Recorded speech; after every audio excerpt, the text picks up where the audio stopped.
มาช้านาน แล้วก็วันนี้เรามีกิจกรรมหลากหลายตั้งแต่ลำตัดแล้วก็กลองยาวนี่เป็นศิลปะพื้นบ้านที่รับใช้วัดแล้วก็รับใช้วังมาตลอดแล้วก็อยู่คู่กับพระพุทธศาสนาในการที่จะเข้าอุปสมบทเข้าบำพชาอุปสมบทโยมเห็นไหมตอนนี้เพราะอะไรจึงทำให้การมีกลองยาวการทำขวัญนาคด้วยอ้างโควิดก็แล้วแต่พยายามชี้ให้เห็นว่าภัยของพระพุทธศาสนาของเรานั้นคือกฎหมายโยมครูบาอาจารย์ให้จำมาไว้ว่ากฎหมายเนี่ยคือภัยของพระพุทธศาสนาเพราะฉะนั้นพอกฎหมายออกห้ามอย่างโน้นห้ามอย่างนี้ถึงหากแม้นว่าขัดแย้งกับพระธรรมวินัยขององค์สมเด็จพระสัมมาสัมพุทธเจ้าในโลกสมมุติปัจจุบันเนี่ยเราต้องยึดตามกฎหมายเพราะฉะนั้นกิจกรรมที่จะร่วมเสวนาอีกเวลาประมาณ12 นาที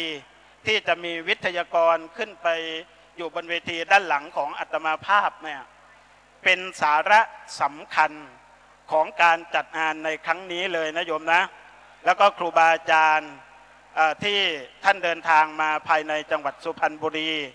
แล้วก็เดินทางมาจากต่างจังหวัดเช่นจังหวัดกาญจนบุรีภายใต้การนำของท่านพระอาจารย์ชลัดวัดถ้ำแฝด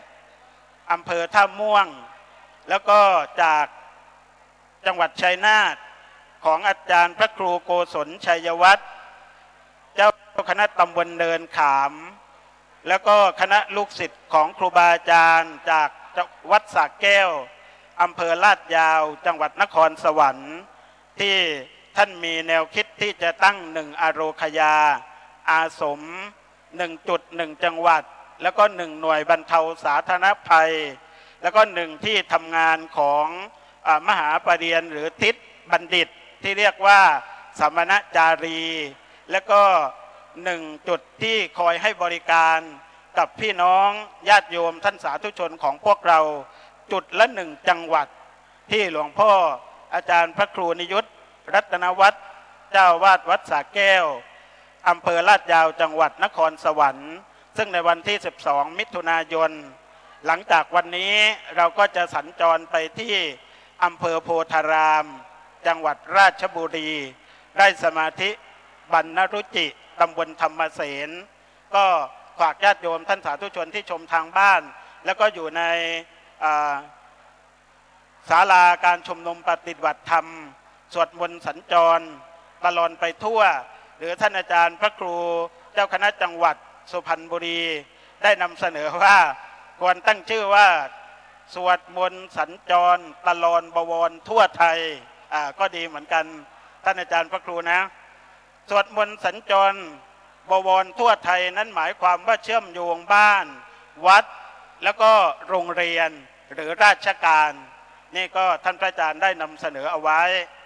แต่ว่าเหลือเวลาอยู่อีกประมาณ10 นาทีพอดีอาตมาเหลือบไปเห็นนาฬิกากิจกรรมสำคัญที่จะเกิดขึ้นต่อจากนี้ไปนั้นบัดนี้เหลือบไปเห็นท่านประธานคณะปวงชนชาวไทยเพื่อชาติศาสตร์กษัตริย์และก็ประธานบริหารบริษัทเมืองเศรษฐกิจพอเพียงจำกัดและก็เป็นประธานวิทยาวัจกรของดีทีวีด้วยตอนนี้ท่านเดินทางมาถึงแล้วปรบมือต้อนรับท่านนาวาอากาศเอกพิเศษคัมภีระยานนท์ด้วยโยมสาธุปรบดังๆขอเชิญท่านปาฐกถาพบปะกับครูบาอาจารย์และญาติโยมเพื่อนำข้อคิดในการใช้หลักพุทธธรรมในเรื่องของธรรมาธิปไตยกับการปกครองในสังคมไทยร่วมสมัยในอนาคตขอเจริญพร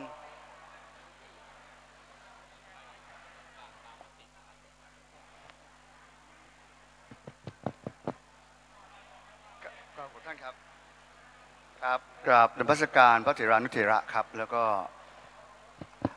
พี่น้องพุทธศาสนิกชนทุกท่านนะครับด้วยความยินดียิ่งนะครับวันนี้ก็เป็นวันดีที่มีกลุ่มพี่น้องประชาชนกลุ่ม หนึ่งนะครับที่ถือเป็นคุณพลหนึ่งในทางพระศาสนาที่พยายามดำรงกิจกรรมดีๆนะครับโดยเฉพาะที่ตั้งกันมาเป็นองค์การศาสนาพุทธโลกในประเทศไทยนะครับผมก็ขออนุโมทนาบุญกับทุกท่านนะครับทีนี้เนี่ยที่มาพูดในวันนี้เนี่ยท่านจริงๆหลายๆท่านก็คงพอทราบอยู่บ้างนะครับคือเราเองเนี่ยผมบอกเลยว่าเมื่อกี้เราได้ฟังได้ปัญญาจากท่านเจ้าคุณพรหมหลายๆเรื่องและเรื่องทางลัดนะฮะเรื่องบางอย่างใช่ไหมเรื่องพระพุทธศาสนาจะเกิดขึ้นอะไรยังไงผมก็บอกว่าผมเบื่อกันไม่มาเนี่ยมาที่นี่ก็จนกันอีกแล้วถนนหนทางก็โอ้เหมือนเดิมเหมือน50 ปีผมขับเครื่องบิน F16 มา30 ปีแล้วพระคุณเจ้าพูดถึงสมัยตอนเราผลิตเครื่องบิน106 ปีผมก็ยังสงสัยทุกวันนี้ทำไมมันถึงยากจนกันทุกวันนี้ถนนก็เหมือนเดิมดีขึ้นหน่อยก็4 เลน8 เลนข้างๆมีตึกขึ้นแต่100 เมตร200 เมตรหลังจากถนนจนสนิทเหมือนเดิมน่าภาคภูมิใจจริงๆนะฮะก็เพราะหรือว่าเราหลงประเด็นนะครับผมเองต้องเรียนอย่างนี้ว่าที่มาพูดเนี่ยไม่ต้องการเกี่ยวข้องทางการเมืองทั้งสิ้นเราทำทุกอย่างในการเมืองนะครับอยากเห็นช่วยเหลือพี่น้องประชาชนและประเทศไทยให้เปลี่ยนแปลง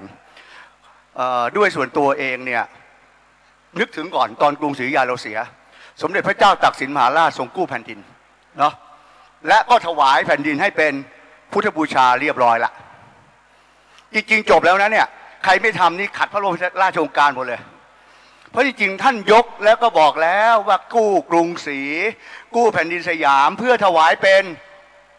พุทธบูชาก็จบแล้วสิ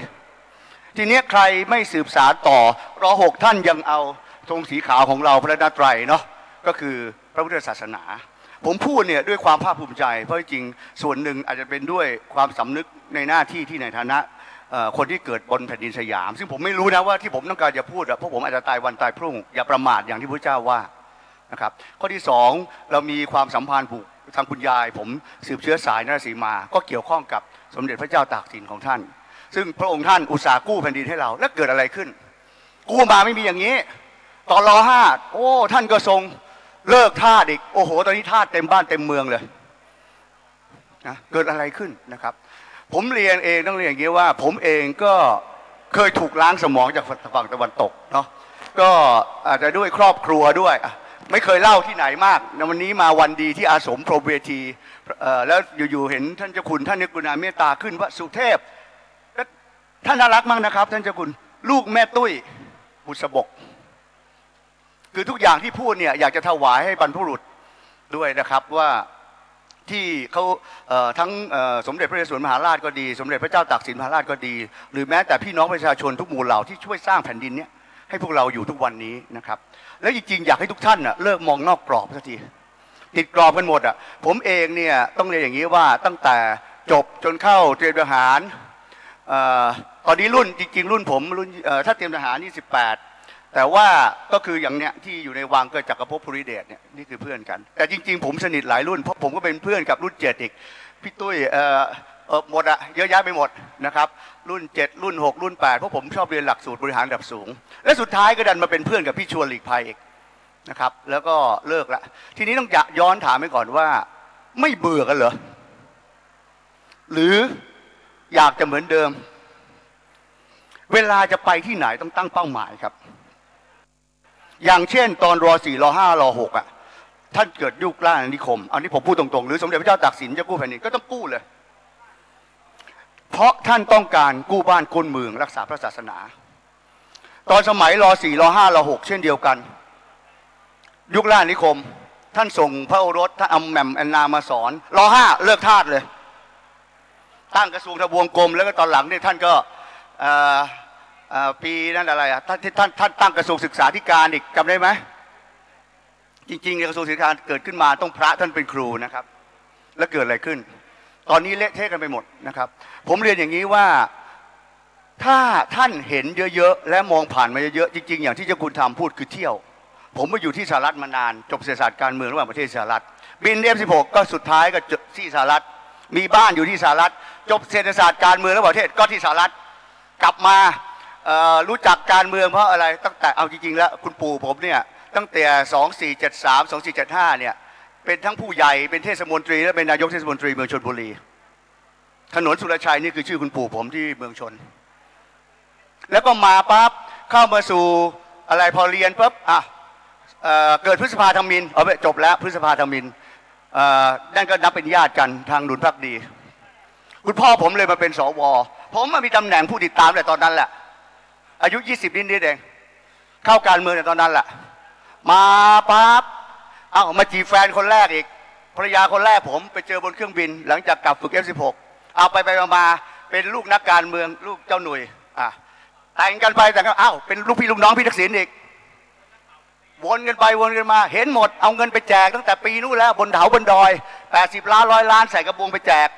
ตอนนี้ยังเหมือนเดิมอยู่เนี่ยผมเรื่องเบื่อจริงๆเนี่ย30 กว่าปีแล้วท่านยังเหมือนเดิมชีวิตทุกวันเนี้ยมาปั๊บตอนนั้นเป็นรัฐมนตรีเลยสุดท้ายต้มยำกุ้งพ่อตาผมก็อยู่เอกเป็นรัฐมนตรีช่วยคลังมาปั๊บเกิดสุดท้ายก็เข้ามาอยู่สนใจเรื่องการเมืองพอกลับมาก่อนจากสหรัฐก็ไปอยู่กับพลเอกชวลิตเพราะสนิทกันใช้คอนเนคชั่นบอกตรงๆเลยไปอยู่เป็นที่ปรึกษาช่วยลุงพัฒน์พลเอกพัฒน์คณิบุตรตอนนั้นของข้อกะมาแล้ว30 กว่าปีผมเป็นเลขาคณะกรรมการหมดที่ปรึกษาเป็นกระโหมหมดดร.ปัญญาสาฟารู้จักตอนนั้นหมดเข้ามาปั๊บผมเป็นคนเสนอโครงการศูนย์ซ่อมอากาศยานประเทศไทยเองที่เกิดขึ้นปัจจุบันครับ AAG ซึ่งจริงๆไม่ใช่คอนเซปต์เราจริงคอนเซปต์คือสิงคโปร์แอโรสเปซแล้วผมถามว่าแล้วมันเกิดอะไรขึ้นอีกมาปั๊บจนสุดท้ายอีกได้เรียนระดับสูงตั้งแต่ปร16ไปรู้จักพี่พินิจจารสมบัติเมื่อกี้ผู้ว่ากลับไปแล้วเนี่ยพี่ชิงชัดชัยกับเพื่อนกันมานมด3มหานคร3สุดท้ายแล้วผมไม่เรียนที่ไหนอีกแล้วก็คือนตป3มีเพื่อนเรียบร้อยแล้วนายกชวนหลีกภัยมีอดีตประธานศาลฎีกาวีรพลพี่ออสตั้งสุวรรณพี่แอดนุรักษ์มาปนี่ตอนนี้องคมนตรีแล้วเพื่อนฝูงหมดเลยแต่ผมเป็นน้องสุดนะน้ำเบื่อไงเห็นทุกเรื่องท่านไม่เบื่อกันเหรอมาตอนที่เพิ่งเปลี่ยนแปลงไปผมก็อยู่ที่บ้านพี่ป้อมปัจจุบันก็ยังโทรคุยกับพี่ๆน้องๆอยู่ผมพูดด้วยความรักหมดนะผมไม่เคารพผมไม่เกลียดชังใครนะผมบอกแล้วเคยบอกพระอาจารย์บอกผมคบเจ้ายันโจรพวกผมรักแผ่นดินนี้แล้วผมก็เข้าใจดีตั้งแต่ตอนพี่ตู่ปฏิวัติเป็นแบบไหนความตั้งใจดีติดกรอบเหมือนเดิมเอาพี่สมคิดเอาพี่บีชัยมาเขียนพี่วรศักดิ์เขายังใช้ทวิตเตอร์ยังไม่เป็นเลยท่านก็อย่าพัฒนาตามเทคโนโลยีสิอย่าใช้มือถือท่านอย่าใช้อย่างนี้สิครับเดินส่งจดหมายขี่กันเหมือนเดิมผมบอกเปลี่ยนวิธีคิดยังถ้าอยากจะกู้กรุงอยากไหมอยากเห็นแผ่นดินนี้คนจนไม่มีไหม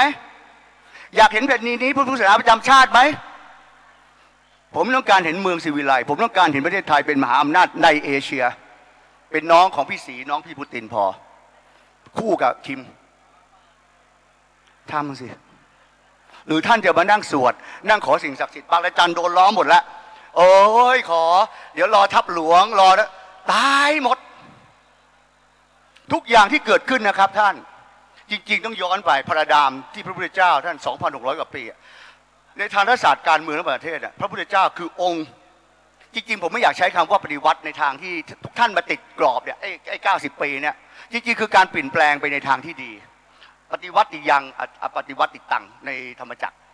หรือต่างๆที่สะเทือนจริงๆตอนวันที่พระพุทธเจ้าท่านทรงตรัสรู้นะครับสะเทือนนะครับแต่ไม่ใช่แค่ในโลกชั้นฟ้าหมดภูมิมานั่งอะไรนั่นที่คือการสะเทือนทั้งหมด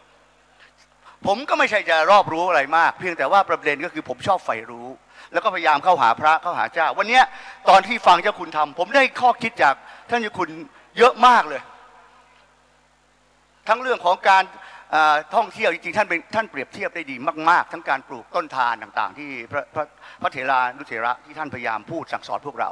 จริงๆมงคลสูตรนะครับต้องเข้าหาปราชญ์เยอะๆอย่าเข้าหาคนเลวอย่าเข้าหาคนผ่านตอนนี้ถามว่าอยากเห็นหนี้สินมันหมดไหมล่ะแล้วผมถามเถอะเลือกมาพักเยอะมากมีพักมาขายผมเยอะมากเอาพูดตรงๆตอนแดงกับเหลืองเราก็สนับสนุนนี่ผมเรียนพูดตรงๆเพราะบอกแล้วพบเจ้ายันโจรแม้แต่โพโลผมก็คุยรายาปัตตานีผมคุยหมดผมเบื่อการทะเลาะเบาะแว้งของประเทศนี้และผมก็สงสารสถาบันก็คือสงสารในหลวงด้วยจริงๆสงสารพี่ตู่พี่ป้อมด้วยนะไม่รู้จะลงยังไงก็หลงผิดไปละหลงผิดเลยอดไม่ออกเข้าไปอยู่ในความขัดแย้งสงสารพี่ทักษิณอีกกลับก็ไม่ได้สงสารไอ้เจ้าโอ๊กมีศักดิ์เป็นหลานด้วยชิบหายเลยหลานดีๆตอนนี้ติดยาวุ่นไปหมดเพราะไอ้การเมืองที่เป็นแบบนี้แหละน่าเบื่อไหม แล้วผมถามเถอะเหมือนเดิมอีกประชาธิปไตยตอนไหนผมพูดมาตลอดผมจบเศรษฐศาสตร์การเมืองทั้งประเทศที่สหรัฐท่านรู้เหรอสหรัฐประชาธิปไตยแบบไหนท่านไม่รู้เหรอว่าเขามีอาณานิคมด้วยท่านไม่รู้เหรอว่าจริงๆสิทธิมนุษยชนมันกำลังข่มเหงกับไอ้ผู้อีแดงอยู่เลยผมอยู่มาผมมีบ้านมาท่านรู้จริงเหรอท่านรู้จากอิเล็กโทรโหวตป๊อปปูล่าโหวตเหรอขณะนี้บางรัฐเริ่มแตกกันแล้วท่านรู้แบบอังกฤษเหรอสภาสูงของอังกฤษคือมีทั้งบลูบลัดคือในสายเลือดทั้งบารอนมีทั้งพระบาทหลวงเข้าไปด้วยท่านรู้เหรอแล้วตอนนี้เขามีคอมมอนเวลธท่านเข้าใจเหรอท่านเข้าใจรูปแบบประชาธิปไตยฝรั่งเศสเหรอมาเดี๋ยวจะสอนอาจารย์มหาลัยให้หมดเลยเขา5 พับลิกแล้วครับและก่อนที่พระเจ้าหลุยและพระนางมารีตัวนี้จะโดนกิโยตินเขามี3 สภาเข้าใจกันป่ะเนี่ยแล้วรู้จริงเหรอแล้วทำไมของที่มาเลเซียเป็นแบบไหนหรือเราโดนหลอกอ่ะทำไมประชาธิปไตยไม่ใช่นะ 2,000 กว่าปีไม่ใช่ผู้แทนเพิ่งมีมา300 กว่าปีเองแต่ตอนนี้ผมมีมือถือแล้วก็ถึงเลือกไป70 ล้านเนี่ยครับประชาธิปไตย70 ล้านถึงบอกพระพุทธศาสนาประจำชาติซึ่งจริงๆไม่ต้องหรอกเพราะอ้างอิงถึงพระบรมราชโองการของสมเด็จพระเจ้าตากสินมหาราชได้เลยเพราะกู้แผ่นดินนี้ถวายเป็นพุทธบูชาจะมานั่งร้องเรียกอะไรกันเนี่ยใส่เข้าไปอยู่แล้วเลยอ้างถึงท่านดิแสดงว่าเนรคุณท่านหรือเปล่าอันนี้ผมพูดไปถ้าเราคิดลึกๆเนี่ยกระบวนการพวกนี้ง่ายๆครับผมถามแล้วเข้าใจเหรอรัฐธรรมนูญคืออะไรไม่รู้เหรออังกฤษไม่มีรัฐธรรมนูญเป็นลายลักษณ์อักษรไม่รู้เหรออิสราเอลไม่มีรัฐธรรมนูญไม่รู้เหรอสหรัฐมีแค่4 แผ่นไปฟังใครเข้ามาทำไมตอนรอ5เลือกทาสไม่รอร่างรัฐธรรมนูญอ่ะ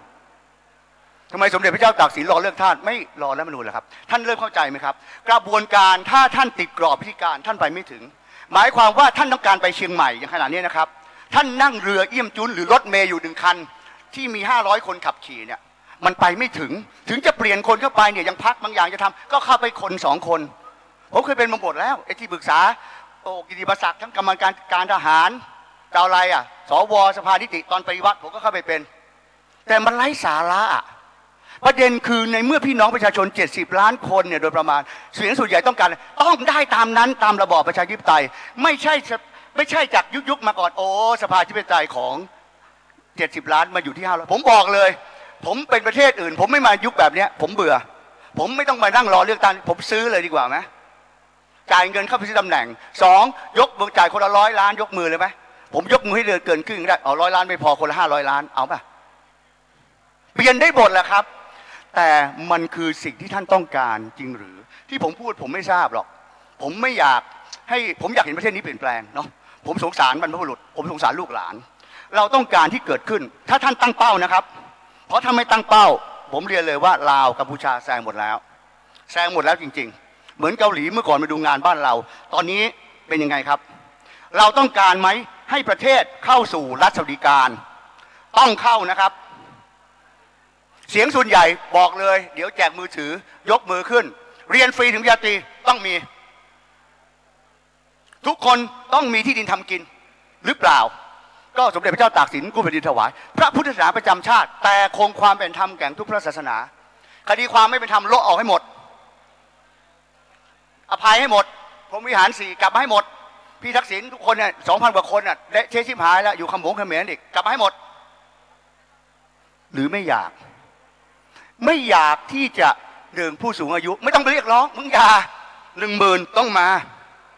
งั้นอย่าใช้ภาษีเราสิ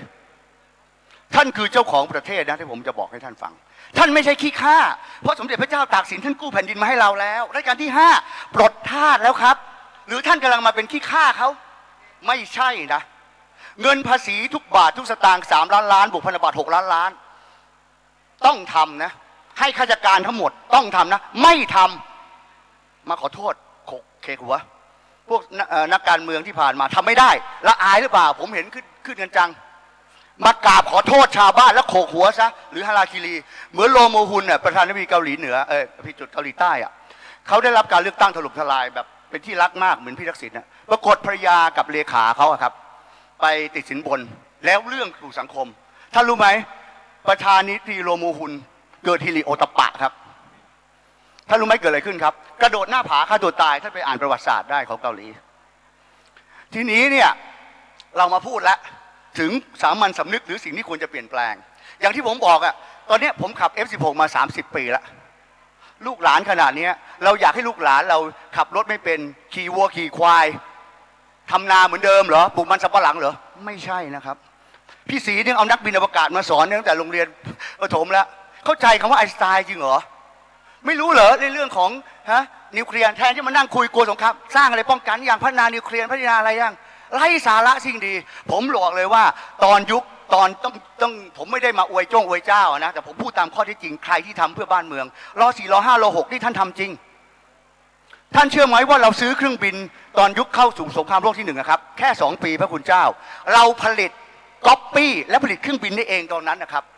200 กว่าลำโดยใช้ใบพัดเป็นใบโมกเพราะจริงๆเนี่ยตอนนั้นเองเนี่ยที่ผมเรียนทุกวันนี้เพราะว่าผมเป็นห่วงในแง่ว่าขณะนี้ตามหลักการเนี่ยในหลักการปกครองโดยคำว่าอธิปไตยของปวงชนเนี่ยเสียงส่วนใหญ่ของประเทศต้องมีอำนาจและต้องมีอำนาจตลอดเวลาข้อที่2สถาบันของเราเนี่ยชาติศาสนาพระมหากษัตริย์จริงๆต้องไม่ใช่อยู่ใต้การเมืองต้องอยู่เหนือการเมืองหมายความว่าพระบาทสมเด็จพระเจ้าอยู่หัวมีดำริยังไงเราทำพระสงฆ์เถรานุเถระต้องการยังไงสมเด็จสังฆราชมีพระดำริยังไงก็เซิร์ฟถวายท่านไม่ใช่มากดขี่ข่มเหงผมเรียนท่านด้วยความเคารพตอนนี้พระคุณเจ้าท่านไม่ทราบหรอครับว่าท่านโดนอำนาจหรือกฎหมายทางโลกมากดโดยที่ท่านต้องยอมตามหลายๆเรื่องซึ่งจริงๆไม่ใช่ตามหลักการประชาธิปไตยไม่ใช่แบบนี้ครับตามหลักการของปกครองประเทศไม่ใช่แบบนี้ผมบอกเลยว่าทุกอย่างจะเกิดขึ้นได้แต่ต้องอยู่ที่ทุกคนร่วมมือร่วมใจกันถ้าอยากจะเห็นการเปลี่ยนแปลงโดยเร็วนะครับข้อที่2อยากเห็นสภาประชาชนหรือสภาที่ไม่ใช่แค่หมื่นผมพูดตรงนะถ้า500นี้ผมไม่เอาแต่ถ้า10,000 คนผมเอาหมายความว่าผู้แทนทุกตำบลเข้าสู่สภาแห่งชาติอีก 2,000 กว่าคนทุกสาขาอาชีพชาวนาชาวยางมาให้หมดเลยเข้าสู่สภาอันนี้ผมเอาแล้วปรับเปลี่ยนไปเลยอีกถ้าอายุ18เป็นหมดเลยบอกเด็กๆ3 นี้ว่าไม่ต้องไปโดนใครเขาหลอกลูกยกมือเองกฎหมายทุกกฎหมายจะเกิดขึ้นทันทีอัตโนมัติโดยเสียงส่วนใหญ่คือประชาธิปไตยนะครับก็วันนี้ก็พูดไปพอสมควรไม่ทราบว่าหลายๆท่านจะเริ่มเห็นทางบางอย่างหรือไม่จริงๆผมเคยตัวนี้พูดแบบนี้มาตั้งแต่ปี61แล้วบอกก็จะเหมือนเดิมเลือกตั้งแบบเดิมเราอยู่ในวงจรอุบาทแบบเดิมวันที่24 มิถุนายนนี้จะครบ90 ปีกับวงจรที่ตอนตั้งใจผมเชื่อว่าพี่น้องคณะราษฎรตั้งใจดีแต่อาจจะติดกรอบความคิดเพราะเขารู้แค่นี้เขาขับเครื่องบินไม่เป็นเขาใช้อินสตาแกรมหรือต่างๆไม่เป็นแต่องค์ความรู้เขาแม้แต่ตอนพี่ตู่ผมไม่ได้พูดเล่นพี่ตู่พี่ป้อมตอนที่ปฏิวัติตอนนั้นผมอยู่ในเหตุการณ์พี่ป้อมมีความตั้งใจดีจริงๆแต่ตอนนี้ก็อย่างที่ท่านเห็นแหละครับถ้าไม่มีทำเขาเรียกอะไรกิเลสโลภะโมหะมาหมดตอนนี้ชิบหายหมดแล้วลงไม่ได้ด้วยคิดเหรอเนี่ยเดี๋ยวถล่มทลายปะโถท่านคราวที่แล้วเขาชนะไม่เหรอทำไมพี่ตู่ยังได้อยู่อ่ะและระวังให้ดีการเปลี่ยนแปลงทุกครั้งอะครับมันอยู่ที่การมีอำนาจผมบอกเลยว่าผมอยากเห็นประชาชนเข้าไปมีอำนาจอยากยกเลิกคดีความทุกหมดที่เกี่ยวกับพระสงฆ์ทั้งหมดอยากจะถวายแผ่นดินที่อยู่ในป่าในเขาถวายกับพระพุทธศาสนาไม่ใช่ถวายพระสงฆ์นะฮะแต่ถวายศาสนาจักรก็คือเป็นพื้นที่มันจะไปไล่ออกทำไมครับจากวัดวาเนี่ยอย่างวัดถ้ำบัวแดงถ้าอย่างนั้นหมดเลยไม่เหลือเลยวัดพระธาตุดอยสุเทพไม่เหลือแน่เพราะแต่เดิมพระต้องอยู่ในป่าใช่ไหมครับพระสายป่าปฏิบัติพระสายเมืองเป็นบวร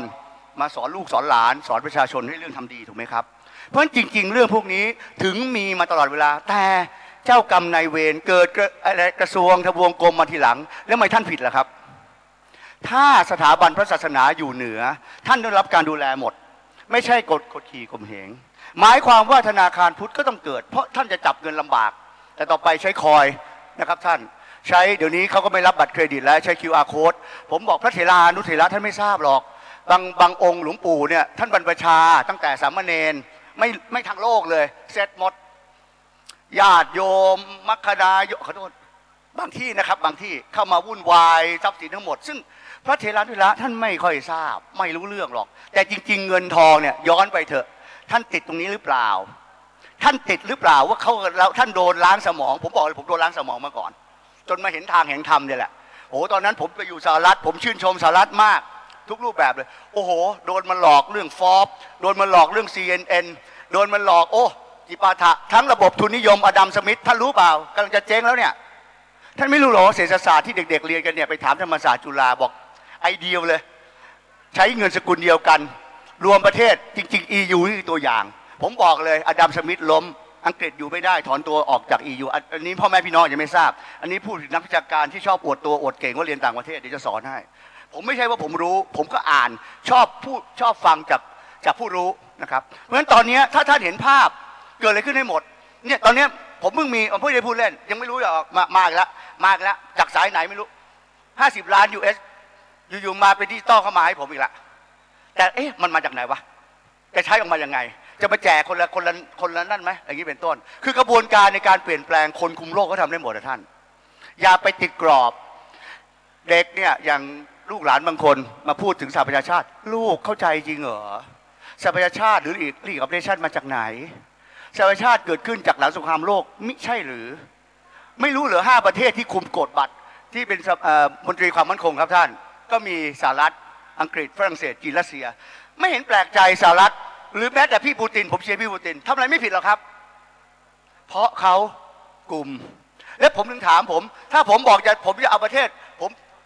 ท่านโดนยึดประเทศง่ายๆเลยสงสารพี่น้องที่เสียสละจริงๆเนี่ยเขาพระวิหารเนี่ยขอโทษนะโง่เขลาหรือเปล่าไปเข้าศาลโลกอ้าวไม่รู้เหรอฝรั่งเศสอยู่1 ใน 5ท่านก็รู้อยู่แล้วแพ้วันยังค่ำอ่ะเสียแดงง่ายๆเลยนี่คือความเขลาที่เราโดนเขาหลอกจริงๆกระบวนการนี้พี่ตู่ท่านไม่ค่อยเข้าใจไอ้คำว่าซอฟต์พาวเวอร์มันมีแบบนี้มานานแล้วจริงๆระบอบประชาธิปไตยหรือทุนนิยมเนี่ยคือซอฟต์พาวเวอร์ที่เขาป้อนเราตีกลับตอนนั้นด้วยพี่น้องคนอีสานเราครับทูตอย่างดีเลยส้มตำนี่แหละเนี่ยซอฟต์พาวเวอร์ไปนานแล้วแกงกะหรี่ของเราเนี่ยเคอรี่เนี่ยดังระดับโลกคิกบ็อกซิ่งมวยไทยทั้งนั้นอ่ะจริงๆไม่ใช่เพิ่งมีไม่ใช่เจ้ามิลลิที่เพิ่งไปออกมะม่วงอะไรพวกนี้ไม่ใช่และจริงๆใช้ไม่เป็นอีกผมบอกเลย3 อย่างเลยนะครับพูดตลอดเวลาที่จะทำให้ประเทศไทยเป็นมหาอำนาจในเอเชียไม่ใช่ในภูมิภาคนะขอเป็นน้องพี่ศรีกับพี่ปูตินพอ1การรู้จักใช้ทรัพยากรที่ดินที่อุดมสมบูรณ์อย่างมหาศาลเนี่ยเพราะหลายๆประเทศทั่วโลกเขาไม่เหมือนเราครับท่านฉันพระคุณเจ้าฉันส้มใช่ไหมครับท่านโยนเม็ดไปปั๊บบังคับให้มันไม่ขึ้นไม่ได้มันจะขึ้นนะครับแต่ไปที่อิสราเอลนะครับไม่ยอมขึ้นต้องเอาเขาเรียกอะไรนะครับเอาพลาสติกพระคุณเจ้าครับเพื่อจะเลี้ยงให้ขึ้นตอนนี้เดซีผมไปมา3 ครั้งจากทะเลน้ำเค็มเนี่ยเริ่มมีต้นอินทผลัมเขาปลูกตรงนั้นได้หมดอ่ะแต่เราไม่รู้ตรงนี้ครับตอนนี้ต้องยกย่องใครยกย่องในหลวงรัชกาลที่9ที่ท่านรู้จักใช้คอนเวอร์ทีฟไปเป็นเทชคือการเปลี่ยนตรงนี้ครับจากทรัพยากรนี่ครับให้เป็นอำนาจในทางการต่อรองตอนนั้นพระองค์ทำมานานแล้ว20 กว่าปีก็คือทำไบโอดีเซลอันนี้คือสิ่งที่เราเปลี่ยนจากการเกษตรให้เป็นพลังอำนาจหรือเรื่องสมุนไพรที่เราพยายามจะดันให้ช่วยประเทศอยู่ขนาดนี้2ก็คือภูมิรัฐศาสตร์ของเราเนี่ยท่านทราบไหมครับก็คือขวางระหว่าง2 มหาสมุทรใหญ่ท่านทราบใช่ไหมว่าทำไมคอคอดกะถึงไม่เกิดแลนบิดไม่เกิดฝนที่บิดไม่เกิดเพราะอะไรเพราะมันกุมเศรษฐกิจของโลกทั้งหมดเพราะงั้นผมเป็นสิงคโปร์ผมไม่ยอมให้เกิดอ่ะเหมือนขนาดนี้พี่น้องเราผลิตเขาเรียกอะไรใช้น้ำแทนน้ำมันได้แล้วแต่ก็โดนโอเปกกด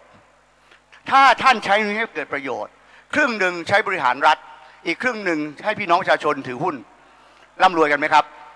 และสุดท้ายอันนี้สิ่งสำคัญซึ่งเราไม่เคยรู้มาก่อนเลยก็คือการที่เรามีพระพุทธศาสนาสถิตอยู่ที่นี่ในฐานะประเทศไทยคือศูนย์กลางพระพุทธศาสนาโลกพระพุทธศาสนาโลกตรงนี้นะครับในความเป็นจริงก็คือเขาเรียกว่าซอฟต์พาวเวอร์ยิ่งกว่าไม่ใช่ยิ่งกว่าซอฟต์อะซุปเปอร์ซอฟต์อะคือถ้าเป็นเมเจอร์ก็เรียกใช้กำลังลบมากกว่าแต่ซอฟต์เนี่ยก็คือกระบวนการเผยแพร่เรามีนครวาติกันอยู่ที่นี่เรามีนครเมกะอยู่ที่ประเทศไทยเรามีพระพุทธศาสนาที่จะใช้พระสมณทูตต่างๆไปเผยแพร่จริงๆก็เหมือนที่นครวาติกันส่งสมณทูตมาเผยแพร่ให้เราจริงๆเป็นการล่านิคมรูปแบบหนึ่งเขาเรียกว่าซอฟต์พาวเวอร์นะครับเพราะฉะนั้น3 อย่างนี้จะเป็นสิ่งที่จะพาประเทศเราเข้าสู่การเปลี่ยนแปลงให้ได้ผมพูดมาเยอะพอสมควรนะครับผมเชื่อว่าทุกท่านจากที่สัมผัสมา 99% อยากเห็นบางอย่างเปลี่ยนแปลงในทางที่ดีนะครับอยากเห็นลูกหลานไม่ยากจนอีกต่อไปท่านเบื่อหนี้สินเบื่อการหลอกลวงทุกอย่างเกิดขึ้นได้ครับแต่ต้องทำนะครับขณะนี้พอถ้าท่านอยากนะครับในปีนี้หรือปีหน้าหรือกี่เดือนนี้เดือนหน้าอยู่ที่เราทั้งนั้นอ่ะอยากไปถึงเชียงใหม่ต้องไปถึง ด้วยวิธีทุกวิธีทางจะเดินจะขี่จักรยานนั่นคือวิธีหนึ่งนะครับหรือจะขึ้นรถไฟหรือจะขึ้นเครื่องบินแต่ท่านต้องถึงที่หมายถ้าที่หมายของเราตอนนี้ผมตั้งเลยนะครับเราต้องการประเทศเข้าสู่ยุคศิวิไลซ์ภายใต้รัชสมัยของพระบาทสมเด็จพระพุทธเจ้าเจ้าอยู่หัวเราอยากเห็นพระพุทธศาสนาประจำชาติโดยคงความเป็นธรรมแก่พี่น้องทุกศาสนา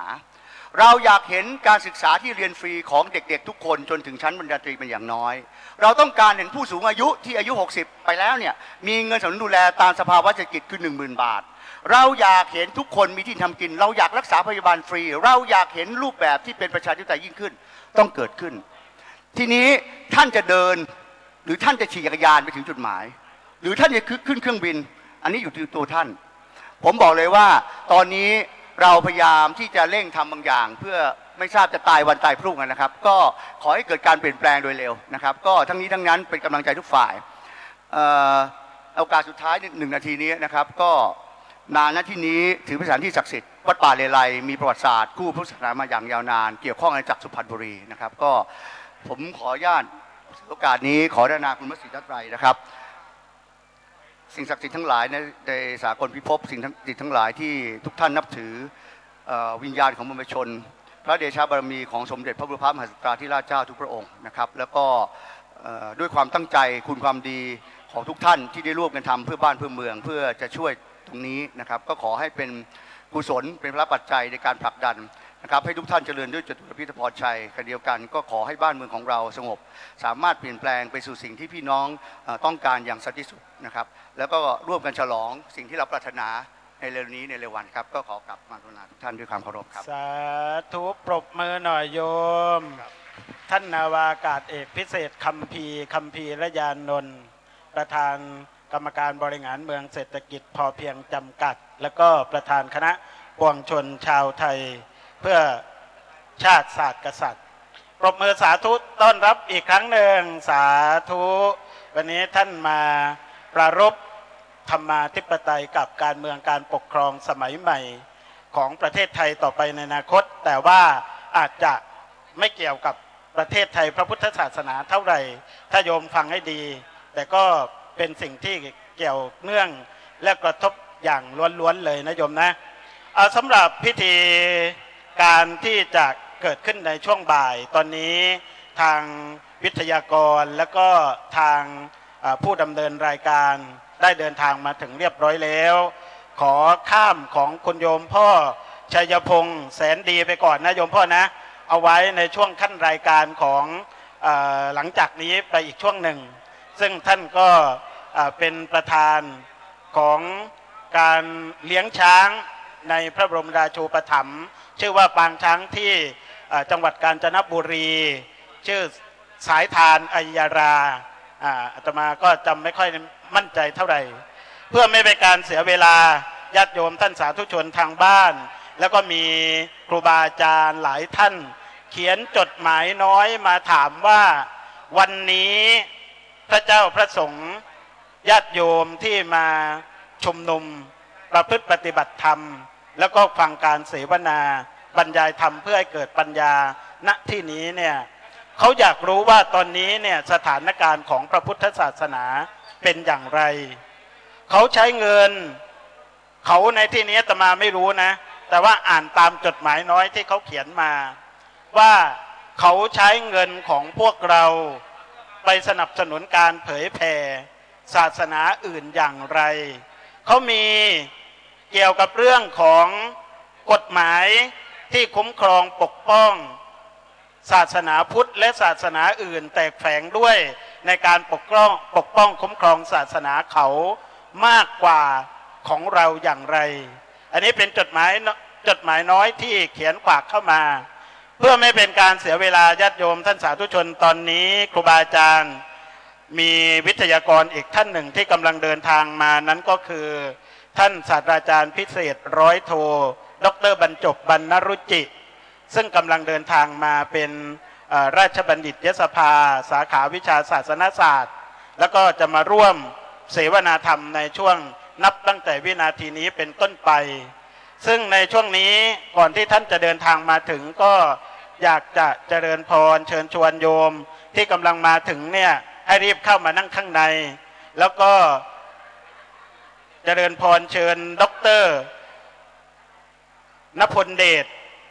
มณีลังกาถ้าพร้อมแล้วเนี่ยขึ้นไปประจำบนเวทีซึ่งเป็นผู้ดำเนินรายการในช่วงนี้ถ้าหากว่ายังไม่พร้อมก็อยากจะกราบอาราธนานิมนต์พระเดชพระคุณพระธรรมกิติเมธีประธานกรรมการศูนย์พิทักษ์พระพุทธศาสนาแห่งประเทศไทยแล้วก็ประธานที่ปรึกษาเจ้าคณะภาคธรรมยุทธ์16 17 18ธรรมยุทธ์ภาคใต้แล้วก็เป็นอดีตกรรมการมหาเถรสมาคมได้ขึ้นปรารภธรรม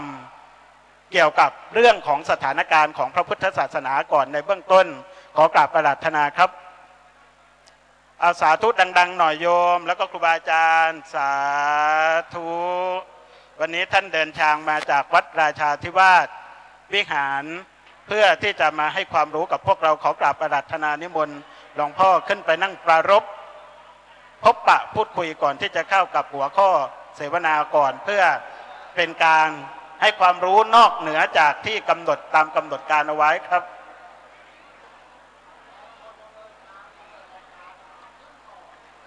กำลังเที่ยวสอบถามอยู่ ก็ตอนนี้ไม่เป็นไรเพราะว่าท่านอาจารย์พระเดชพระคุณท่านขึ้นไปปรารภธรรมะใต้ธรรมาสธรรมะใต้อะไรดีจ้ะ ก็เดี๋ยวหลวงพ่อปรารภไปตามอัธยาศัยก่อนนะหลวงพ่อเดี๋ยวก่อนที่จะเข้าสู่การเสวนาธรรมในหัวข้อถอดรหัสพระธรรมวินัยตามยุทธการสื่อสารข้อมูลข่าวสารหรือ I.O. ในยุคสังคมโซเชียลมีเดียกราบลาท่านเลยครับผมท่านมานานแล้วครับเพราะฉะนั้นญาติโยมท่านสาธุชนก็เข้ามานั่งให้เรียบร้อยแล้วก็เดี๋ยวหลวงพ่อจะได้ปรารภสิ่งละอันพันละน้อยในเมื่อวิทยากรเดินทางมาครบทั้ง3ท่านตอนนี้ขาดอยู่ท่านเดียวคือท่านศาสตราจารย์พิเศษร้อยโทดร.บรรจบบรรณรุจิซึ่งเป็นราชบัณฑิตที่กำลังเดินทางมาร่วมเสวนาแล้วก็ในวันที่12มิถุนายนก็จะมีการเปิดไร่สมาธิบรรณรุจิที่ตำบลธรรมเสนอำเภอโพธารามจังหวัดราชบุรีด้วยโดย1อโรคยาอาสมมีอะไรก็ตอนนี้ในขณะก่อนที่จะหลวงพ่อจะได้กล่าวนำปาฐกถาปรารภธรรมและก็สถานการณ์ของพระพุทธศาสนาก่อนเข้าสู่รายการก็ขออนุโมทนาสาธุแจ้งให้โยมทราบว่าตอนนี้เรามีนักการเมืองมาร่วมงานด้วยนั่นก็คือคุณโยมทองแดงเป็นจปักสสพรรคก้าวไกลจากจังหวัดสมุทรสาครก็เดินทางมาด้วยก็ปรบมือให้หย่อยโยมไม่ได้พูดนะไม่ได้พูดแต่ว่าปรบมือต้อนรับว่ามารับนโยบายในการขับเคลื่อนพระพุทธศาสนาของเราทำอย่างไรให้พระพุทธศาสนาอยู่ได้ทุกสถาบันองค์กรอยู่รอดแล้วก็ประเทศชาติของเราก็จะปลอดภัยถ้าเราได้ฟังมอตโต้นี้ขององค์การศาสนาพุทธโลกเนี่ยเราจะเชื่อมั่นและก็ศึกษาประวัติศาสตร์ย้อนหลังว่าถ้าพระพุทธศาสนาอยู่รอดทุกสถาบันปลอดภัยประเทศไทยยั่งยืนแน่นอนขอกราบอาราธนานิมนต์หลวงพ่อครับถ้าพร้อมแล้วปรารภนอกของเรื่องตามเสวนาหัวข้อธรรมก่อนหรือพร้อมแล้วเอาคนที่มาถึงก่อนนะถ้างั้นขอเชิญท่านดร.ณพลเดชมณีลังการซึ่งเป็นกรรมาธิการศาสนาศิลปะวัฒนธรรมของสภาผู้แทนราษฎรแล้วก็ท่านอาจารย์เจ้าคุณพระศรีสุทธิวงศ์ผู้ช่วยเจ้าวาดวัดพระอารามหลวงวัดพระปฐมเจดีย์ราชวรมหาวิหารที่เดินทางมาถึงแล้วเนี่ยร่วมกันเสวนากันไปก่อนนะครับท่านพระอาจารย์อยู่ตรงไหนแล้วกำลังที่จะขึ้นเวทีแล้วก็เดี๋ยวถ้าพร้อมอาตมาภาพก็จะส่งเสียงแล้วก็โยนไมค์นี้ให้กับท่านดร.ณพลเดชมณีลังการท่านเป็นกรรมาธิการของศาสนาศิลปะวัฒนธรรมและสภาผู้แทนราษฎรเมื่อพระเดชพระคุณท่านเจ้าคุณพระศรี วิสุทธิวงศ์ผู้ช่วยเจ้าวาดวัดพระอารามหลวง วัดพระปฐมเจดีย์ที่เดินทางมาถึงแล้วเช่นเดียวกันร่วมกันเสวนาทำในหัวข้อถอดรหัสพระธรรมวินัยกับยุทธการข้อมูลข่าวสารหรือ I.O. ในยุคสื่อสังคมโซเชียลมีเดียก่อนที่ท่านพระอาจารย์จะพร้อมแล้วก็วิทยากรจะพร้อมผมจะปรารภให้กับครูบาอาจารย์ฟังว่า I.O. ย่อมมาจาก Information Operation แปลเป็นภาษาไทยว่ายุทธการทางข้อมูลข่าวสารมันเป็นกลยุทธ์การสู้ด้วยข้อมูลข่าวสารทั้งนี้เพื่อสร้างความน่าเชื่อถือและสร้างความกระแสความได้เปรียบให้มาอยู่ในฝ่ายของตนเองอีกทั้งสามารถใช้เพื่อการปลุกปั่นยุยงส่งเสริมให้เป็นไปทำความต้องการของอีกฝ่ายหนึ่งด้วยเพราะฉะนั้นการใช้ I.O. หรือยุทธการทางข้อมูลข่าวสารสร้างอิทธิพลในการตัดสินใจของฝ่ายตรงข้ามโดยการควบคุมข้อมูลข่าวสารที่ศัตรูได้รับแล้วก็การหวานพืชหวังผลจากการข่าวปลุกกระแสมวลชนให้เป็นคนของตนถอดรหัสพระธรรมวินัยอย่างไรขอเจริญพรเชิญดร.ณพลเดชมณีลังการกรรมาธิการศาสนาศิลปวัฒนธรรมของสภาผู้แทนราษฎรได้ดำเนินรายการเสวนาตามลำดับขอเจริญพรปรบมือต้อนรับหน่อยโยมขอบคุณครับผมดร.ณพลเดชมณีลังการนะครับหรือว่าดร.ปิงนะฮะวันนี้ขอเรียนอย่างหนึ่งคือว่าผมมาในนามส่วนตัวนะครับไม่ได้มาในนามของกรรมาธิการนะครับหัวข้อเนี่ยนะฮะก็กราบขอบพระคุณพระมหาดร.ปราโมทนะครับที่ให้โอกาสนะครับที่มาเป็นพิธีกรนะครับในประเด็นหัวข้อในวันนี้เนี่ยก็คือเรื่องของการเสวนาธรรมนะครับถอดรหัสพระธรรมวินัยกับยุทธการทางข้อมูลข่าวสารหรือ I.O. นะครับในสังคมยุคโซเชียลโดยวันนี้เนี่ยก็ต้องกราบขอบคุณมีวิทยากรร่วมเสวนานะครับโดยพระธรรมกิติเมธีนะครับปริญญาธรรม9 ประโยคด็อกเตอร์นะครับแห่งประเทศไทยที่ปรึกษาเจ้าคณะภาค16 17 18นะครับของธรรมยุทธ์นะครับแล้วก็ด้านฝั่งขวามือของผมนะครับพระศรีวิทย์สุทธิวงศ์นะครับพระมหาสุวิทย์ประวิทย์ชัญยูนะครับปริญญาธรรม9 ประโยคนะครับผู้ช่วยเจ้าวาดวัดวิหารนะครับศาสตราจารย์พิเศษนะครับดร.บรรจบบรรณรุจินะครับราชบัณฑิตนะฮะเป็นวิทยากรอีกท่านหนึ่งนะครับสาขาวิชาศาสนศาสตร์นะครับแห่งราชบัณฑิตยสถานนะครับท่านกำลังเดินทางมานะครับก็ขอก่อนอื่นนะครับในประเด็นวันนี้เนี่ยก็คงจะเราใช้เวลาประมาณ2 ชั่วโมงนะครับเศษที่จะแถลงไขนะครับเรื่องปฏิบัติการ I.O. ในช่วงก่อนหน้านี้เราจะเห็นว่ามีเรื่องของการปฏิบัติในเรื่องของ I.O. เนี่ยครับปฏิบัติการมากมายที่จะสามารถดึงมวลชนไปยังมวลชนของตัวเอง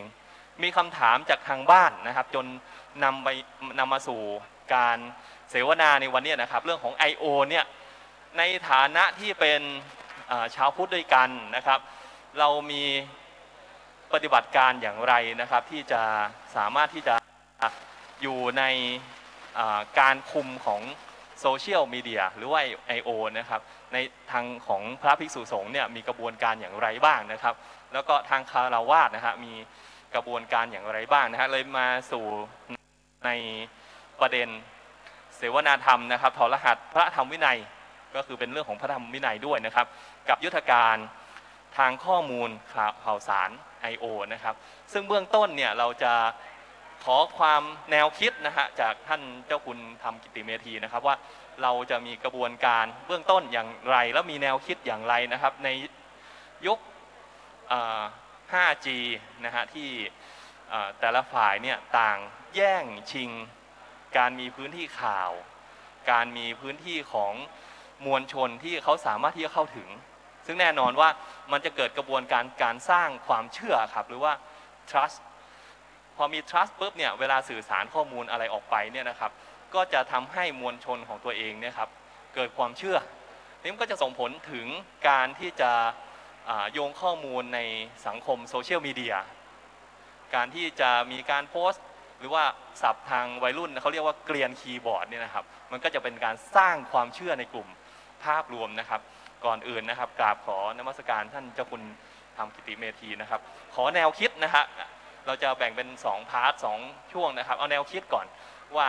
ตั้งแต่ในสมัยพุทธกาลนะครับแล้วก็เรื่องของทรหัสพระธรรมวินัยเนี่ยที่ในอดีตเนี่ยมีกระบวนการอย่างไรบ้างนะครับในการสร้างมวลชนนะฮะตั้งแต่สมัยพุทธกาลพระพุทธองค์เนี่ยมีกระบวนการอย่างไรบ้างนะครับแล้วช่วงที่ผ่านมาเนี่ยนะครับกระบวนการ I.O. เนี่ยสร้างความเสื่อมเสียให้กับพระพุทธศาสนาหรือไม่นะครับที่ทำให้วงการพุทธศาสนาเนี่ยแตกแยกหรือว่าทำให้เสื่อมอย่างไรบ้างนะครับแล้วช่วงท้ายเนี่ยครับก็จะเป็นเรื่องของเราจะมีการปฏิบัติการทางด้าน I.O. ในการชิงพื้นที่สื่อดึงกลุ่มที่เป็นกลุ่มของชาวพุทธศาสนาเชิงเข้มเนี่ยนะครับแล้วก็ขยายข้อมูลออกไปว่าคำสอนของพุทธศาสนาเนี่ยดีอย่างไรแล้วก็ดึงพื้นที่สื่อดึงมวลชนนะครับที่จะทำให้การปกป้องนะครับอุปถัมภ์คุ้มครองพระพุทธศาสนาเนี่ยยาวนานต่อไปคงถ้วน 5,000 ปีครับกับกราบนมัสการครับขอคำถามนะครับก็คือในช่วงของอดีตนะครับมีกระบวนการอย่างไรบ้างนะครับครับก็ขอเวลาเริ่มต้นก่อนสัก15 นาทีครับท่านจุคุณครับก็ขอคารวะพระเถรานุเถระนะครับขอเจริญสุขเจริญพรญาติโยมทุกท่านก่อนอื่นก็ต้องรายงานตัวก่อนว่าเป็นประธานกรรมการบริหารศูนย์พิทักษ์พระพุทธศาสนาแห่งประเทศไทยอยู่ปัจจุบันเดิมนั้นก็เป็นเลขาธิการในขณะนั้นก็มีพระธรรมเมธาพรระแบบทิตยาโนท่านเป็นประธานให้อยู่มาท่านถึงแก่มรณภาพก็สมาชิกก็ลงมติให้กระผมเป็นผู้นั่งเป็นประธานกรรมการบริหารก็ต้องยกตำแหน่งเลขาธิการให้กับท่านเจ้าคุณเมธีธรรมาจารย์ประสานจันทสาโรรองอธิการบดีฝ่ายอะไรเผยแผ่เดี๋ยวนี้เนาะก็ได้ทำงานกันมาได้ไม่กี่วันปรากฏว่ามันถึงวันที่13 พฤษภาคมพุทธศักราช 2527 พอดีคือลุงตู่มาอะไรศูนย์พิทักษ์พระพุทธศาสนาก็ต้องหยุดนิ่งขยับเท้าไม่ได้แต่ก็จ้องมองดูอยู่พร้อมกับสังเวชสลดใจไปบ้างว่าเราทำอะไรไม่ได้จะทำอย่างไรก็ได้มีกระบวนการที่ดำเนินการอยู่บ้างช่วยเหลือเอื้อเฟื้อเกื้อกูลพระเถรานุเถระแล้วก็พี่น้องพุทธศาสนิกชนฝ่ายคฤหัสถ์ที่ถูกกระทำก็ได้ขยับขยายขึ้นมาบ้างอย่างน้อยก็ให้ท่านเหล่านั้นได้มีความอบอุ่นใจว่าท่านยังไม่ถูกทอดทิ้งอย่างกรณีใน3 จังหวัดชายแดนภาคใต้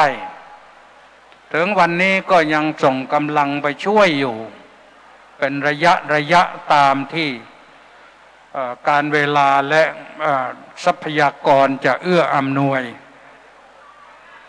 ในส่วนอื่นๆที่เกิดปัญหาขึ้นก็ได้ช่วยกันแก้ไขปรับปรุงชี้แนะแนวทางชี้ทางออกบอกทางสวรรค์ให้ท่านเหล่านั้นก็ได้แก้ไขปัญหาของตนไปตามสมควรแต่บางอย่างก็ท่านเหล่านั้นก็ไม่สามารถจะแก้ไขได้แม้จะมีองค์กรอื่นขึ้นมาช่วยก็ถูกกีดกัน ชนิดที่รุนแรงบ้างเบาบ้างแจ้งความดำเนินคดีพาเข้าคุกกันไปบ้างอันนั้นก็รับรู้รับทราบกัน แต่ก็สู้กันอยู่นะล่าสุดที่จังหวัดปัตตานีโรงเรียนวัดที่สร้างมานานอยู่กันมานานทำไปทำมาเขาจะเอาคำว่าพหุวัฒนธรรมนี่มายัดเยียดในโรงเรียนทางโรงเรียนก็ไม่ยอมก็ฟ้องศาลปกครอง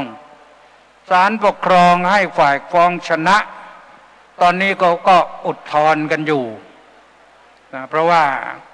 มันก็มีมติมหาเถรสมาคมให้ปฏิบัติได้ถูกต้องอยู่วัดนพวงศารามที่ปัตตานีนะเอาเล่าเรื่องย่อๆว่าที่นั่นก็ให้คำปรึกษาอยู่บ้างนะในฐานะที่อดีตก็เป็นเจ้าคณะภาคดูแลทางนั้นอยู่เขาก็ปรึกษาหารือมาก็ให้คำตอบไปชี้แนะแนวทางไปทีนี้เรามาว่ากันถึงเรื่องของเรานี่ก็เรื่องมันยาวนะ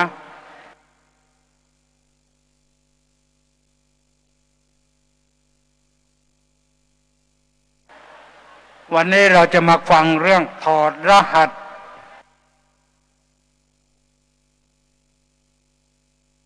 พระธรรมวินัยกับยุทธการทางข้อมูลข่าวสาร I.O.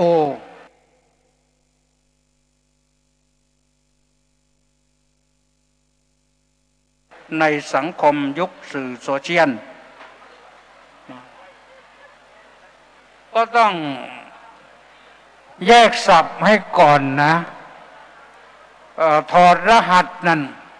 หมายความว่ามันมีของลับอยู่ถอดรหัสก็หมายความมีของลับเรามาเปิดเผยความลับกันงานนี้มาเปิดเผยความลับกันว่าที่มันลับอยู่คืออะไรความลับในทางพระธรรมวินัยทำไมถึงลับพระพุทธองค์ทรงเปิดเผยจำแนกแจกแจงทำให้ตื้นทำให้เข้าใจง่ายแต่เรารู้สึกว่าลับเพราะอะไรไม่ใช่เพราะศาสนานะแต่ว่าเพราะเราชาวพุทธเองไม่ค่อยจะมีเวลามาทำความเข้าใจเหตุผลก็คือว่าชาวพุทธเราก็ต้องทำมาหากินอย่างเมื่อก่อนเนี่ยประชาชนก็มีเวล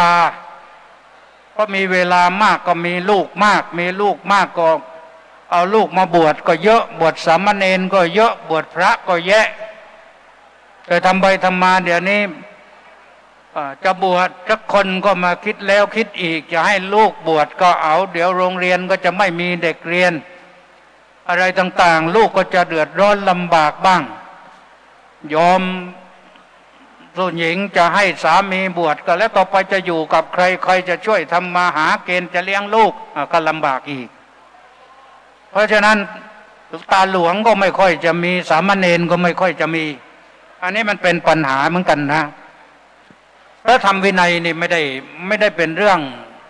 ลับอะไรพระพุทธเจ้าพยายามเปิดพระพุทธองค์ทรงใช้ยุทธการข้อมูลข่าวสารของพระองค์เยอะนะใช้อย่างไรบ้างโดยชี้พระองค์ก็คือเรื่องที่แต่พระพุทธองค์ก็บอกว่าทั้งหลายทั้งปวงนี่ที่เราต้องมาทุกข์ทรมานลำบากอยู่เนี่ยเพราะเราไม่รู้และมาสร้างกรรมขึ้นมากรรมนั้นก็เป็นกรรมที่สร้างขึ้นแล้วก็เป็นของเราเองไม่ใช่เป็นของใครอื่นแต่ว่าเราไม่รู้บางทีเราเจ็บปวดบางทีทุกข์ทรมานบางทีป่วยไข้บางทีก็เป็นโควิดนี่อีกฝีดาษลิงมาอีกไม่รู้จะมาระบาดในคนไทยหรือเปล่าพระพุทธเจ้าเปิดเผยว่าทั้งหมดเนี่ยเราเป็นมาเพราะกรรมเพราะกรรมทีนี้กรรมนั้นน่ะกรรมที่ว่ากันถึงเรื่อง I.O. น่ะว่ากันด้วยเรื่อง information นะพระพุทธเจ้าเปิดตลอดเราจะ ทรงแสดงให้เราต่อต้านวจีทุจริตแล้วก็ใช้ในศีลข้อ5ศีล5ข้อที่4ข้อเดียวเท่านั้นแหละทำให้คนในยุคนั้นสมัยนั้นอยู่กันอย่างมีความสุขสงบได้ศีลข้อที่4คืออะไรล่ะเปิดยุทธการว่าเราต้องรักษาความจริงใจความจริงจังความวาจาจริงวาจาที่ไม่ก่อให้เกิดความทะเลาะเบาะแว้งกันวาจาที่น่ารักวาจาที่อิงอาศัยประโยชน์แก่กันและกันถ้าลุยกันใน4ประการนี้ได้ชื่อว่าเรารักษาศีลข้อที่4ที่เราสมาทานว่ามุสาวาทาเวรมณีสิกขาปะทังสมาธิยามิเนี่ยข้าพเจ้าขอรับเอาสิกขาบทคือเจตนางดเว้นจากการกล่าวเท็จทีนี้ในคำเท็จนี้มันมี1คำไม่จริง2คำที่ก่อให้เกิดความทะเลาะเบาะแว้งกัน3ก็ว่าคำที่ก่อให้เกิดโทษเสียหายกันวาจาหยาบคายแล้วก็4วาจาที่ลิดรอนตัดรอนประโยชน์กันพระพุทธองค์ยังบอกนอกจากว่ารักษาศีลข้อนี้แล้วจะอยู่กันอย่างเป็นสุขไม่ทะเลาะเบาะแว้งกันยังก่อให้เกิดประโยชน์คนที่รักษาศีลข้อนี้ดีหน้าตาก็ผ่องใสปากผิวพรรณก็ดีวาจาก็ดีฟันไปอะไรก็ดีต่างๆแล้วบอกต่อไปถึงว่าสัมปรายภพจะไม่ทุกข์ยากลำบากแน่นอนก็เรียกว่าไม่ไปอบายภูมิเลยว่างั้นเถอะมีแต่จะไปแบบไปสวรรค์มีความสวยความงามเพราะทำประโยชน์ไว้อันนี้คือเรื่องของวาจาที่พระพุทธเจ้าสอนและพระองค์เองบอกปวงชนชาวโลกว่าสิ่งใดไม่จริงไม่แท้ไม่เป็นที่รักไม่เป็นที่ชอบใจพระองค์ไม่ตรัสสิ่งใดจริงแท้แต่ไม่เป็นที่รักไม่เป็นประโยชน์ก็ไม่ตรัสสิ่งที่จะตรัสนั้นต้องจริงแท้เป็นที่รักเป็นที่ชอบใจและเป็นประโยชน์จึงตรัสไว้และจริงแท้เป็นที่รักเป็นที่ชอบใจเป็นประโยชน์ก็ยังเลือกเวลาที่จะตรัสจะพูดเพราะฉะนั้นเรื่องนี้เราสามารถที่จะประยุกต์หรือบูรณาการมาใช้ในเรื่องของ information operation ยุทธการการสื่อสารนี้ได้ว่าถ้าหากว่าเราทำสิ่งที่จริงที่แท้เป็นที่รักเป็นที่ชอบใจเป็นประโยชน์กันแล้วเนี่ยสังคมเราก็จะน่าอยู่สังคมเราก็จะเป็น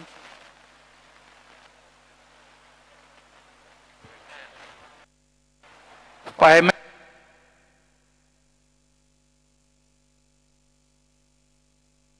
ม่ถึงไหนเลยหมดแบตเตอรี่ซะแล้วมาก็เอากันว่าสิ่งนี้ก็คือสิ่งที่เบื้องต้นที่พระพุทธองค์ทรงแสดงไว้ให้เราท่านทั้งหลายปฏิบัติกันสำหรับของพระยังมีมากกว่านั้นถ้าพูดโกหกงดเท็จยิ่งใหญ่ขึ้นไปก่อให้เกิดอันตรายต่อสังคมจะมีโทษหนักสำหรับพระด้วย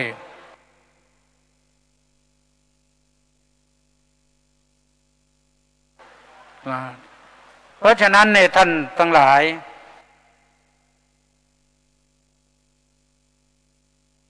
เราจะเห็นว่าในปัจจุบันเนี่ยนะในโลกยุคโซเชียลมีเดียเนี่ยเรื่องของการ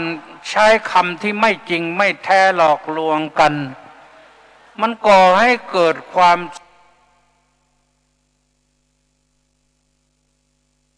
เสียหายใหญ่หลวงบางครั้งบางทีไปอ้างชื่อลุงตู่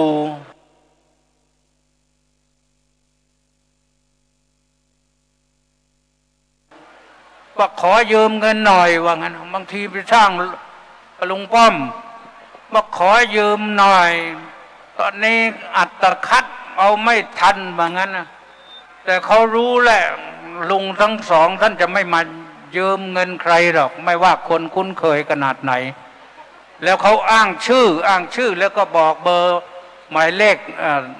ธนาคารเรียบร้อยนะว่าให้โอนก็ไปที่นั่นนี่ถึงกับขนาดนี้แม้เรื่องโรคภัยไข้เจ็บอะไรต่างๆบางทีเขากระจายมาเนี่ยก็ทำให้เป็นเรื่องที่น่าห่วงและทำให้สังคมปั่นป่วนมากเลยพระคุณเจ้าทั้งหลายครับผมว่าเราทั้งหลายเราต้องช่วยกันนะในการที่จะเอาสารที่เป็นธรรมะขึ้นโลกโซเชียลมีเดียกันให้เยอะๆนะผมนี่พยายามทำอยู่ผมพยายามทำเรื่องเฟซผมก็ไลฟ์สดมาทุกวันจันทร์ถึงศุกร์นะครับ3 ทุ่มถึง4 ทุ่มนี่ผมใช้เฟซชื่อว่ากิตติเมธีแต่เป็นภาษาอังกฤษนะครับเป็นภาษาอังกฤษกิตติเมธี3 ทุ่มถึง4 ทุ่มออกวิทยุ AM ไปด้วยออกเฟซไปทั่วโลกด้วยแล้วก็ไปขึ้นวิทยุในที่สุพรรณนี่ของท่านพระครูสุวรรณวิจิตรนี่ก็ส่งมาด้วยนะผมส่งมาด้วยก็คุยกับท่านอยู่นะแล้วก็ที่นครปฐมก็มีวัดหาไทยนเรศนะถ้าไปนครศรีธรรมราชไปเชียงใหม่ไปขอนแก่นนู่นไปหมดเลยอันนั้นที่วิทยุพระพุทธศาสนาที่เขาไปสอยเสียงออกแล้วขึ้นเราได้ในขณะเดียวกันไปทั่วโลกเนี่ยพอไปโดยเฉพาะในอเมริกาเนี่ยพอถ่ายไปปั๊บเนี่ยเขาจะแชร์กันต่อไปคนฟังกันเป็นพันเป็นหมื่นครับเพราะฉะนั้นก็อยากจะฝากพระคุณเจ้าทั้งหลายว่าในหน้า Facebook ที่มันมีภาพอะไรต่อมีอะไรไม่รู้ล่ะเอาภาพพระไปขึ้นในหมดแล้วก็เอาธรรมะไปให้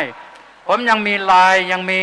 คลิปสั้นๆประมาณ 3-4 นาทีขึ้นไปให้ฟัง YouTube ก็มีครับโลกสวยด้วยธรรมะเป็นภาษาไทยครับโลกสวยด้วยธรรมะกดไปดูใน YouTube ก็เจอมีธรรมะข้อสั้นๆเป็นที่ติดฟังก็ขอเชิญได้ขอนิมนต์ได้นะครับถามไปได้ครับวันนี้เวลาช่วงนี้ก็หมดเท่านี้ครับครับขอบพระคุณครับว่าพิธีกรของเราเนี่ยต้องขอกราบขอบพระคุณนะฮะท่านผอ.ดีทีวีนะฮะพระอาจารย์ปราโมทนะฮะท่านจัดเต็มนะครับคัดสรรนะฮะปริยนธรรม9 ประโยคทั้งนั้นนะฮะซ้ายขวาของกับผมเองเนี่ยครับแต่ก่อนอื่นนะฮะขอทำการต้อนรับนะฮะสส.ทองแดงเบญจปักษ์ครับท่านเป็นกรรมเองเลยนะครับตั้งใจที่จะมาเป็นกำลังใจนะครับมาร่วมอนุโมทนากับสาธุชนทั้งในสถานที่แห่งนี้นะครับวัดป่าเลไลแล้วก็ท่านผู้ชมทางบ้านนะครับขอเสียงปรบมือให้สส.ทองแดงเบญจปักษ์หน่อยครับนี่นะฮะก็คือตัวแทนของพวกเรานะฮะในฐานะกรรมาธิการศาสนาศิลปะและวัฒนธรรมวันนี้ท่านมาในนามส่วนตัวนะครับที่จะมาร่วมอนุโมทนาแล้วก็ให้กำลังใจนะครับว่าพวกเรานะฮะในฐานะผู้ที่อุปถัมภ์คุ้มครองพุทธศาสนาแล้วก็มีเลือดเข้มข้นนะครับของพุทธศาสนิกชนนะครับท่านก็ในฐานะที่เป็นสสก็มาให้กำลังใจนะครับท่านไม่ได้อยู่เดียวดายนะครับมีทีมตัวแทนของปวงชนชาวไทยนะครับก็มาร่วมให้กำลังใจด้วยนะครับวันนี้ก็ต้องขอบคุณท่านเจ้าคุณธรรมกิติเมธีนะฮะท่านเป็นถึงอดีตกรรมการมหาเถรสมาคมนะฮะตำแหน่งเยอะมากมายนะฮะทั้งเป็นอธิการมมลนะครับแล้วก็เป็นนะครับวันนี้ที่เราได้ความรู้จากท่านเนี่ยท่านชี้ตรงประเด็นเป๊ะเลยฮะเรื่องของยุทธการ I.O. ของพระผู้มีพระเจ้านะครับหรือพระพุทธเจ้าของเรายิงตรงไปเลยฮะศีลข้อที่4นะครับยิงไปเรื่องของความจริงนะครับแล้วก็มีเรื่องของสร้างความต่อสู้ในเรื่องของการไม่จริงไม่แท้นะครับแล้วก็ท่านก็ยังโยงนะฮะว่าพระเนี่ยก็มีเรื่องของศีลที่เข้มข้นกว่าศีลข้อที่5ด้วยนะครับทั้งหมดทั้งมวลเนี่ยท่านยกตัวอย่างแล้วก็เป็นตัวอย่างนะฮะ ของพระสาย I.O. นะครับขออนุญาตท่านนะครับท่านทำทั้ง YouTube นะครับทำทั้งเรื่องของวิทยุนะฮะแล้วก็แชร์ไปในสถานที่ต่างๆนะครับสุวรรณบุรีนครปฐมนครราชสีมาต้องยอมรับท่านจริงๆนะครับทุกเช้าเนี่ยผมก็จะได้ไลน์มาจากท่านนะฮะท่านเทศนานะครับแล้วก็เป็นนักปฏิบัติการ I.O. สายพระตัวยงตัวจริงนะครับที่มาช่วยคุ้มครองอุปถัมภ์คุ้มครองพระพุทธศาสนาอย่างแท้จริงนะครับก็ขอเสียงสาธุการให้กับท่านเจ้าคุณธรรมกิติเมธีด้วยนะครับครับก็ขอบพระคุณนะครับต่อจากนี้นะครับก็มารับฟังข้อคิดเห็นจากท่านวิทยากรอีกท่านหนึ่งนะครับเป็นพระมหานะครับประเรียนธรรม9ประโยคนะฮะพระศรีวิสุทธิวงศ์นะครับก็ท่านเป็นผู้ช่วยเจ้าวาดนะครับวัดพระปฐมเจดีย์นะฮะราชวรมหาวิหารนะครับก็ต้องเรียนว่ามีความรู้เชิงภูมิธรรมและที่สำคัญนะครับท่านเป็นพระสายปฏิบัติด้วยนะครับวันนี้เรามีทั้งสายบู๊สายบุญนะครับมาร่วมเสวนานะครับเดี๋ยวรอดร.บรรจบนี่ก็จะเป็นทั้งบู๊ทั้งบุญเดี๋ยวก็จะมาต่อจากนี้นะครับก็ขอกราบนมัสการครับ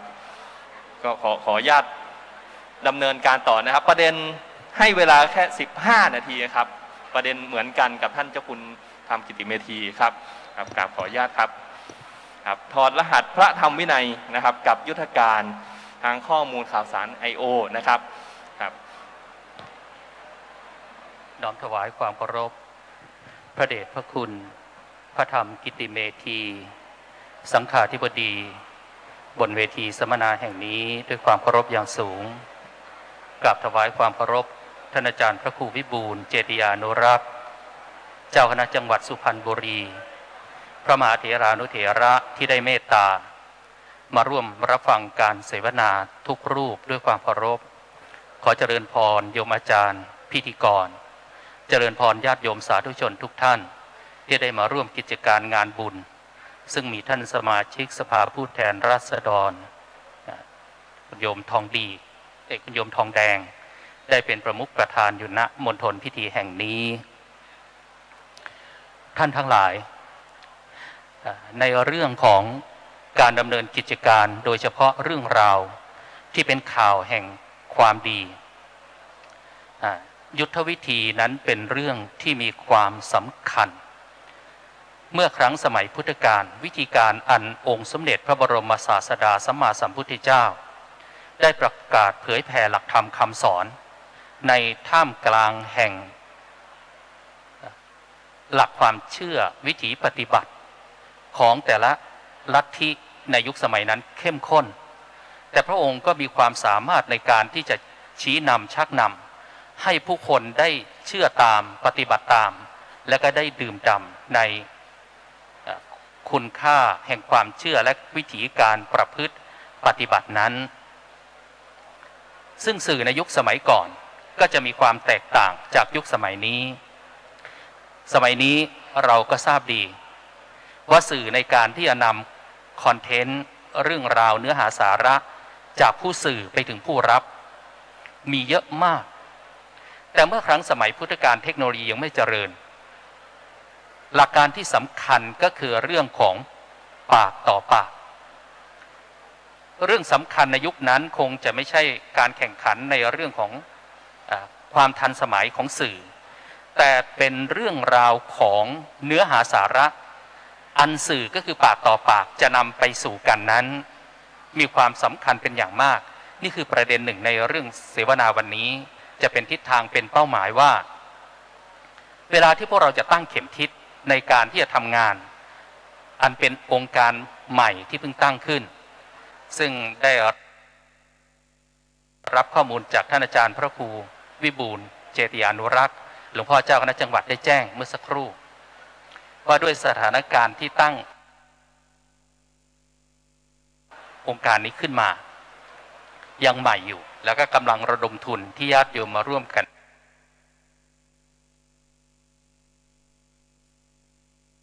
นี้ทิศทางที่สำคัญหนึ่งก็คือเรื่องของสาระในการที่เราจะใช้โซเชียลที่มีอยู่ในยุคปัจจุบันเพื่อที่จะหนึ่งป้องกัน ผู้ที่ไม่หวังดีปรารถนาดีไปบิดเบือนสองก็คือเพื่อที่จะนำเสนอสิ่งที่ดีงามอันมีอยู่ในวงการแห่งพระพุทธศาสนาซึ่งเป็นเป้าหมายที่องค์การตั้งขึ้นนี้จะนำสื่อจะนำเสนอให้กับผู้รับหลักการเนื้อหาสาระที่พระพุทธองค์ได้จุดเป็นแสงสว่างขึ้นเพื่อให้คนนำปากต่อปากหลักการที่สำคัญประเด็นที่หนึ่งเลยก็คือเรื่องของพุทธคุณตัวอย่างจากบทสวดมนต์บทธรรมวัดเย็นของพระสงฆ์บทพุทธคุณนะครับเมื่อสักครู่นี้ลืมขอท่านโยมอาจารย์ได้ช่วยเปิดให้ก็เลยท่านก็ได้กรุณานะครับหลังจากที่หันธรรมยังพุทธะจบนะครับนโมสามจบต่อไปคือตังโขปนะภควันตังเอวังกัลยาโนกิตติสัตโธอัปพุคโตตรงนี้ก็แปลกเหมือนกันพระกิตติศัพท์อันงามของพระผู้มีพระภาคเจ้าพระองค์นั้นได้ฟุ้งไปแล้วอย่างนี้ว่าทำไมเป็นภควันตังทุติยาวิภัตติก็ยังไม่ทราบนะจริงๆเนี่ยมันเป็นฉัตรถีวิภัตติของพระผู้มีพระภาคเจ้าว่ายังไงบ้างเริ่มต้นตั้งแต่วิชชาจารณะสัมปันโนที่ผู้คนได้ยินทำให้ได้ยินแล้วสะดุดหันหน้าที่จะมาฟังนั่นคือเรื่องราวของความรู้ที่พระองค์ได้รู้จารณะคือความประพฤติปฏิบัติที่พระองค์ทรงดำเนินพระพุทธองค์จะทรงมีความรู้ตามที่พระเดชพระคุณพระธรรมกิตติเมธีท่านได้เกริ่นนำพระองค์นำเสนอในสิ่งที่คนไม่เคยนำเสนอมาก่อนนะครับ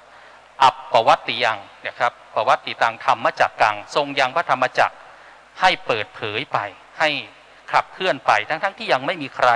ที่จะรู้ที่จะมาเปิดเผยมาก่อนนะครับมันทำให้สร้างความสะดุดครับจารณะคือความประพฤติปฏิบัติของพระองค์เราจะเห็นอยู่ในเบี้ยบ้ายลายทางของพระคัมภีร์ที่ได้ศึกษาในหลักสูตรของพระภิกษุสามเณรที่ชัดเจนเลยก็คือเรื่องราวในพระธรรมปทัฏฐกถานะครับเช่นวันเพ็ญขึ้น15ค่ำเดือน6พระพุทธองค์ทรงสุคตจีวรยุรญาตขึ้นสู่พุทธอาฏประดุจดังพระอาทิตย์ในยามเช้าส่องแสงอยู่เหนือยอดเขายุคนธรทรงมีพระเนตรอันประกอบด้วยเมตตาเบิงมองดูเหล่าพุทธสาวกทั้ง 1,250 รูปที่สงัดเงียบอยู่ในร่มเงาป่าไผ่ป่าเวลุวันนะครับ 1,250 รูปจะมีองค์ใดองค์หนึ่งขนองมือขนองเท้ากระแอมกระไอบ่มีได้เลยประดุจดังเทพพนมคือท่องแถวแห่งเทพท่านว่าเทพนั่งแล้วไม่กระดุกกระดิกนะครับก็คงจะอย่างนั้นแหละนะครับฉะนั้นวิธีการที่พระองค์ทรงได้นำพาก็คือทำตนให้เป็นแบบอย่างมีวิชาจารณะสัมปันโนสุขโตเสด็จไปที่ใดเกิดเป็นความดีณที่นั้นครับสุขโตศัพท์นี้ในคัมภีร์วิสุทธิมรรคท่านแก้ขยายมาเป็นสุขโตผู้กล่าวแต่สิ่งที่ดีงามพูดสิ่งใดแล้วจะก่อเกิดเป็นประโยชน์เกิดความสมานสามัคคีดังที่ท่านเจ้าคุณอาจารย์พระเดชพระคุณพระธรรมกิตติเมธีได้นำเสนอไปนะครับเลยโลกวิทูเป็นผู้รู้แจ้งโลกพระองค์ไม่ใช่จะรู้แต่แค่เพียงสภาวะธรรมปรมัตถธรรมอันบุคคลผู้ปรารถนาในการที่จะออกจากโลกนี้เพื่อเข้าไปสู่ความสงัดเงียบความว่างเปล่าความไม่มีสิ่งใดเป็นนิพพานเท่านั้นคนในโลกมีแตกต่าง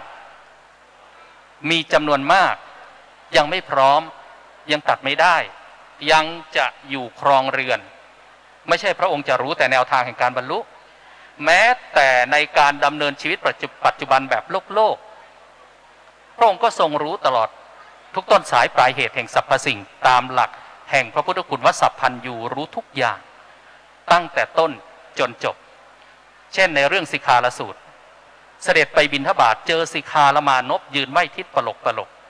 พระองค์ถามว่าเธอไหว้ทิศทำไมสิกขารมานพกราบทูลว่าก่อนที่บิดาจะตายได้สั่งเอาไว้อย่าได้ประมาทแต่ละวันตื่นขึ้นมาให้ไหว้ทิศตลอดทุกวัน พระองค์ตรัสว่าดูก่อนมานพนัยยะแห่งความหมายที่บิดาของเธอบอกเอาไว้ไม่ใช่แบบนี้ ไม่ใช่มายืนไหว้ทิศแบบนี้ทิศในที่นี้ก็คือบุคคลต่างๆที่อยู่ในฐานะที่แตกต่างเหมือนทิศที่อยู่รอบตัวเราการไหว้ก็คือการประพฤติปฏิบัติที่ถูกต้องที่ชอบต่อบุคคลที่อยู่ในฐานะต่างๆนั้นจึงเป็นเรื่องราวของทิศหกพ่อแม่ต้องประพฤติปฏิบัติยังไงจึงจะเกิดเป็นคุณประโยชน์ระดับโลกก็คือการอยู่ครองโลกอยู่ในโลกเนี่ยยังไม่ออกไปจากโลกเพื่อนที่ดีต้องมีคุณลักษณะอย่างไร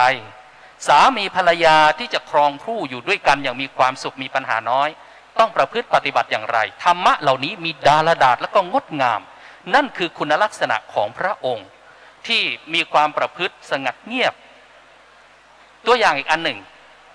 เมื่อพระองค์เป็นหลักสาวกของพระองค์เช่นพระอัสสชิเป็นผู้จุดประเด็นให้ผู้คนได้หันมามองโดยอาศัย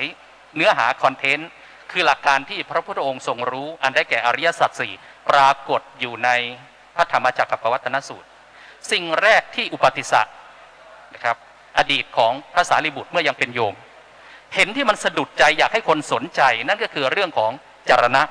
พระสัชชีจะมีความสำรวมจะเดินจะเหินหันซ้ายแลขวามันเป็นที่ประทับใจบ่งบอกว่าข้างในต้องมีคุณลองเข้าไปพูดจาพาทีดูดีดูก่อนดีกว่าก็รอจนท่านบิณฑบาตเสร็จก็เข้าไปพูดไปคุยในที่สุดก็ได้รับหลักธรรมสำคัญหลักธรรมที่ว่านั้นก็คือหัวสว่านแห่งหลักธรรมที่พระพุทธองค์ได้เปิดเผยก็คือเรื่องของอริยสัจสี่เยธมาเหตุปภวาเตสังเหตุงตถาคโตเตสัญจโยนิโรโทจะเอวังวาทีมหาสมโน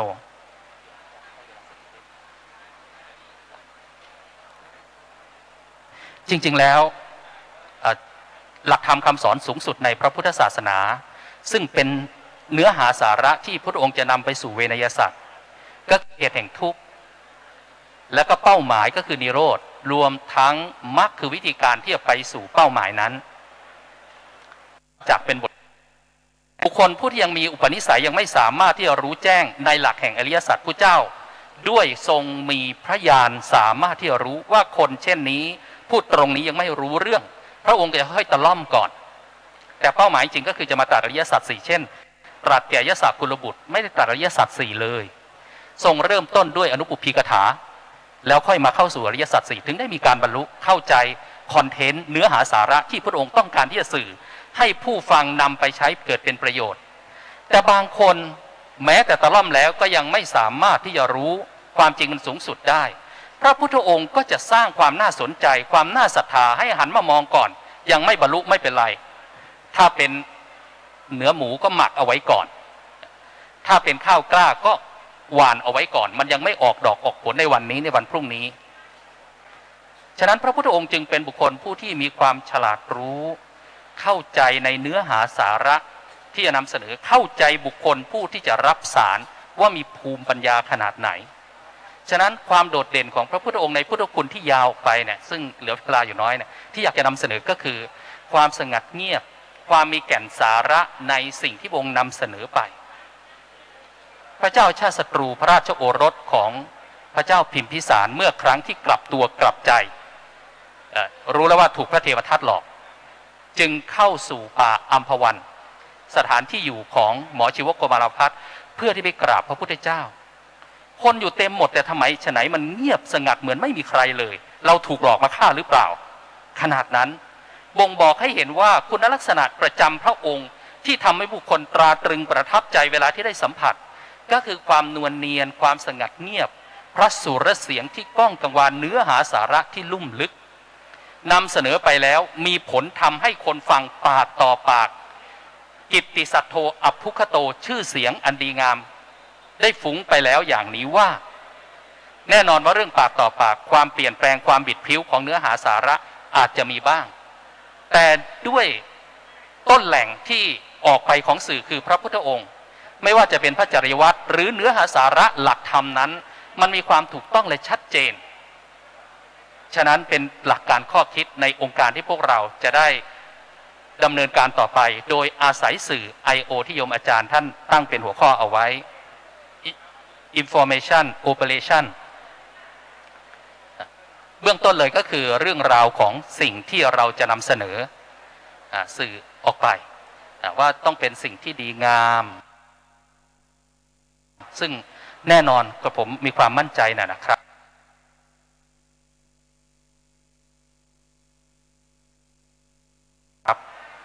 เช่นเรื่องราวของขนบธรรมเนียมประเพณีการร่ายรำกันดูในรายการที่ท่านอาจารย์พระครูประหลัดนรงค์ฤทธิ์ท่านพระอาจารย์มหาปราโมทย์ได้นำเสนอใน YouTube ที่ผ่านไปว่างๆญาติโยมก็ร่ายรำนะครับให้บรรยากาศมันคลึกคลื้นเป็นขนบธรรมเนียมประเพณีเป็นมีหลักธรรมคำสอนเป็นพื้นฐานเป็นความงดงามในระดับโลกที่พระเจ้าสอนใครที่มีภูมิปัญญาขยับขึ้นก็ว่ากันไปตามนั้นนี่คือเรื่องราวของวิธีการที่พระองค์ทรงใช้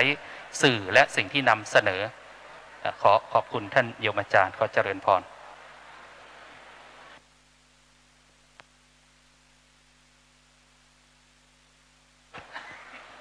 ทดสอบครับก็ขอเสียงสาธุการนะครับกับพระศรีวิสุทธิวงศ์นะครับ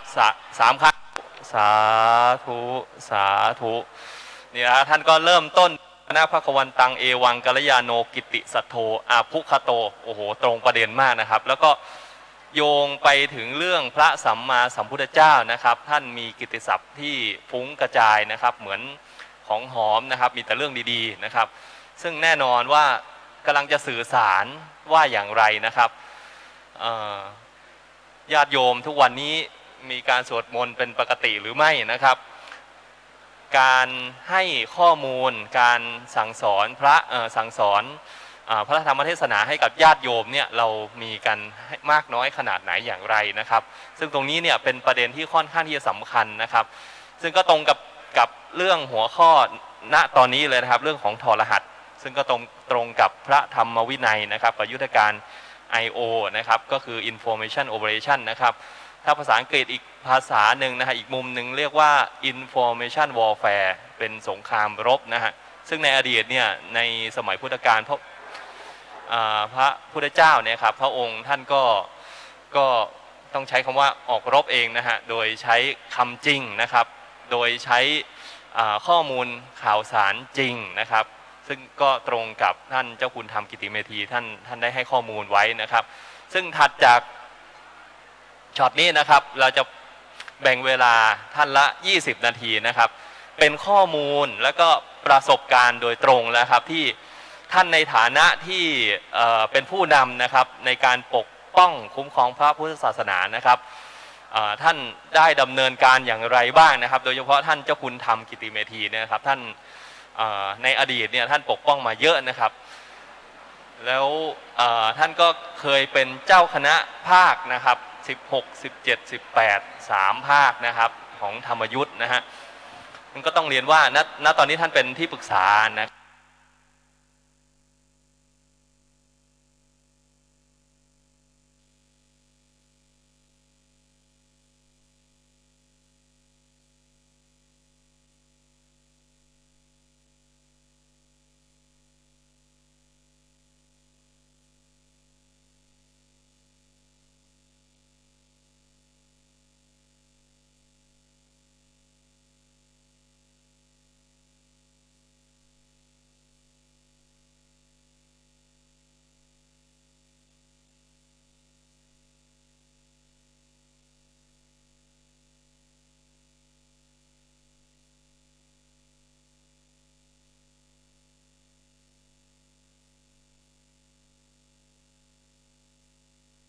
นะครับแล้วก็ได้ผลท่านญาติโยมสาธุชนครับวันนี้นี่งานเกิดขึ้นได้ก็เพราะประเด็นความคิดที่ว่าองค์การพุทธศาสนาโลกแห่งประเทศไทยนะประเทศไทยร่วมกับภาคีเครือข่ายองค์กรชาวพุทธโดยส่วนตัวนั้นพอเห็นชื่อแล้วก็ยินดีมาตั้งแต่วันที่ได้เห็นชื่อแล้วเพราะว่าเราได้มีฝ่ายที่ได้มาร่วมอุดมการณ์จะใช้ชื่ออย่างไรก็คือเหมือนกับเราเดินขึ้นภู ภูเขานี่สูงมากเลย ยอดเดียว แต่ใครจะขึ้นทางไหนก็ได้ เป้าหมายก็คือไปให้ถึงยอดภูเขา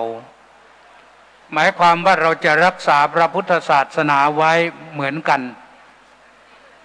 เพราะนั้นเมื่อเห็นชื่อนี้ขึ้นมาก็ดีใจ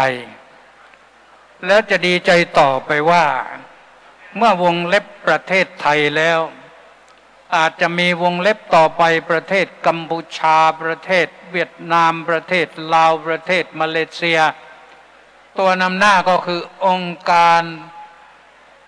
ศาสนาพุทธโลกเหมือนกันแล้วก็วงเล็บประเทศเมียนมาประเทศกัมพูชาประเทศลาวประเทศมาเลเซียประเทศอินโดนีเซียไปถึงประเทศอินเดียต่อไปอีกรอบหนึ่งย้อนกลับไปโน้นก็ได้นะครับเรื่องของinformation ของพระพุทธเจ้านะถ้าลงรายละเอียดไปอีกสักนิดหนึ่งก็คือว่าพระพุทธองค์ทรงใช้3 ทางนะทรงมีแนวทางในการสร้างยุทธศาสตร์ operation เนี่ยยุทธการเนี่ย3 ทาง 1 ทางกาย 2 ทางวาจา 3 ทางใจอยู่ตรงนี้แหละถามว่าพระพุทธเจ้าทำอย่างไรทางกายก็แสดงให้ดูคนเห็นแล้วเกิดศรัทธาเลื่อมใสในวัตปฏิบัติปฏิปทาของพระองค์ก็เดินเรียบร้อยผิดกับสมณะอื่นนั่นก็ส่วนหนึ่งแล้วก็คงที่คงเส้นคงวาตลอด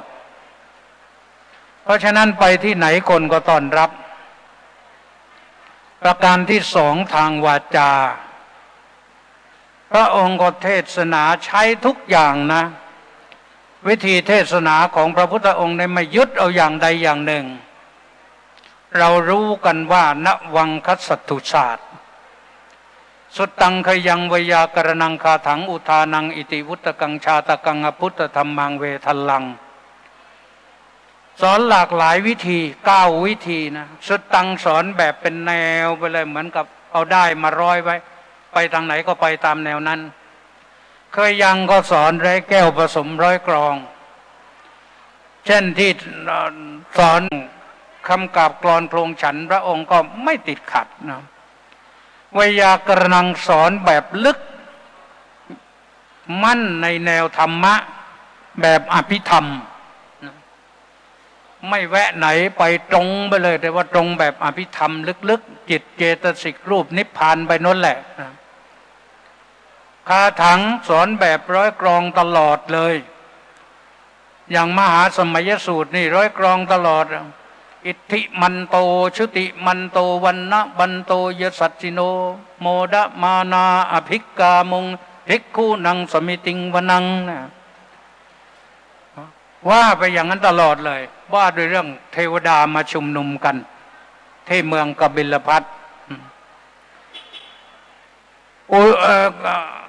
อุทานังสอนแบบอุทานสั้นๆไม่ยาวมากยะธาหเวปาตุภวันติธรรมมาอาตาปิโนชายโตบรมนัสสะนะเมื่อใดทำทั้งหลายปรากฏแก่พราหมณ์ผู้มีเพียรเพ่งอยู่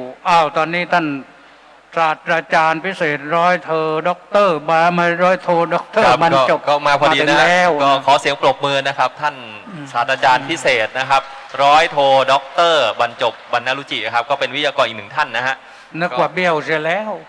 ครับก็เดี๋ยวเป็นช็อตถัดไปนะครับก็ขอเรียนเชิญท่านเจ้าคุณธรรมกิติเมธีนั้นก็เป็นเรื่องอุทานแล้วนะอิติวุตกะสอนแย้งพระพุทธเจ้าไม่ใช่ไม่แย้งคนนะแย้งแต่แย้งแล้วชี้แจงให้เห็นว่าระหว่างที่ท่านว่าอย่างนั้นกับที่ตถาคตว่าอย่างนี้อันไหนมันดีกว่าเลือกดูสินะเพราะว่าอิติวุตกะเรากล่าวอย่างนี้นะท่านกล่าวอย่างนั้นเรากล่าวอย่างนี้ของใครมันจะดีกว่ากันชาตกังสอนชาดกเรื่องอดีตนิทานชาติอดีตชาติของพระพุทธเจ้าและพระสาวกอื่นๆ ที่มาเกี่ยวข้องให้มาเชื่อมโยงถึงปัจจุบัน เรียกว่าสอนเรื่องแนวชาดกอพุทธธรรมังสอนเรื่องอัศจรรย์อัศจรรย์ต้องมีนะอัศจรรย์ต้องมีไม่มีไม่ได้เพราะมีเรื่องอยู่จริงความจริงนั้นเราลบไม่ได้เรื่องปาฏิหาริย์อะไรต่างๆนะอิทธิปาฏิหาริย์อาเทศนาปาฏิหาริย์อนุสาสนีปาฏิหาริย์เนี่ยอิทธิปาฏิหาริย์ก็ต้องแสดงแต่ไม่ใช่แสดงอวดแสดงโม้แสดงโชว์แต่แสดงให้คนที่บังอาจกระตุกเส้นของคนที่บังอาจไม่เชื่อสอนให้เขาเชื่อยกตัวอย่างนะคุณธมยันตีนะแกออกจากบ้านไปหาหลวงพ่อพุธฐานิโยวัดป่าสารวันนะออกจากบ้านคิดไว้ว่าถ้าหลวงพ่อพุธมียานวิเศษจริงวันนี้ทักเราให้ถูกปรากฏว่าไปถึงพอเดินเข้าไปในศาลาตอนนั้นแหละหลวงพ่อกำลังเทศอยู่ทักเลยอ้าวญาติโยมทั้งหลายวันนี้มีคนมีชื่อเสียงโด่งดังมาฟังเทศนะรู้จักหรือเปล่านั่นน่ะเดินเข้ามานั่นเขาเรียกว่าธมยันตีว่าเขาอ่อนลงกราบลืมตัวเลยนะและตั้งแต่นั้นคุณธมยันตีก็แต่งชุดขาวรักษาศีล 8เคารพหลวงพ่อพุธมากเลยรู้สึกว่าจะแต่งชุดขาวจนตลอดชีวิตนั่นคือเรียกว่าอิทธิปาฏิหาริย์รู้ใจคนเพราะฉะนั้นเรื่องอัศจรรย์เนี่ยมีอาเทศนาปาฏิหาริย์ก็ดักใจคนได้อย่างสมมุติว่าโดยโยมนั่งอยู่แถวเนี้ยอาตมามีความรู้พิเศษอันนี้เดาใจโยมถูกโยมกำลังคิดอะไรอยู่รู้ได้ทันทีหรืออาจารย์มันจบกำลังเดินทางมาโอ้ยเราไปไม่ทันแล้วนั้นคิดอย่างไรมาอันนี้เดาใจถูกนะว่าอาจารย์คิดหนักแล้วว่าเมื่อไหร่จะมาถึงสักทีเนาะจะขับรถเร็วก็ไม่ได้นะอนุสาสนีปาฏิหาริย์ก็สอนให้คนเข้าใจง่ายเป็นอัศจรรย์ใช้ได้ทั้งสามนะจะได้ทั้งสามเวทัลลังนี่จะสอนเป็นแบบdiscuss two way ไปนั่งสนทนากันเหมือนกับที่พระพุทธเจ้านั่งตรัสถามเบญจวัคคีย์นะอันนี้ใช่หรือไม่ใช่มันทุกข์หรือมันสุขเล่าเนี่ยจึงอะไรเที่ยงหรือไม่เที่ยงเป็นทุกข์หรือเป็นสุขเมื่อไม่เที่ยงเป็นทุกข์แล้วจะยึดถือว่าตัวตนได้หรือไม่ได้พระเจ้าค่ะนะผลสุดท้ายคนตอบก็เข้าใจธรรมะหมดนะในลักษณะของพระพุทธเจ้าทีนี้อยากจะยกตัวอย่างอีกสักข้อหนึ่งตามที่คัมภีร์บอกไว้นะพระเจ้าพิมพิสารและราชบริพารของพระองค์เนี่ยมาฟังกันแสนกว่าวันนั้น110,000มั้ง110,000แล้วโยมลองคิดดูที่ว่าคนจะนั่งไปถึงไหนแล้วถ้าหากว่านั่งกันไกลอย่างนั้นพระองค์จะเทศอย่างไรให้คนได้ยินได้ฟังถ้าหากว่าพระพุทธเจ้าไม่ใช้my operation ปฏิบัติการทางจิตพระองค์ต้องปฏิบัติการทางจิตปกติพระพุทธองค์นั้นพระสุรเสียงก็เรียกว่าพรหมัสสโรมีเสียงประดุจเสียงแห่งพรหมเพราะฉะนั้นพระองค์ตรัสไปปั๊บเนี่ยถ้าเราไม่สมัยนั้นไม่มีเครื่องขยายเสียงแน่นอนไม่มีครับไม่มีแต่ว่าคนเป็นจำนวนแสนได้ยินเสียงเหมือนกันแล้วบรรลุโสดาบันไปเป็นแสนคนอีก10,000 คนก็ถึงพระรัตนตรัยแสดงว่าท่านเหล่านั้นฟังเสียงเหมือนกันเป๊ะเลยนั่นคือพระองค์ใช้ mind หรือ mental operation กว่าใช้ปฏิบัติการทางจิตให้คนรู้ทั่วถึงเท่ากันพระองค์ตรัสอย่างไรก็ให้เขารู้อย่างนั้นเพราะฉะนั้นนะเรื่องปฏิบัติการของพระพุทธเจ้านี่พิสดารถามว่าแล้วในปัจจุบันนี้เราจะทำอย่างไรเราจะต้อง ใช้โซเชียลมีเดียต้องใช้โลกดิจิทัลเนี่ยให้มันเกิดประโยชน์ ครับ ใครที่ทำได้มีฤทธิ์มีอำนาจได้และที่สำคัญก็คือพระพุทธองค์นั้นมีอีกตัวหนึ่งเขาเรียกเจโตปริยญาณเจโตปริยญาณนั้นถ้าภาษาปรัชญาแบบไทยก็เขาเรียกว่าปรวิชชาญาณ ครับ ตัวนี้คือพระพุทธองค์รู้จักกำหนดใจคนอื่นใครมาได้เดินมาปั๊บก็รู้แล้ว ครับรู้ คนนี้ ว่า เป็นทุกข์อะไรมาสุขอะไรมาดอกจะมาถามอะไรมาค้านหรือมายอมรับอะไรต่างๆ พระองค์รู้มาก่อนแล้ว เห็นหน้าก็รู้ใจแล้ว เพราะนั้นอันนี้ทำให้พระองค์ได้ประโยชน์มาก ครับ เราทั้งหลายครับพระคุณเจ้าพยายามฝึกอภิญญาจิตให้เกิดขึ้นนะครับ อภิญญาที่เป็นโลกิยะก็ได้ครับ ไม่ใช่เป็นโลกุตระอย่างเดียวถ้าไปโลกุตระเดี๋ยวเกรงว่าจะหมดกิเลสเสียมันเสียดายอีก โลกิยะก็ได้ครับ โยมก็ทำได้ โยมก็ทำได้ครับ มีโลกิยะจิตแต่ว่ามีอภิญญารู้จักรู้ใจคนอื่นได้นี่ ครับ สำเร็จประโยชน์ได้อันนี้ อืม แต่ถ้าเราไม่ถึงนั้นเขาผลิตเครื่องมืออุปกรณ์มาแล้ว เป็นเรื่องโซเชียลมีเดียเนี่ย ครับ เราจะใช้อย่างไรและเราจะควบคุมอย่างไร อืม ก็สิ่งที่ทำดีที่สุดก็คือยอมมีเท่าไหร่วันนี้ทอดประปาให้หมดสมทบทุน ทำบุญให้หมด ทำบุญให้หมดจะได้ ครับ เกิดอภิญญาจิตขึ้นเร็วๆนะโยมนะ ครับ พระศาสนาของเราอ่อนเปลี้ยเพลียแรงนะโยม ครับ พูดตรงๆตั้งแต่มีการเปลี่ยนแปลงการปกครองมา ครับ เมื่อวันที่ 23 พฤษภาคม พศ 2557 มาเนี่ย ครับ องค์กรชาวพุทธทำอะไรไม่ได้เลย แม้แต่เขาออกกฎหมายเขาก็ไปออกกันเอง ครับ เรารู้ทั้งรู้ว่าชาวบ้านที่อยู่นอนกับอยู่กับเหย้าเข้ากับเรือนพูดไม่เกรงใจก็นอนกับเมียอยู่แล้วออกกฎหมายมาให้พระปฏิบัติตาม ครับ เราก็ไม่รู้จะทำยังไงต้องปฏิบัติ เพราะกฎหมายนั้นเขายื่นเสนอลงพระประมาภิไธยมาแล้ว เมื่อลงพระประมาภิไธยแล้วต้องถือว่าเป็นกฎหมายของชาติ พระสงฆ์ต้องปฏิบัติตามด้วย ครับ เพราะฉะนั้นตอนนี้พระสงฆ์ปั่น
รายการสดๆแล้วนะครับพี่น้องครับ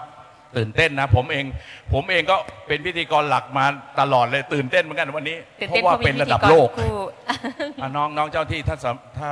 เสร็จแล้วช่วยบอกด้วย1 2 3นะฮะก่อนจะนะครับพี่น้องทุกท่านครับตอนนี้เริ่มแล้วนะครับสามารถเข้าไปดูรายการสดๆได้ที่ YouTube นะครับ Facebook เราถ่ายทอด Live ไปทาง YouTube แล้วก็ Facebook รายการ Live DDTV ของเรา แล้วก็ ได้ DDTV นะคะ สาธุครับ ค่ะ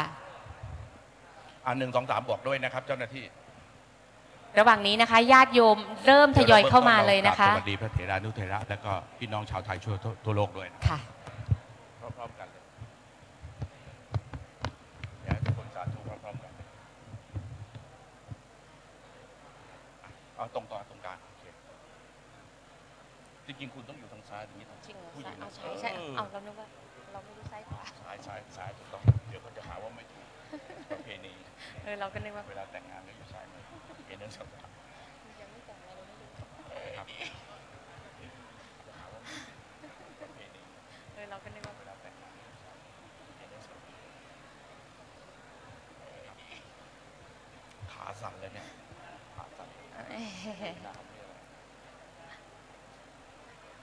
สัญญาณมาพร้อมบอกด้วย1 2 3 4 5 6 7 8 9 10ใช้เสียงนี้ก่อนนะครับก็ขออนุญาตท่านที่มาถึงนะครับตอนนี้มีรถบัสนะครับมาจำนวน1 คันไม่ทราบมาที่ไหนช่วยมาแจ้งพิธีกรด้วยนะครับจะได้ประกาศบอกบุญไปยังทั่วๆนะครับนะท่านที่มาถึงนะครับตอนนี้ขอเชิญนะครับทางด้านเพิ่งมาถึงใหม่นะครับท่านขอยินดีนะครับขอแสดงความยินดีต้อนรับนะเข้าสู่พิธีนะครับอันเป็นมหามงคลนะครับวันนี้นะครับขอเรียนเชิญนะครับลงทะเบียนอยู่ด้านหลังนะครับของศาลานะครับอาสมพรหมเวทีนะครับนะจุดเดียวเลยนะครับนะและหลังจากนั้นพระคุณเจ้าขอกราบแทบเท้านะครับนิมนต์ท่านเข้าสู่ประรำพิธีนะครับอาสมพรหมเวทีนะครับนะจุดเดียวเลยระดับและหลังจากนั้นพระคุณเจ้าขอกราบแทบเท้านะครับนิมนต์ท่านเข้าสู่ประรำพิธีนะครับฮัลโหลขอกราบอาจารย์ที่มนต์นะครับมีที่รับรองนะครับของพระสังฆาธิการด้านบนนี้เลยครับหลังจากที่เจ้าคณะจังหวัดนะครับนะส่วนอุบาสกอุบาสิกาพ่อแม่พี่น้องนะครับที่เดินทางมาร่วมงานวันนี้นะครับขอกราบขอบพระคุณนะครับขอนะครับด้านขวามือของพระสงฆ์นะครับสถานที่ยังไม่เต็มขอเชิญนะครับขอเชิญขึ้นมาด้านหน้าหน่อยได้ไหมครับ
อยู่ฝั่งนี้ ครับ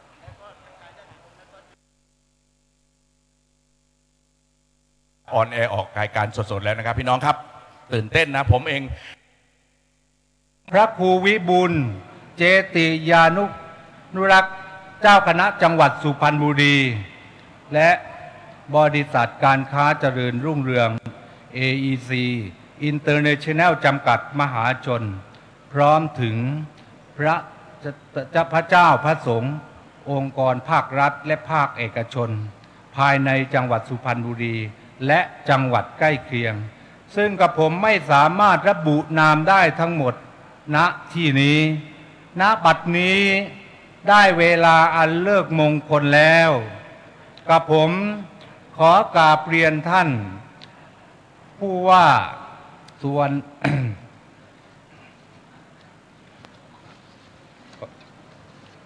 ขออนุญาต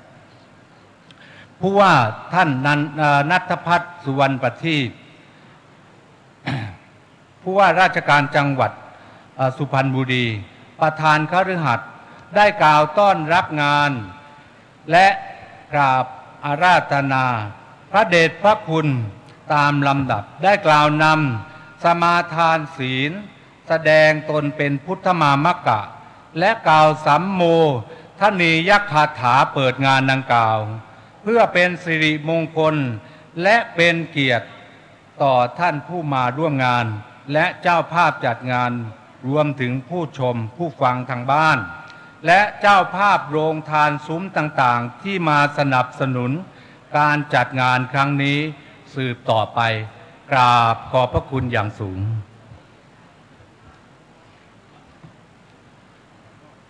ขอกราบเรียนเชิญนะครับท่านผู้ว่า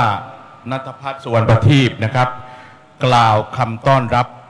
การเปิดงานขอกราบเรียนเชิญครับ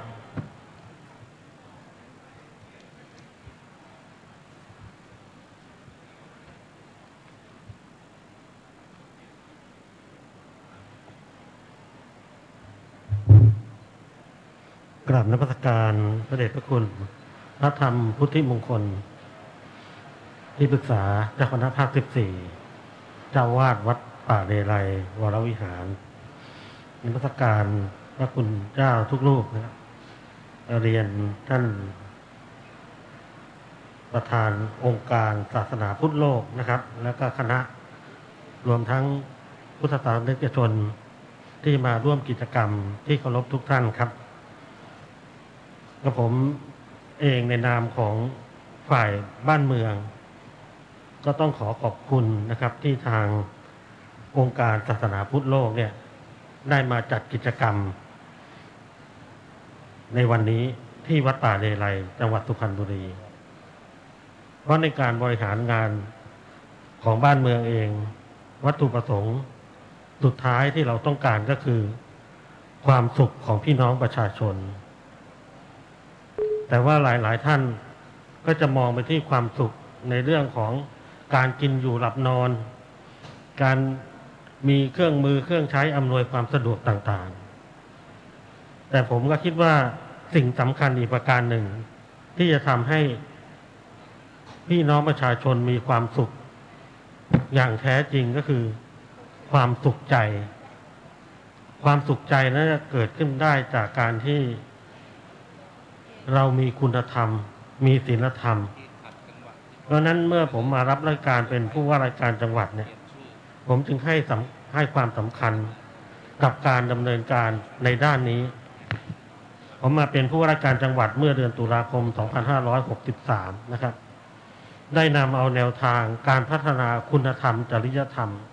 ที่เคยมีแล้วที่จังหวัดสุพรรณบุรีโครงการสำคัญก็คือโครงการคนดีศรีสุพรรณซึ่งมีคุณลักษณะของคนดี11ประการคุณลักษณะข้อ5คือเรื่องเบญจศีลเบญจธรรมพอได้ตัวนี้ขึ้นมาก็ต่อยอดลงไปว่าข้อ5เบญจศีลเบญจธรรมเราจะนำไปสู่การปฏิบัติได้อย่างไรผมเรียนว่าการพัฒนาบ้านเมืองกับการ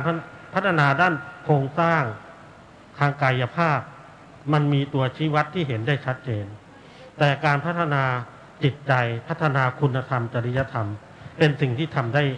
ค่อนข้างยากเพราะมันวัดผลได้ลำบากนะครับแต่อย่างไรก็ตามถ้าเราไม่ทำความสุขที่แท้จริงของพี่น้องประชาชนความสงบสุขของบ้านเมืองเนี่ยมันเกิดขึ้นไม่ยั่งยืนถาวร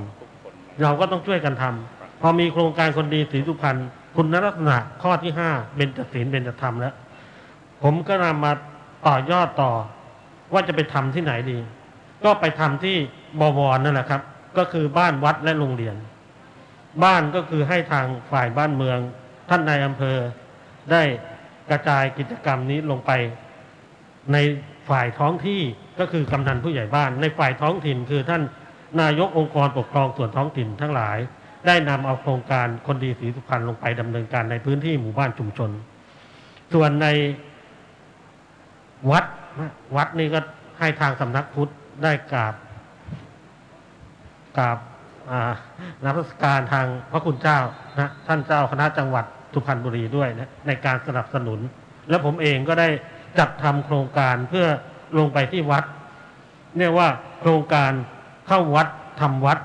พฤหัสบดีคือทุกวันพฤหัสบดีผมจะไปสวดมนต์ทำวัดเย็นที่วัดในจังหวัดสุพรรณบุรีหมุนเวียนกันไป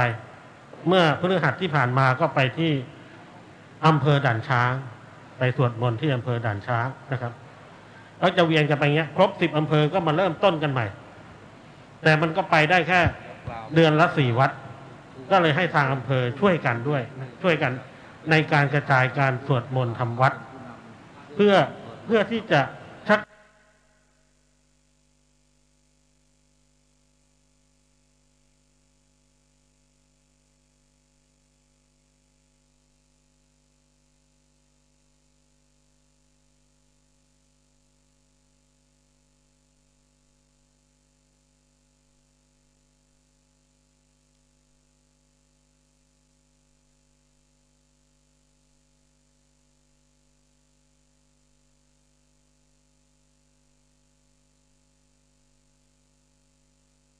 จากท่าสี่ประชุมกันไหม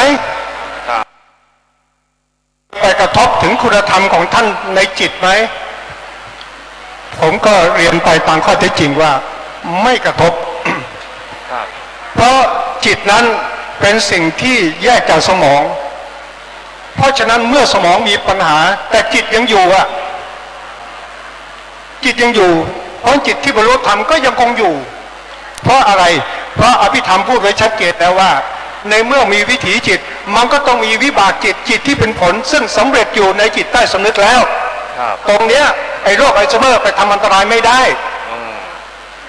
และจิตของคนเนี่ยนะครับแข็งแกร่งเป็นซอฟต์แวร์ที่ดีมากดีกว่าซอฟต์แวร์ที่นักวิทยาศาสตร์ผลิตกันมาในโลกนี้ข้อมูลที่เก็บไว้ไม่มีทางเสียเลยเพราะอะไรเพราะถ้าจิตเก็บข้อมูลแล้วข้อมูลเสียหายได้เหมือนไอ้ซอฟต์แวร์ทั้งหลายที่เก็บไว้แล้วไวรัสลงเนี่ยข้อมูลเสียหมดเนี่ยถ้าอย่างนั้นการที่พระเจ้าบำเพ็ญบารมีมาเสียสงไขยแสนกับก็เสียได้ดิแต่นี่เห็นไหมเสียสงไขยแสนกับ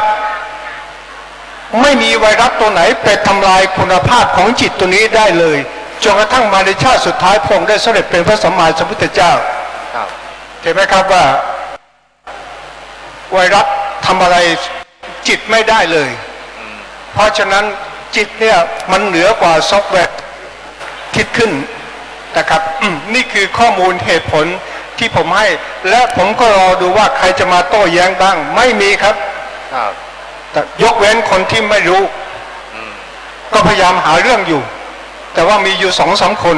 ไอ้พวกนี้ไม่หนักใจเลยครับเอาแค่นิ้วก้อยเขี่ยก็ลงไปแล้วนะครับนะนี่ที่ผมและข้อสำคัญที่สุดเนี่ยผมขอเรียนพระคุณเจ้านะครับว่าตรงเนี้ยทำให้ผมประเมินสถานการณ์ได้ว่าชาวพุทธไทยชาวพุทธไทยยังรับพระศาสนา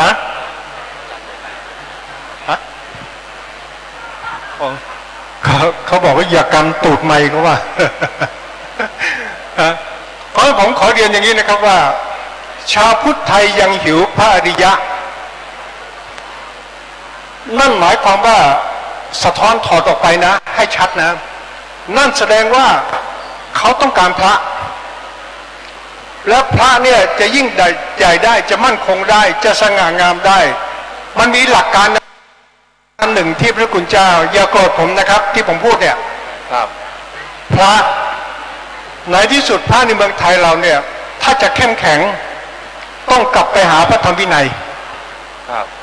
ต้องไปยึดมั่นในพระธรรมวินัยอย่าไปยึดมั่นพระราชบัญญัติคณะสงฆ์อย่าไปยึดมั่นอะไรนะกฎหมายลูกของพระราชบัญญัติคณะสงฆ์เพราะพระราชบัญญัติคณะสงฆ์นั้นมันร่างมาตามกฎหมายทางโลกและอิงกฎหมายทางโลกเป็นหลักเพราะฉะนั้นพระคุณเจ้าเอาแหละครับในเบื้องต้นเนี่ยยึดกฎหมายทางพระธรรมวินัยคณะสงฆ์ไปแต่ว่าแก่นแท้แล้วในที่สุดพระคุณเจ้าต้องไปยึดพระธรรมวินัยเพราะพระธรรมวินัยทำให้เราเป็นพระหลายรูปเนี่ยโกรธผมนะครับเวลาผมไปพูดว่าพระคุณเจ้าแข็งแกร่งไว้นะยึดพระธรรมวินัยได้ไว้พระบอกว่า อาจารย์วิจารณ์พูดอย่างนี้หมายความว่าอาตมาไม่อยู่ในธรรมวินัยใช่ไหมกลายเป็นประเด็นทะเลาะกันอีกนะครับผมบอกว่าแล้วแต่ท่านจะคิดแต่ผมขอเรียนว่าถ้าท่านมั่นคงในพระธรรมวินัยไม่มีใครทำอันตรายท่านได้นะครับท่านณวันนี้ท่านมั่นคงหรือไม่คงมั่นคงในพระธรรมวินัยเนี่ยให้ดูกันแล้วกันว่าปัญหาที่มันเกิดขึ้นเนี่ยมันตีท่านตรงไหนบ้างอิสลามไปไหนต่อไหนก็ตามเขาจะประกาศอย่างเดียวว่าคำสอนของเขาเนี่ยเป็นวิถีชีวิตไปอยู่ที่ไหนต้องสร้างละหมาดให้เขาที่ละหมาดเพราะอะไรเพราะตื่นเช้ามาเขาต้องทำละหมาดเขาต้องทำละหมาด5 เวลาไม่น่าเชื่อครับตอนผมอยู่จุฬา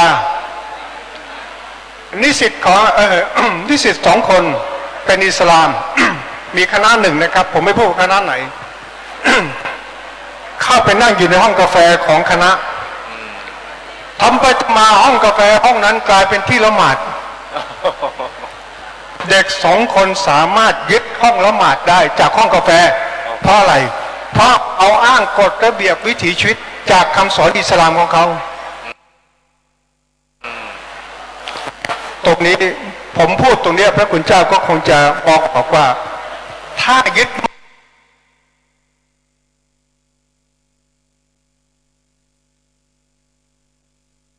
มั่นในหลักการของศาสนาจริงๆแล้วใครทำอะไร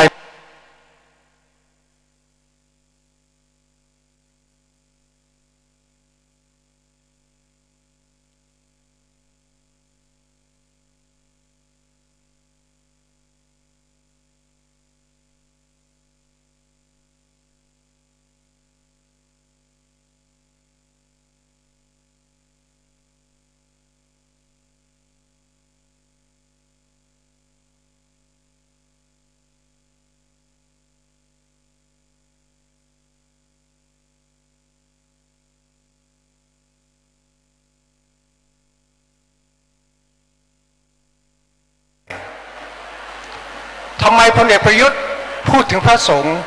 ไม่ได้เคารพมากมายทั้งที่ตัวเองห้อยพระเครื่องนะแต่ทำไมพอจุฬาราชมนตรีนั่งรถขึ้นไปที่ทำเนียบพลเอกประยุทธ์วิ่งมาต้อนรับภาพเหล่านี้พระคุณเจ้าต้องคิดนะครับอย่าเอาตัวรอดว่าช่างมันไม่ใช่เป็นภาพรวมที่ผมเนี่ยสะเทือนใจมากครับสะเทือนใจมากครับว่าแต่พูดไม่ได้พอพูดไปแล้วเนี่ย1คณะสงฆ์เราไม่ได้รวมตัวเป็นหนึ่งอันเดียวกันพอพูดปั๊บก็จะหาว่านี่ประกอบความแตกแยกคิดมากพอไปพูดกับพระสายปฏิบัติปั๊บพระกรรมฐานเนี่ยพอไปคุยเรื่องนี้นะครับท่านก็นั่งฟังนะเสร็จแล้วท่านว่าไงก็จะมาจบสรรพสิ่งไม่เที่ยง ผมหมดอารมณ์เลยครับหมดอารมณ์เลยครับต่อไม่ได้เลยอ่ะมันจะไปตอบไปไงเพราะบอกไม่เที่ยงไปแล้วอ่ะพุทธศาสนาอยู่มาตั้ง 2,000 ปีแล้วมันก็จะไม่เที่ยงจบเลยก็เลยพูดอะไรไม่ได้เพราะฉะนั้นที่ผมมาพูดวันนี้ไม่ได้หมายความว่าให้ไปลุกรานศาสนาอิสลามเขาอยู่เขาเผยแพร่ก็เผยแพร่ไปแต่เราก็ต้องทำงานเราก็ต้องดูว่าจุดไหนที่เป็นจุดอ่อนของเราณวันนี้ผมเห็นชัดเจนแล้วครับขออภัยพระคุณเจ้านะที่ผมต้องพูดตรงถึงแม้จะมาพูดที่นี่ครั้งเดียวแล้วไม่ได้พูดอีกก็ไม่เป็นไรนะผมถือว่าผมได้พูดแล้วสมณศักดิ์เป็นต้นเหตุของความอ่อนแอครั้งนี้มาก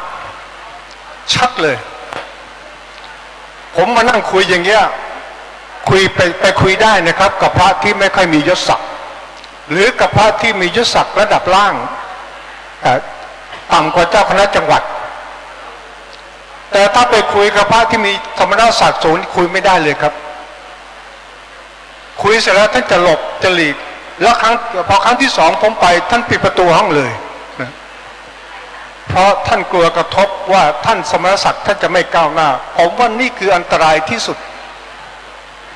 สมณศักดิ์ที่โบราณท่านให้ไว้สมัยพ่อขุนรามคำแหงเนี่ยท่านให้ไว้ดีนะต้องให้เพื่อให้พระเนี่ยมีศักดิ์ศรีเป็นคณะของพระราชาไปเผยแพร่ศาสนาที่ไหนเนี่ยคนจะได้ไม่รังแกแต่ในวันนี้เนี่ยมันกลายเป็นสมณศักดิ์เป็นเรื่องสัมพันธ์อยู่กับการปกครอง มียศมีอำนาจแล้วมีลาภสักการะตรงนี้แหละครับที่ทำให้พระแทนที่จะเข้มแข็งกลายเป็นเรื่องความอ่อนแอไปเลยเพราะถ้าไปยุ่งเรื่องนี้กลัวจะไม่ได้เลื่อนอันนี้นะครับนะอันนี้ผมขอพูดตรงๆเพราะว่าผมไม่มีอะไรจะเสียแล้วครับอายุขนาดนี้แล้วไม่มีอะไรจะเสียแล้วนะครับนะถ้าจะเสียก็เสียคุณหมอไม่ใช่ผมว่านะนะครับทีนี้ต่อมาพระคุณเจ้าผมพูดอย่างนี้เพราะประเมินจากสถานการณ์ของหลวงปู่แสงแล้วผมว่าผมชื่นใจมากคนที่ไปปกป้องหลวงปู่แสงนั้นในสายตาผมที่ผมเห็นเป็นวิวเนี่ยนะครับ1,780,000เนี่ย การปกป้องเหล่านี้ไม่ได้เกิดจากรัฐบาลไม่ได้เกิดจากเจ้าที่สำนักพุทธไม่ได้เกิดจากกรมการศาสนาไม่ได้เกิดจากองค์กรราชการอันไหนเลย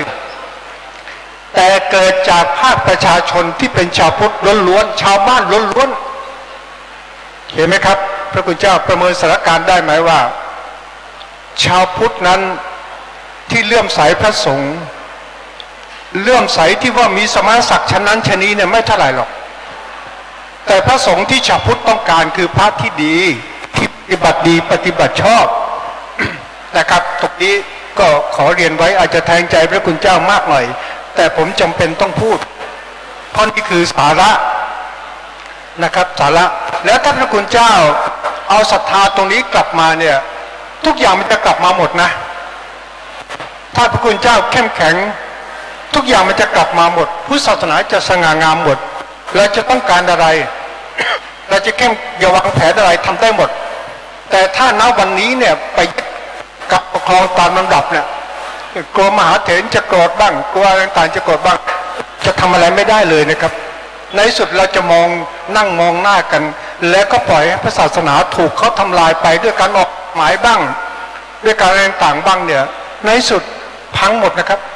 พังเรียบเลยได้หรือครับพระคุณเจ้าทนได้เลยเพราะจะเป็นประสงค์เราทำได้ใหม่นะร่างได้ใหม่สมณศักดิ์จะเอายังไงก็ได้ครับขอให้พระศาสนาปกติเถอะนะครับจะเอายังไงก็ได้จะตั้งยังไงก็ได้ขอให้พระศาสนาปกติแต่ณวันนี้เนี่ย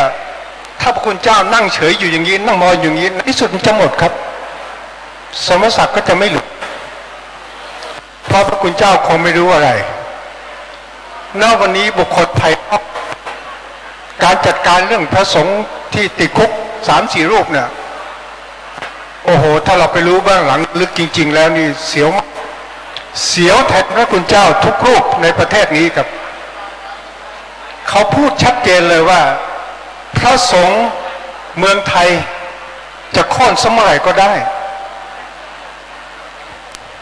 ผมไปนั่งฟังนักกฎหมายพูดที่อยู่ในคณะกรรมาธิการของนี่แหละครับของ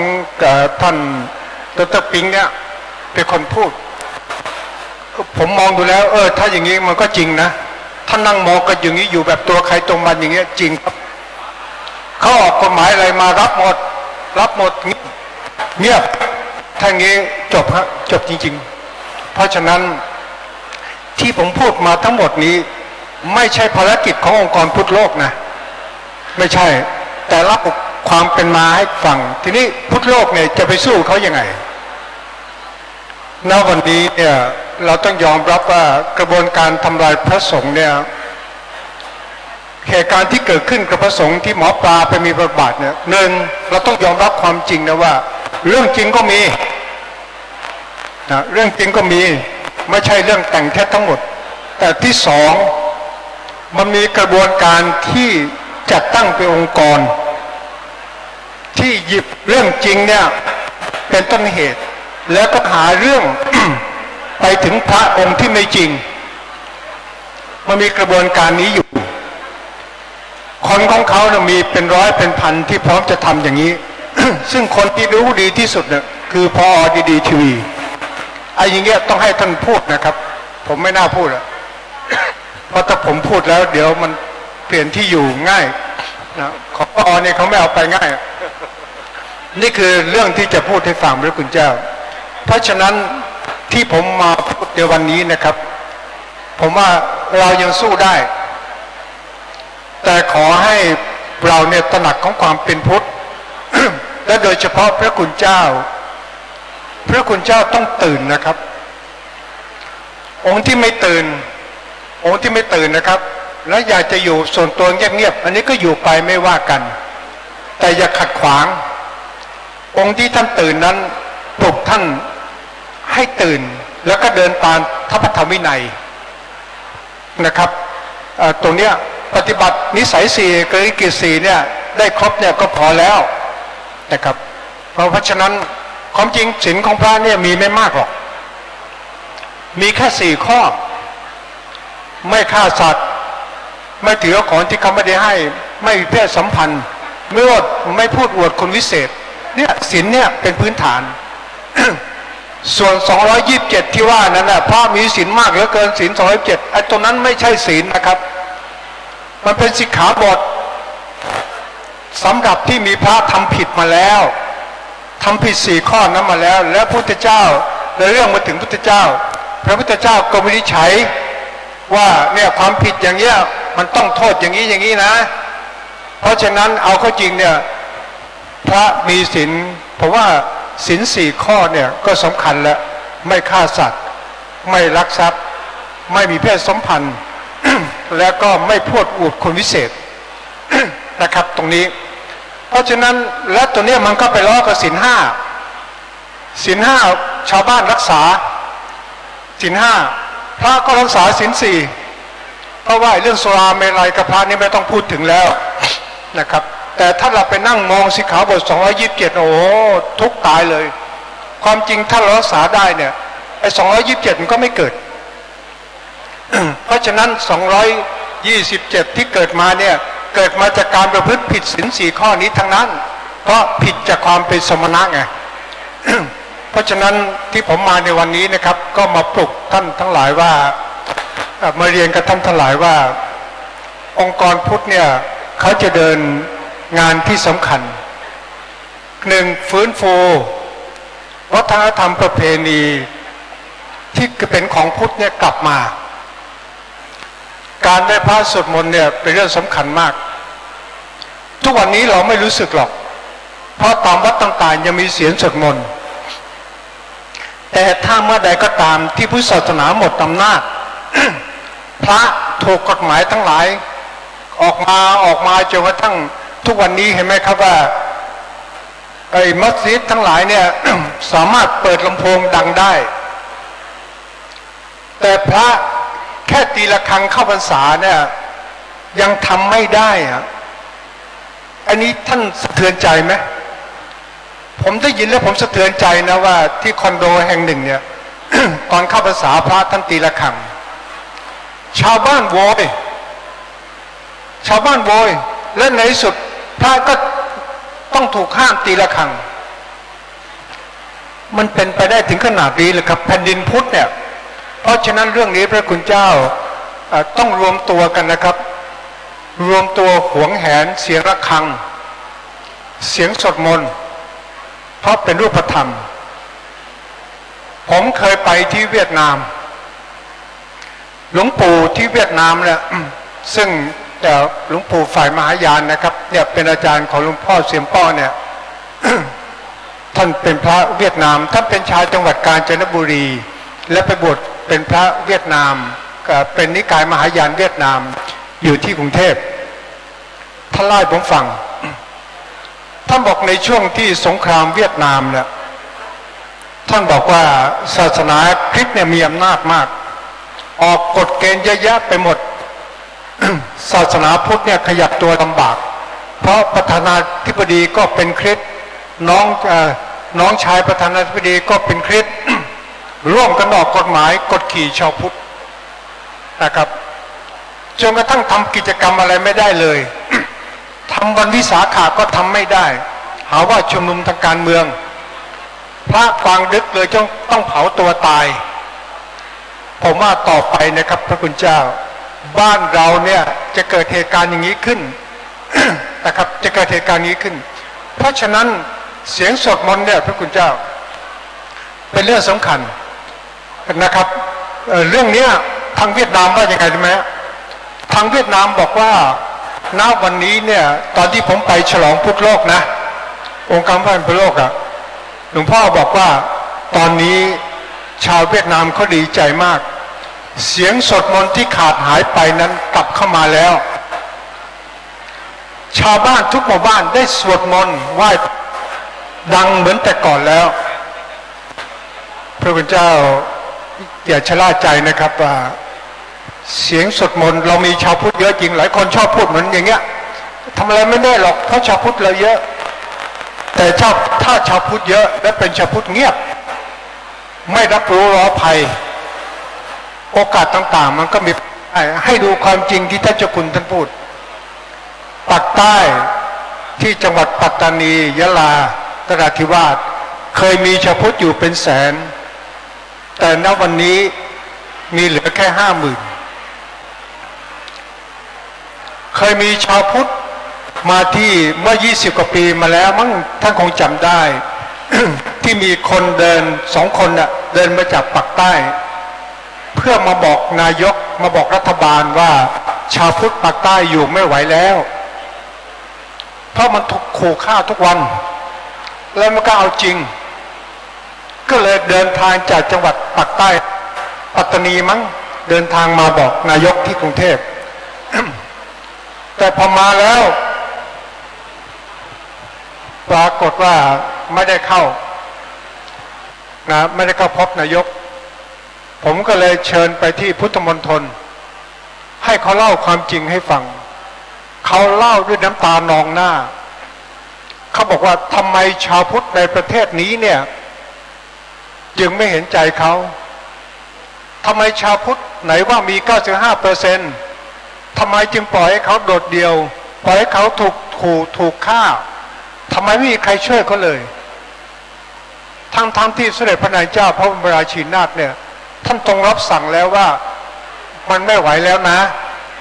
ประชาชนต้องฝึกยิงปืนแล้วนะครับเขาก็มาบอกแต่ชาวพุทธในเมืองหลวงชาวพุทธในต่างจังหวัดเงียบ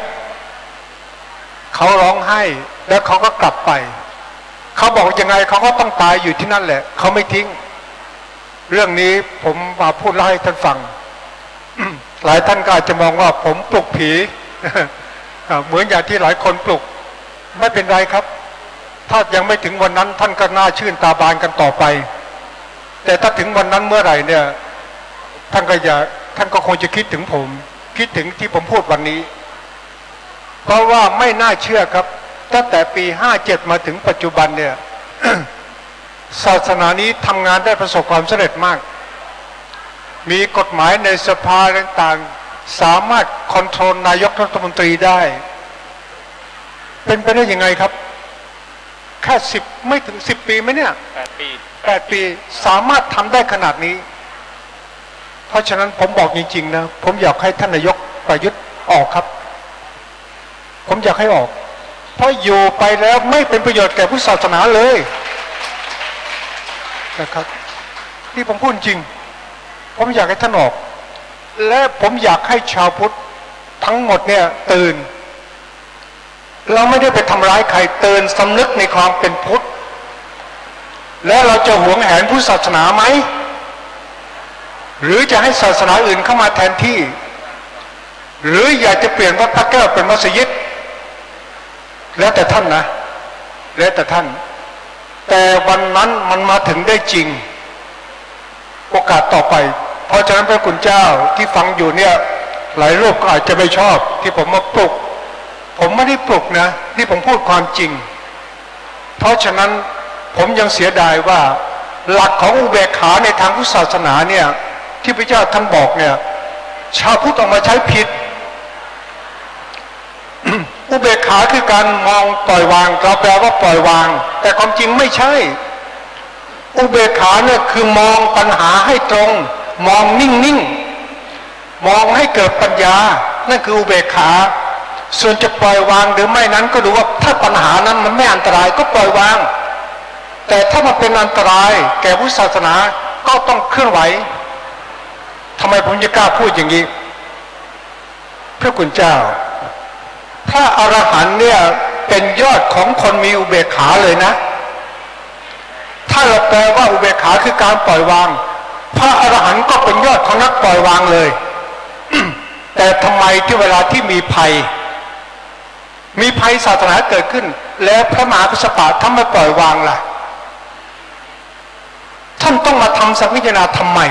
ถ้าท่านปล่อยวางถ้ามองว่าพุทธศาสนาไม่เที่ยงเป็นทุกข์เป็นอนัตตา แล้วทำไมท่านไปทำตั้งคำถามนี้ดูนะครับว่าทำไมพระอรหันต์ท่านไปทำ สังฆทานครั้งที่2พระวชีบุตรประพฤติผิดทำผิดวินัย10ประการทำไมพระ ยศะท่านเดือดร้อนเหลือเกินที่พระไปรับเงินพระไปกินกับข้าวที่มีเหล้าปรุงผสม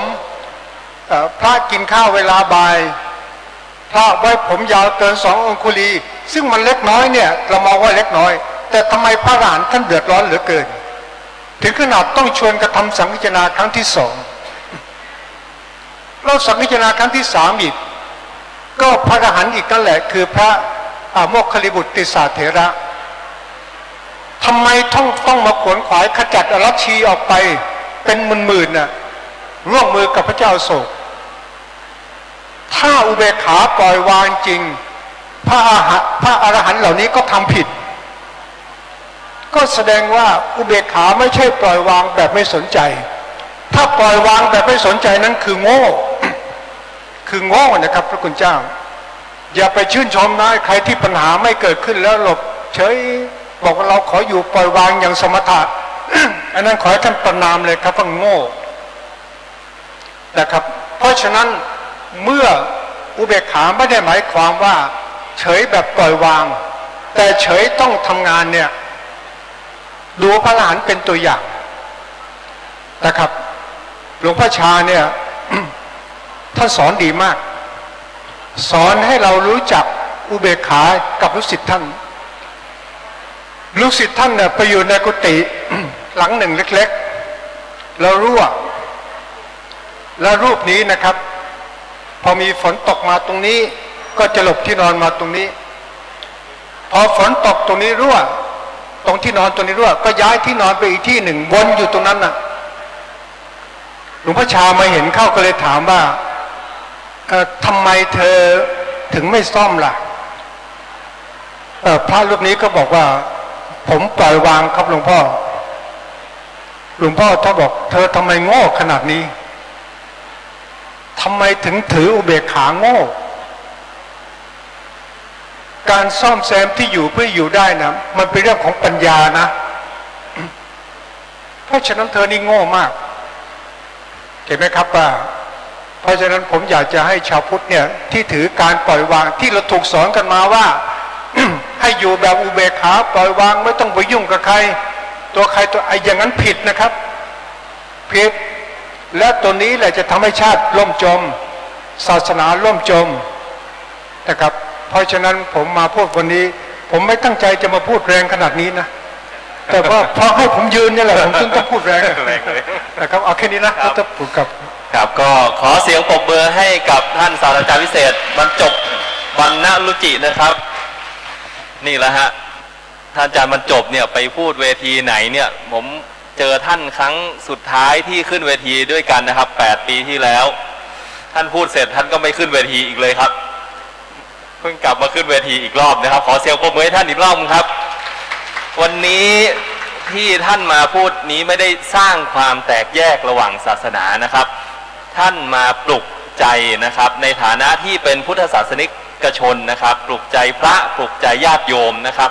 ให้ยึดถือตามหลักพระธรรมวินัยนะฮะส่วนญาติโยมเนี่ยให้อยู่ในศีลในธรรมปฏิบัติธรรมนะครับสวดมนต์ภาวนานะครับเพื่อให้พุทธศาสนาของเราเนี่ยแข็งแกร่งขึ้นนะครับแล้วก็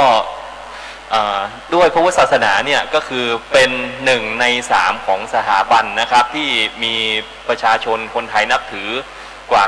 95% นะครับนั่นคือสถาบันศาสนาสถาบันชาตินะครับแล้วก็สถาบันพระมหากษัตริย์นะครับซึ่งเราไม่ได้ลบหลู่หรือว่าสร้างความแตกแยกใดๆทั้งสิ้นนะครับ ซึ่งวาระสุดท้ายนะครับด้วยระยะเวลาเนี่ยจำกัดนะครับก็ขอกราบเรียนเชิญนะครับก็พระศรีวิสุทธิวงศ์นะครับท่านผู้ช่วยเจ้าวาด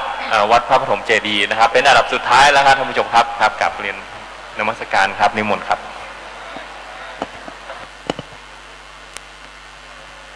น้อมกราบถวายพระมหาเถระอีกวาระหนึ่งนะครับขอเจริญพรท่านคุณโยมอาจารย์บรรจบที่ได้เพิ่งเดินทางมาคณะพระสังฆาธิการทั้งหลายครับเมื่อสักครู่เราได้ฟังนะครับเรื่องราวบางอย่างผมก็ไม่เคยได้รับทราบนะครับบางอย่างก็พอได้รับทราบบ้างแต่สิ่งหนึ่งนะครับที่สะท้อนให้กับคณะพระสังฆาธิการพวกเราได้รับฟังถึงเรื่องราววิถีแห่งการที่จะจัดลงพระพุทธศาสนาโดยหัวข้อในวันนี้ก็คือเรื่องราวของการใช้โอกาสในยุคปัจจุบันที่กำลังพัฒนานั่นคือเรื่องของสื่อนะครับในมุมมองผมว่าเป็นเรื่องสำคัญส่วนหนึ่งนะครับแต่การที่จะเกิดสิ่งใดขึ้นก็คงจะไม่ใช่เหตุปัจจัยเดียวจะเกิดต้นกล้วยขึ้นต้นหนึ่งนะครับไม่ใช่แค่เพียงมีเมล็ดต้องมีดินมีน้ำมีอากาศไม่มีปัจจัยฝ่ายลบนะครับไม่มีสัตว์มากัดกินมาเหยียบย่ำจึงจะเกิดเป็นต้นกล้วยแตกหน่อก่อใบออกมาพระพุทธศาสนาพวกเราก็เหมือนกันนะครับเกิดขึ้นที่ประเทศอินเดียโดยภูมิปัญญาของพระบรมโพธิสัตว์ผู้ยิ่งยวดด้วยภูมิสติปัญญา และพระมหากรุณาคุณที่มีต่อเราเวเนยสัตว์ที่จะบอกวิถีแห่งความสุขที่แท้จริงให้กับผู้ที่เกิดณภายหลังได้รับทราบก็ได้สืบทอดสืบต่อจนมาถึงพวกเราในยุคปัจจุบันและในยุคปัจจุบันก็กำลังเกิดเรื่องราวท้าทายขึ้นกับการขับเคลื่อนความเป็นไปของพระพุทธศาสนาจนเกิดกลุ่มต่างๆของบุคคลผู้ที่รักในความเป็นพุทธรักในการที่ให้ศาสตร์แสงแห่งพระสัทธรรมที่ร่มเย็นไปเผื่อแผ่ไปสู่สังคมถ้าปล่อยให้หลักแนวความคิดไปเชื่อแต่อย่างใดอย่างหนึ่งโดยไม่ใช้ภูมิสติปัญญาพ่อแม่เป็นเรื่องกิ๊กกิ๊กก๊อกก๊อกแล้วล่ะก็ชีวิตแห่งความเป็นมนุษย์ที่มีสารภาพมีภูมิปัญญาที่จะศึกษาขบคิดตั้งแต่ในระดับสังคมจนถึงสูงสุดมันจะถูกบิดเบือนมันจะถูกลบเลือนเราไม่ได้ยอมในส่วนตรงนั้นนะครับสิ่งที่พระองค์ได้ตรัสพระธรรมวินัยเอาไว้เป็นเรื่องราวที่มีความสำคัญดังที่ท่านโยมอาจารย์ดร.บรรจบครับท่านได้นำเสนอขออนุญาตนะครับเล่าสักนิดหนึ่งผมเคยสอนในมหาวิทยาลัยมหาจุฬาลงกรณราชวิทยาลัยพระท่านรวมตัวกันครับเจ้าวาดบ้างผู้ช่วยเจ้าวาดบ้างนั่งรถกันมาเรียนขับมาเองครับผมก็ถามท่านก็ให้เหตุผลว่าพระอาจารย์วันหนึ่งค่าคนขับเนี่ย400ค่าน้ำมันอีก100วันละ500เดือนหนึ่งเรียน20วันเนี่ยเรียนสัปดาห์หนึ่ง3วัน342ก็เป็นเงินหลายพันบาทเหมือนกันนี่เฉพาะเรื่องเกี่ยวกับรถนะพอมาเรียนในกิจนิมนต์ก็ไม่ค่อยมีถ้าไปจ้างคนเจ้าที่ไหนมานั่นคือเรื่องของเหตุผลนะครับที่พวกเรามองว่าพุทธศาสนาจะขับเคลื่อนศาสนิกหรือว่าศาสนบุคคลต้องมีความเข้มแข็งในด้านวิชาการโดยมีมหาวิทยาลัยมหาจุฬาลงกรณราชวิทยาลัยเป็นหลักสำคัญก็ต้องมาเรียนนะครับแต่วิธีการมาพวกเราครับเราก็มีเหตุผลฟังดูผมก็ไม่ได้พูดอะไรต่อนะครับก็ไม่กล้าพูดอะไรแล้วลองนึกส่วนเราเป็นท่านโยมท่านด็อกเตอร์ท่านอาจารย์บรรจบเห็นพระขับรถแล้วก็เปิดประตูรถลงมาไม่ว่าจะไปเข้าปั๊มเติมน้ำมันหรืออะไรก็แล้วแต่ครับหรือรถเสียข้างทางแล้วมีพระเป็นผู้ขับมีพระอยู่ข้างในความรู้สึกครับที่อยู่ข้างในนะครับอันนี้เป็นเรื่องราวที่มีความสำคัญมากนั่งรถมานะครับผมก็เปิด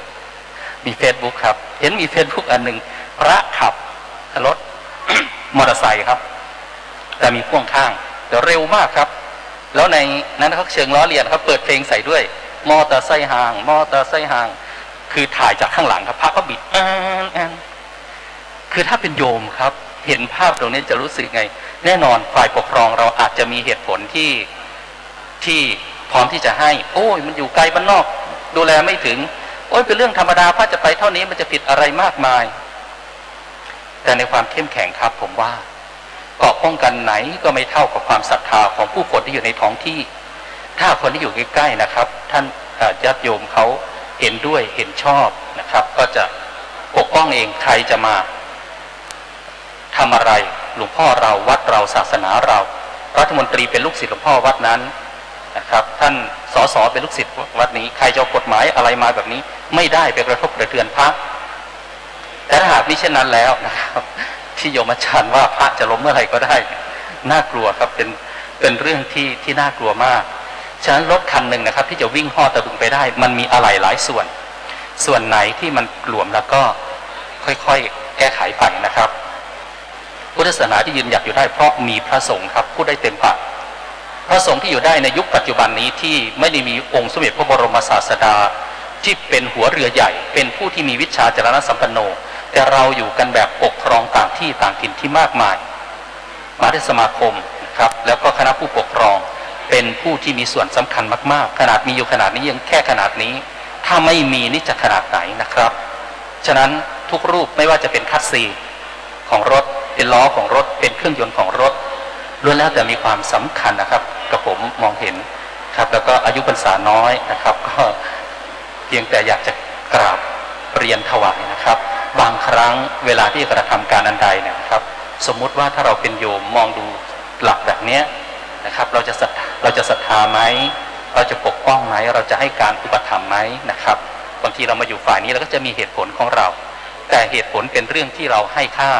แต่ความเป็นจริงของพุทธศาสนาที่ยืนหยัดก็คือทุกองค์คาพยพต้องมีความเข้ากันได้เหมือนอะไหล่รถครับบิดเกลียวตัวนี้มันจะต้องให้ล้ออยู่แน่นนะครับแล้วก็วิ่งไปได้บางทีขึ้นเนินถ้าเครื่องมันอ่อนครับมันก็จะถอยหลังครับพระพุทธศาสนาพวกเราจะเข้มแข็งอยู่ได้ครับก็ต้องมีหลายส่วนนะครับส่วนในเรื่องของการปกครองนะครับในเรื่องของการประพฤติปฏิบัติหลวงพ่อเจ้าคณะจังหวัดนครปฐมท่านเคยพูดนะครับสาเหตุที่พูดเพราะว่าผมปรารภเรื่องวัดเขาวังราชบุรีว่าท่านเป็นวัดปฏิบัติจะสร้างเท่าไหร่เต็มบนเขาเลยครับล้นจากเขาโยมมีศรัทธามาสร้างศาลาปฏิบัติข้างล่างอีกท่านบอกว่ามนุษย์มีความชอบหลายส่วนบางคนชอบวัตถุมงคลบางคนชอบพระที่ก่อสร้างบางคนชอบพระที่บอกไว้ให้หวยบางคนชอบพระสายปฏิบัติครับอันนี้เป็นในความรู้สึกของผมนะครับในสายสังคมสงเคราะห์ครับซึ่งเป็นองค์กรหนึ่งของคณะสงฆ์ก็เป็นเรื่องที่ดีนะครับเพียงแต่ว่าบางทีโยมบางกลุ่มนะครับมองว่ามันไม่ใช่เรื่องของพระการปลุกเสกการอะไรพวกนี้นะครับจริงๆถ้ามองในเชิงบวกในทางแสงสว่างเป็นเงินทุนการศึกษาให้กับเด็กนะครับสร้างอาคารเรียนในโรงเรียนถ้ารวมทั้งโรงพยาบาลทั้งโรงเรียนที่พระในพื้นแผ่นดินในยุคปัจจุบันสร้างงบประมาณของรัฐบาลเนี่ยไม่มีสิทธิ์เลยครับรวมแล้วไม่รู้ว่ากี่ร้อยกี่หมื่นพันล้านแต่ก็ยังมีคนว่าอยู่นั่นแหละนะครับบางทีเป็นเจ้าวาดมาไม่สร้างโยมก็พระอะไรอยู่เฉยไม่ยอมสร้างนะครับไอ้ที่ผมพูดตรงนี้หมายความว่าหน้าที่ของพระที่ทำอยู่ครับเป็นเรื่องที่ดีแล้วแต่บางอย่างก็อาจจะมีคนไม่เห็นด้วยแต่มีอยู่เรื่องหนึ่งครับผมว่าไม่ว่าสายไหนก็แล้วแต่นะครับจะไม่กล้าต่อว่านั่นคือเรื่องราวของพระที่สงัดเงียบครับที่มีการประพฤติปฏิบัติสำรวมในพระธรรมวินัยครับแม้แต่เรื่องเล็กๆน้อยๆมีจารีตประเพณีแห่งคณะสงฆ์ที่งดงามขอเพียงแต่ไม่เข้าไปยึดไม่เข้าไปติดว่าเราเป็นผู้บริสุทธิ์เราสูงส่งพวกพระอื่นเป็นผู้ที่ต่ำต้อยไม่ถึงขนาดนั้นอ่อนน้อมถ่อมตนให้เกียรติกันนะครับจะเป็นสิ่งที่สังคมนะครับให้การยอมรับจะเป็นสื่อที่สำคัญส่วนหนึ่งนะครับในการที่จะปากต่อปากแล้วก็ปกป้องโยมอาจารย์เกี่ยวกับบรรณารุจีนะครับเคยพูดกับผมเองไม่รู้ท่านจำได้หรือเปล่าผมเคยเป็นเลขานุการเจ้าคณะภาค15ท่านบอกว่าท่านเจ้าคุณตอนนั้นเป็นเจ้าคุณแล้วยังไม่สร้างบอกหลวงพ่อผมหน่อยวัดแก้วฟ้าว่าจะไปสร้างอะไรมากให้ท่านปฏิบัตินั่นแสดงว่าเสียงสะท้อนจากโยมต้องการให้พระเป็นสายปฏิบัติผมไม่ได้บอกว่าหยุดทำอย่างอื่นแล้วมานั่งสมาธิไม่ใช่อย่างนั้นนะครับก็ทำสิ่งที่พวกเราทำดีอยู่แล้วครับผมเห็นชอบเห็นด้วยสิ่งที่อยากจะเพิ่มเติมนะครับลูกพระหลานเนรที่บวชเข้ามาแล้วนะครับโยมอาจารย์ว่าเสียงสวดมนต์เป็นเรื่องสำคัญต่อจากสวดมนต์สักนิดหนึ่งสักครึ่งชั่วโมงก็ยังดีครับนั่งสมาธิยิ่งถ้าเป็นชั่วโมงได้นะครับหลวงพ่อเจ้าว่า จากเวลานี้ถึงเวลานี้ใครจะมาพบเดี๋ยวรอสักครู่หลวงพ่อท่านนั่งสมาธิอยู่พอปากต่อปากไปครับหลวงพ่อวันนี้ท่านนั่งสมาธิมันจะเป็นพลังที่สำคัญที่ปกป้องส่วนหนึ่งไม่ว่าเราจะใช้สื่ออะไรนะครับเสนอไปมันจะเป็นภาพที่มีพลังนะครับจะช่วยให้เป้าหมายองค์การที่พวกเราสร้างขึ้นมานั้นมีความสำเร็จตามวัตถุประสงค์นะครับก็กราบขอขมาพระมหาเถรานุเถระส่วนใดที่อาจจะจับจ้วงล่วงเกินนะครับกราบพระคุณทุกรูปที่ได้เมตตาร่วมรับฟังในที่นี้กราบขอบพระคุณพระเดชพระคุณพระธรรมกิติเมธีนะครับซึ่งเป็นเถรปาโมกข์บนเวทีนี้ขอบคุณโยมอาจารย์ทุกท่านเจริญพรญาติโยมทุกท่านนะครับนี่นะครับก็สาธุนะครับครับก็จบในส่วนของพระศรีวิสุทธิวงศ์นะครับผู้ช่วยเจ้าวาดวัดพระปฐมเจดีย์นะครับก็ในภาพรวมเนี่ยครับจากที่ได้กล่าวมาแล้วนะครับก็มีประเด็นก็คือว่าพระภิกษุนะครับญาติโยมนะครับก็ต้องตื่นรู้กันนะครับที่เราจะร่วมกันปกป้องพระพุทธศาสนาโดยยึดหลักพระธรรมวินัยยึดศีลนะครับดีใจนะครับภาพนี้เมื่อประมาณ8 ปีที่แล้วนะครับผมเคยอยู่เวทีแบบนี้นะครับร่วมกับอาจารย์บรรจบนะฮะร่วมกับท่านเจ้าคุณธรรมกิติเมธีนะครับเราเห็นภาพแบบนี้ที่มีการประชุมแล้วก็เข้มแข็งขึ้นเรื่อยๆนะครับโดยการนำของท่านพระมหาปราโมทนะฮะท่านผอ.ดีทีวีก็จัดเสวนาประชุมอย่างต่อเนื่องนะครับก็ต้องเรียนตามตรงว่าเป็นตามหลักปริยหานิยธรรม7นะครับที่มีการประชุมกันอย่างเนืองนิดนะครับผมเคยไปที่พม่านะครับไป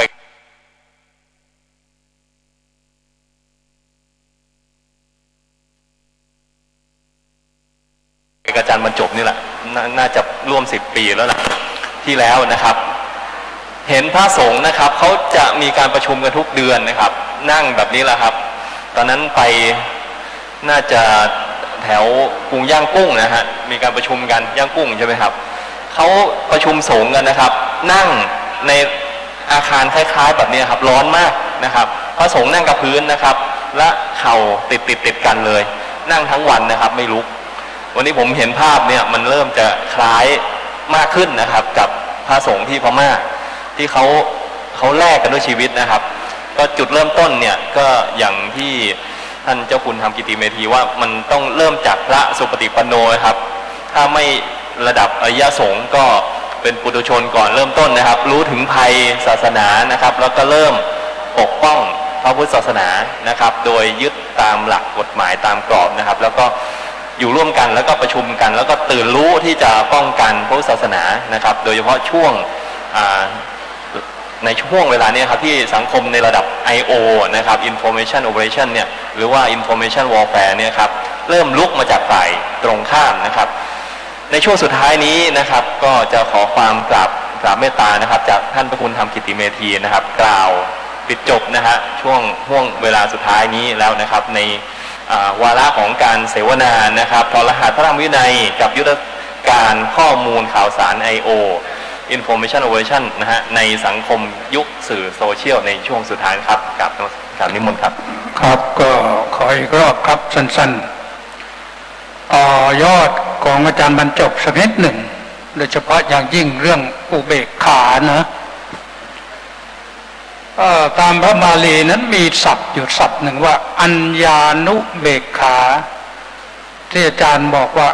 อุเบกขาโง่นะ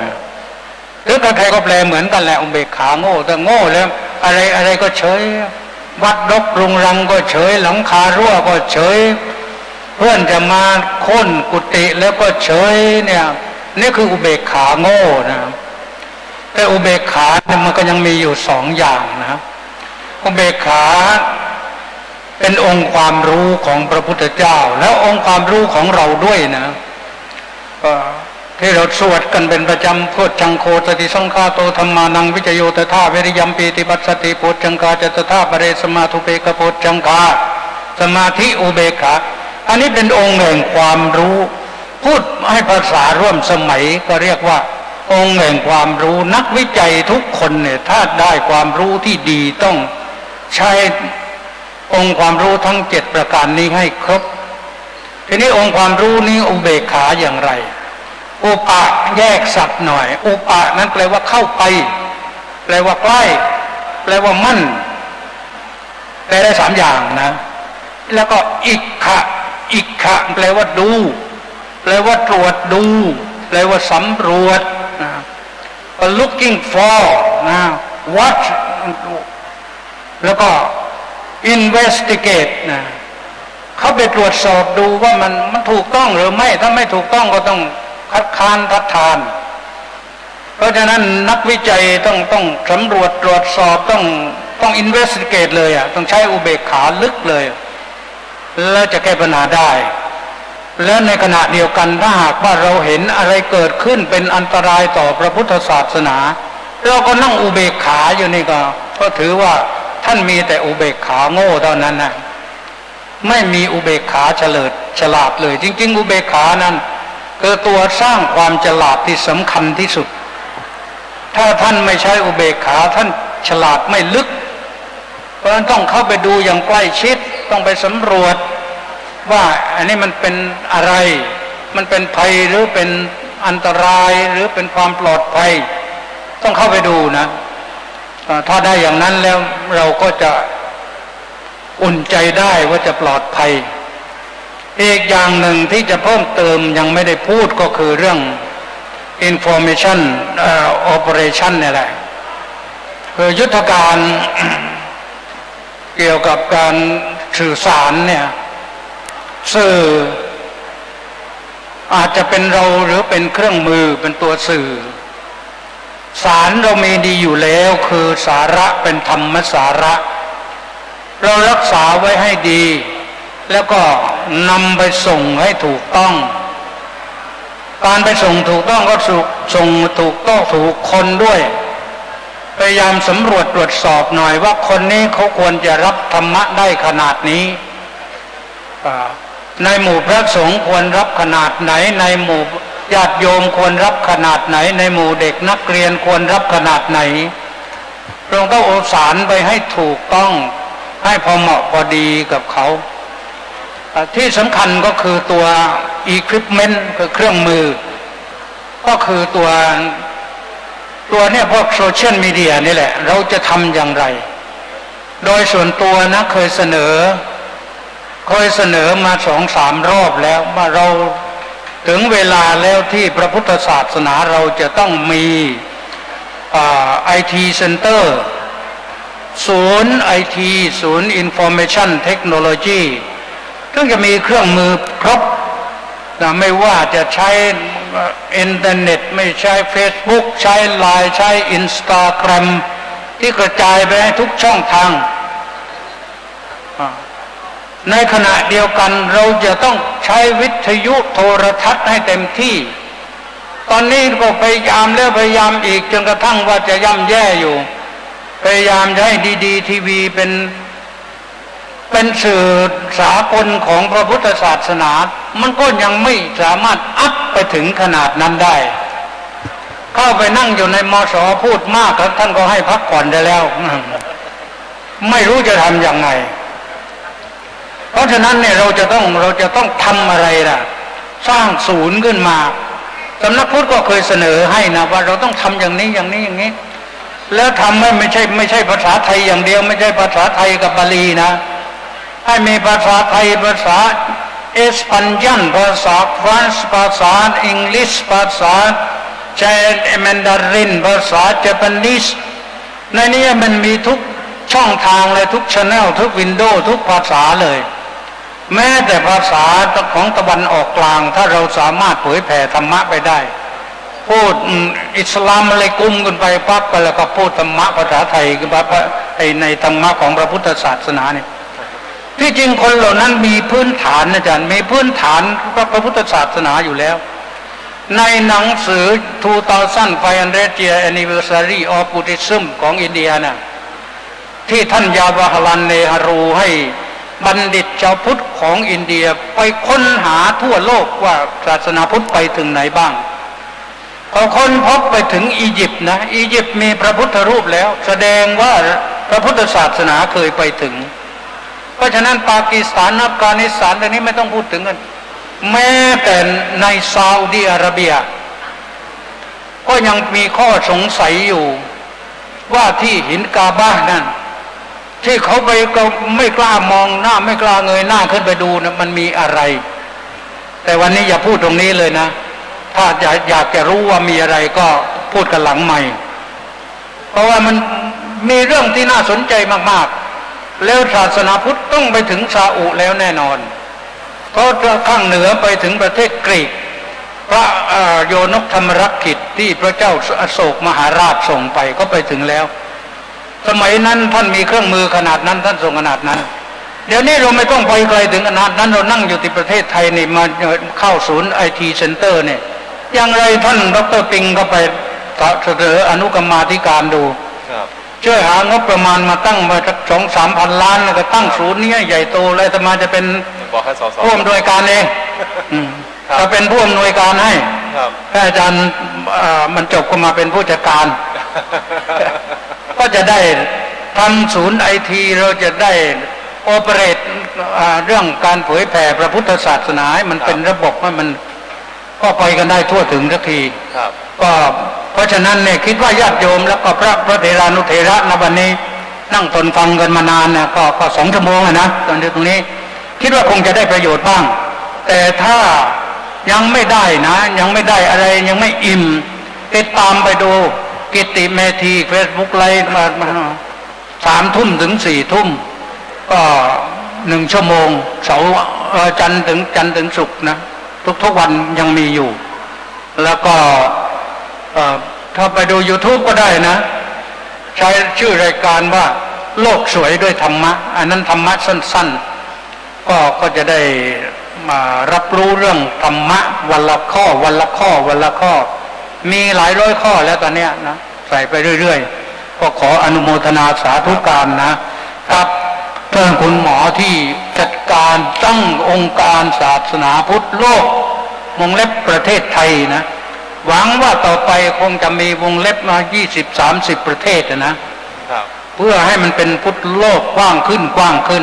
ก็ขออนุโมทนาในกุศลเจตนานะสำหรับวันนี้ก็คิดว่าพอสมควรแก่เวลาขอทุกท่านจงประสบพบกับความสวัสดีตั้งใจทำดีเพื่อพระพุทธศาสนาก็ขออาราธนาคุณพระศรีรัตนตรัยได้พิทักษ์ปกป้องคุ้มครองรักษาให้หายใจคล่องจนกว่าพระพุทธศาสนาจะมั่นคงนะด้วยแรงกายแรงใจที่ท่านได้ช่วยกันอันนั้นจะเป็นบุญจะส่งให้ท่านไปสู่สุคติไปสู่โลกสวรรค์ได้แน่นอนขอเจริญพรสาธุวันนี้ก็ขอจบครับงานเสวนาธรรมนะครับในการถอดรหัสพระธรรมวินัยในยุคข้อมูลข่าวสารในโอนะครับก็ช่วงสุดท้ายนี้ก็ขอคืนไมค์นะครับกับท่านผอ.ดีดีทีวีนะครับพระมหาด็อกเตอร์นะครับปราโมทย์ ประโมทโยครับครับถูกปรบมือดังๆโยมเพราะว่ามีคฤหัสถ์อยู่ด้วยเราต้องตื่น alert กระตุ้นอยู่ตลอดให้กับวิทยากรทั้งพระคุณเจ้าแล้วก็อาจารย์โยมอาจารย์ทั้ง2 ท่านด้วยโดยดร.ณพลเดชมณีลังกาเป็นผู้ดำเนินรายการแล้วก็ศาสตราจารย์พิเศษร้อยโทดร.บรรจบบรรณรุจิแล้วก็พระเดชพระคุณพระธรรมกิติเมธีท่านอาจารย์พระเจ้าคุณศรีวิสุทธิวงศ์ก็ขอเรียนเชิญคุณโยมหมอสำเร็จรองศาสตราจารย์นายแพทย์สำเร็จลงมาข้างล่างเลยนะวิทยากรมอบถวายปัจจัยทายธรรมมอบของที่ระลึกให้กับพระคุณเจ้าทั้ง2 รูปสุดท้ายที่จะพบกับวิทยากรช่วงสุดท้ายแล้วเรามีกิจกรรมเด็ดๆโยมครูบาอาจารย์พยายามเดินทางเข้ามานะสามัคคีร่วมชาติพุทธศาสตร์รวมใจนี่เป็นท่องเอาไว้ให้สำคัญสามัคคีรวมชาติพุทธศาสตร์รวมใจของพวกเรานี่คือสิ่งที่เราใช้กันอยู่ตลอดเพราะฉะนั้นในช่วงนี้ขออนุโมทนาสาธุด้วยการทำบุญโดยไม่ต้องควักกระเป๋าสักหน่อยนะโยมนะ คณะสงฆ์จากอำเภอด่านช้างจังหวัดสุพรรณบุรี ร่วมทอดผ้าป่ากับองค์การศาสนาพุทธโลกครั้งนี้ ด้วยการรวบรวมกันมาจำนวน 24,845 บาทโยมสาธุดังๆให้กึกก้องหน่อยให้องค์การศาสนาพุทธโลกได้ขับเคลื่อนสวดมนต์สัญจรตลอดบวรไปทั่วประเทศไทยตามคำแนะนำของท่านอาจารย์เจ้าคณะจังหวัดสุพรรณบุรีแล้วก็ช่วงที่เรากำลังจะพบปะกับวิทยากรในชุดต่อไปนั้นก็คือชื่อว่าองค์การศาสนาพุทธโลกต่อที่มีบทบาทต่อสังคมไทยมีทนายราเชนศิวะเสาแก้วเป็นผู้ดำเนินรายการอาจารย์อยากให้กระชับเวลาสักนิดหนึ่งเพราะว่าองค์การศาสนาพุทธโลกที่มีบทบาทต่อสังคมไทยนั้นเราเชิญขึ้นเวทีได้เลยนะเรามีความสำคัญพูดคนละครั้งนึงเนี่ยก็พอได้ข้อความได้สาระว่าพุทธโลกเมื่อเช้าท่านประธานก็ได้ประกาศไปแล้วว่ามีที่กำเนิดก่อตั้งแล้วก็มีสารต่อสวดมนต์สัญจร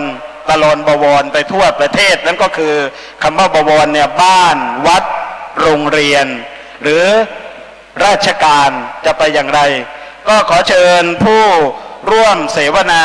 โดยทนายราเชนศิวะเสาแก้วเป็นผู้ดำเนินการเสวนาช่วงนี้ไม่ทราบว่าท่านนายกประธานสมาพันธ์สตรีทำความดีแห่งประเทศไทยยังอยู่ไหมฮะไม่อยู่แล้วเพราะฉะนั้นในช่วงนี้ก็ขอกราบถวายความเคารพหลวงพ่อพระเดชพระคุณพระธรรมกิติเมธีเป็นอย่างยิ่งที่ได้มาร่วมในการเสวนาถอดรหัสพระธรรมวินัยตามยุทธการทางข้อมูลข่าวสาร I.O. ยุคโซเชียลมีอะไรฮะศาสตราจารย์ดร.สถาปนาเลขาท่านนายแพทย์ยศมาแทนวันนี้ท่านศาสตราจารย์ดร.สถาปนาเด่นล่าใช่ไหมใช่ครับเป็นเลขานุการของศาสตราจารย์นายแพทย์ยงยุทธวัชรดุลใช่เป็นเลขานายกสมาคมเลขาธิการนายกสมาคมความมั่นคงแห่งประเทศไทยเป็นเลขาธิการสมาคมความมั่นคงของพระพุทธศาสนาแห่งประเทศไทยก็ได้มาแทนศาสตราจารย์นายแพทย์ยงยุทธวัชรดุลขออนุโมทนาสาธุมีใครขึ้นเวทีบ้างช่วงนี้ขอเจริญพรเชิญคุณโยมศาสตราจารย์ดร.สถาปนาเด่นล่าก็วันนั้นไม่ได้ไปพบกันที่ภาคใต้คุณโยมไปประชุมอยู่ที่สถาบันราชภัฏนครศรีธรรมราชช่วงนี้ก็ถ้าเวทีพร้อมแล้วก็เรียบร้อยแล้วอาตมาภาพก็ขอโยนไมค์แล้วก็นำเข้าสู่รายการกับทนายราเชนศิวะเสาแก้วขอเจริญพร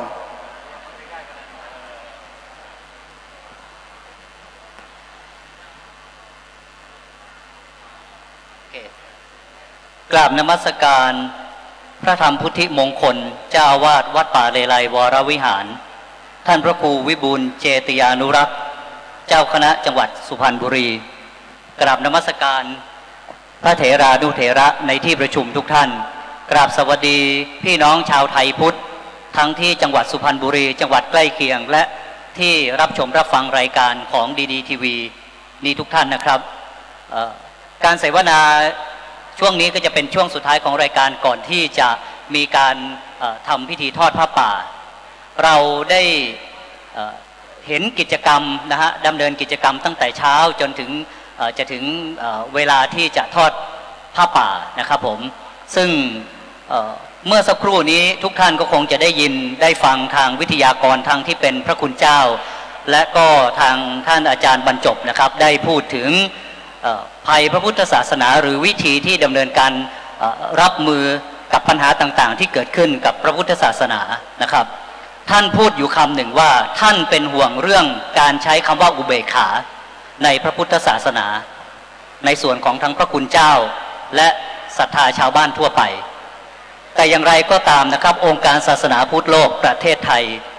โดยนายรองศาสตราจารย์นายแพทย์สำเร็จรุ่งเรืองไม่ได้ใช้อุเบกขาแบกเพิกเฉยนะครับได้ขวนขวายทุกวิถีทางเพื่อทำนุบำรุงพระพุทธศาสนาทางด้านวิชาการได้ทำนุบำรุงด้านส่งเสริมรวมทั้งด้านป้องกันนะครับซึ่งบทบาทขององค์การพุทธศาสนาองค์การศาสนาพุทธโลกประเทศไทยก็พยายามดำเนินรอยตามวิถีธรรมของพระพุทธเจ้าเป็นหลักนะครับแต่ก็ไม่ทิ้งส่วนที่เป็นงานของสังคมที่เกิดขึ้นจริงๆสำหรับวันนี้ผมก็จะขออนุญาตเป็นพิธีกรดำเนินรายการในหัวข้อชื่อว่า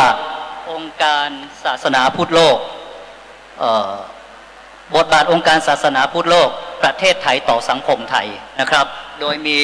รองศาสตราจารย์นายแพทย์รุ่งเรืองประธานกรรมการองค์การศาสนาพุทธโลกประเทศไทยนะครับท่านภาคพลธรรมภักดีที่ปรึกษาคณะกรรมการองค์การศาสนาพุทธโลกประเทศไทยแล้วก็ท่านถาปนาท่านดร.ถาปนานะครับผมขอนิดหนึ่งครับครับผมท่านศาสตราจารย์ดร.ถาปนาบุญล่านะครับผมจะมาพูดคุยกับในที่ประชุมนี้ว่าบทบาทขององค์การศาสนาพุทธโลกต่อสังคมนั้นเป็นอย่างไรซึ่งเพื่อให้กระชับเวลาผมขอเป็นคำถามเลยนะฮะขอที่ท่านทัตพลก่อนท่านทัตพลครับองค์การศาสนาพุทธโลกประเทศไทยตั้งขึ้นมาก็มาระยะหนึ่งนะครับแล้วก็วันนี้ได้มาทำกิจกรรมที่ยิ่งใหญ่มากๆที่เราไม่เห็นภาพอย่างนี้มานานไม่ทราบว่าทางท่านทัตพลซึ่งเป็นที่ปรึกษาเนี่ยวางบทบาทขององค์กรศาสนาพุทธโลกองค์การศาสนาพุทธโลกในอนาคตอย่างไรครับผมครับก็กราบนมัสการพระคุณเจ้าทุกรูปณที่นี้และสวัสดีอุบาสกอุบาสิกาผมเองทัพพลธรรมภักดีก็อยู่ทางการเมืองมา3 สมัยแต่ก็ยังไม่ได้ทราบข้อมูลข่าวสารมากมายเพราะว่าศาสนาพุทธมีภัยหรือศาสนาพุทธมีความที่ไม่สมบูรณ์เกิดจากบุคคลหรือคณะดำเนินการให้ศาสนาพุทธไม่สมบูรณ์ขึ้นมาใน 3-4 เดือนที่ทราบแล้วก็ได้มีการพูดคุยไม่ว่าดร.เอกอาจารย์สะท้อนสืบดาหรือคุณหมอสำเร็จรุ่งเรืองและทั้งคณะอีกหลายท่านก็เริ่มประชุมกันว่าเราต้องมีองค์การศาสนาพุทธโลกเกิดขึ้นมาแล้วเพราะสิ่งที่เกิดขึ้นมาเนี่ยเห็นเนี่ยนะฮะเราจะต้องทำให้บรรลุเป้าหมายที่เราวางไว้1ทำอย่างไรให้ศาสนาพุทธเข้มแข็ง2ทำอย่างไรให้ศาสนาพุทธมีความสมบูรณ์ทั้งทางวินัยทั้งทางโลก3ทำอย่างไรให้ศาสนาพุทธของเรามีความเจริญรุ่งเรืองก้องไกลไปทั่วโลกนี่คือสิ่งสำคัญเพราะประเทศไทยเนี่ยเป็นประเทศที่เป็นศูนย์รวมของศาสนาพุทธแต่เมื่อเกิดเหตุการณ์อย่างที่ทุกๆคนทราบแล้วเราก็ได้รีบดำเนินการจดลิขสิทธิ์วันที่1 เมษาชื่อองค์การศาสนาพุทธโลกโดยใช้กฎหมายรัฐธรรมนูญเราไม่ใช้กฎหมายลูกนะครับเราใช้กฎหมายรัฐธรรมนูญกฎหมายรัฐธรรมนูญที่เราใช้ที่รวมกันเป็นองค์การศาสนาพุทธโลกในข้อบังคับและกฎหมายรัฐธรรมนูญที่ได้กล่าวกันไปแล้ว4142436378มาตราปีพ.ศ. 2560สามารถที่จะดำเนินการจัดการในสิ่งที่รัฐบาลไม่ดูแลศาสนาพุทธได้ด้วยกฎหมายนั่นหมายความว่าเป็นหลักประกันใช่ไหมว่าองค์การศาสนาพุทธโลกตั้งขึ้นมาตามกฎหมายรัฐธรรมนูญแล้วจะมีความมั่นคงและดำเนินการได้อย่างถูกต้องและไม่มีปัญหาในการดำเนินการถูกต้องครับไม่มีปัญหาใดๆทั้งสิ้นกฎหมายรัฐธรรมนูญมาตราที่ผมกล่าวไปท่านญาติโยมหรือพระคุณเจ้าไปเปิดดูได้เลย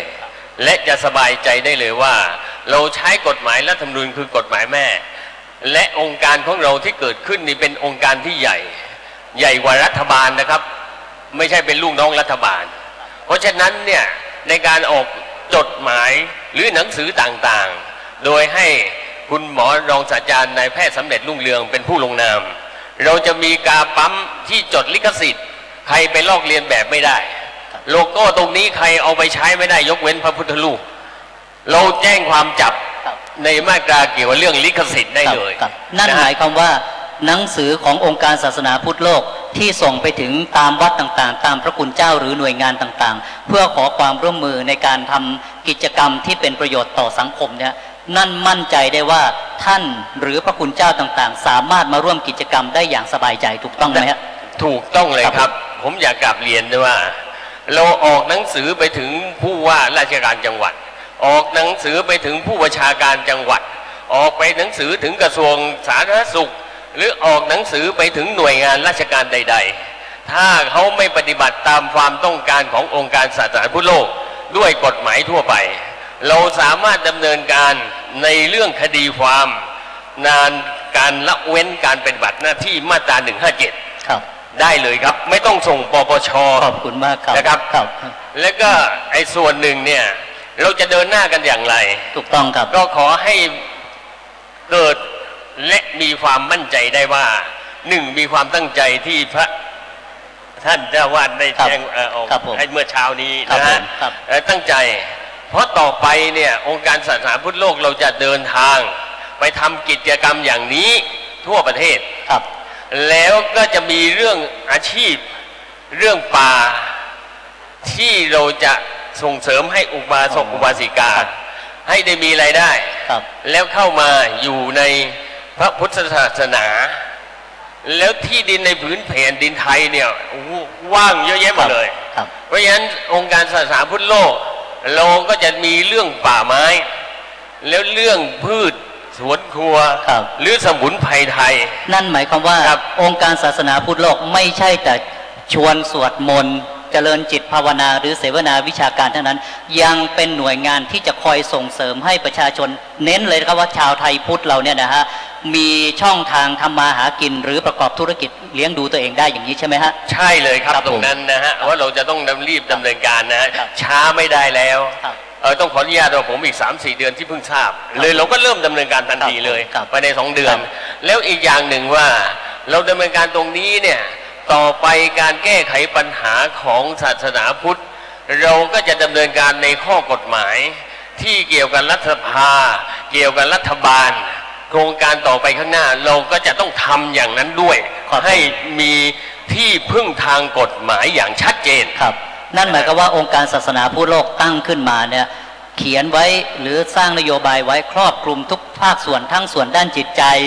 ส่วนด้านความมั่นคงทางพระพุทธศาสนารวมถึงชาติบ้านเมืองที่สำคัญที่สุดก็คือและยังดูแลเอาใจใส่ความเป็นอยู่ของพี่น้องชาวไทยพุทธเน้นอย่างนี้เลยนะครับใช่เลยครับตรงนี้บอกได้คำเดียวให้สบายใจได้ชัดเจนและที่ท่านเข้ามาทำงานร่วมกันกับศาสนาพุทธผมขออย่าพูดถึงเรื่องบุญสักนิดหนึ่งว่าถ้าท่านเข้ามาในศาสนาพุทธแล้วสิ่งที่ท่านจะหายสนิทก็คือเรื่องปวดหัวสิ่งที่2ต่อไปคือเรื่องปวดเมื่อยนะครับเพราะฉะนั้นเนี่ยในจุดนี้ท่านเข้ามาและเป็นสมาชิกและก็ช่วยบอกต่อลูกหลานที่บ้านและเพื่อนบ้านนะครับว่าตอนนี้มีองค์การศาสนาพุทธโลกเกิดขึ้นแล้วในประเทศไทยนะครับถ้าอย่างนั้นเพื่อกระชับเวลานิดหนึ่งผมขอถามเรียนคุณหมอขออนุญาตว่าเราทุกคนยกบัตรประชาชนขึ้นมาตั้งแต่เกิดว่าเป็นชาวพุทธมีความจำเป็นอย่างไรถึงเป็นสมาชิกมีความจำเป็นอย่างไร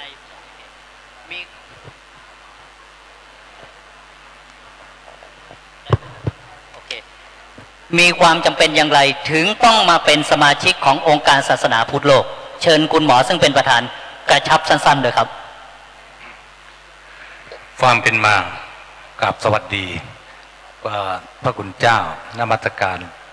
และก็พี่น้องชาวสุพรรณและก็ตำบลใกล้เคียงจังหวัดใกล้เคียง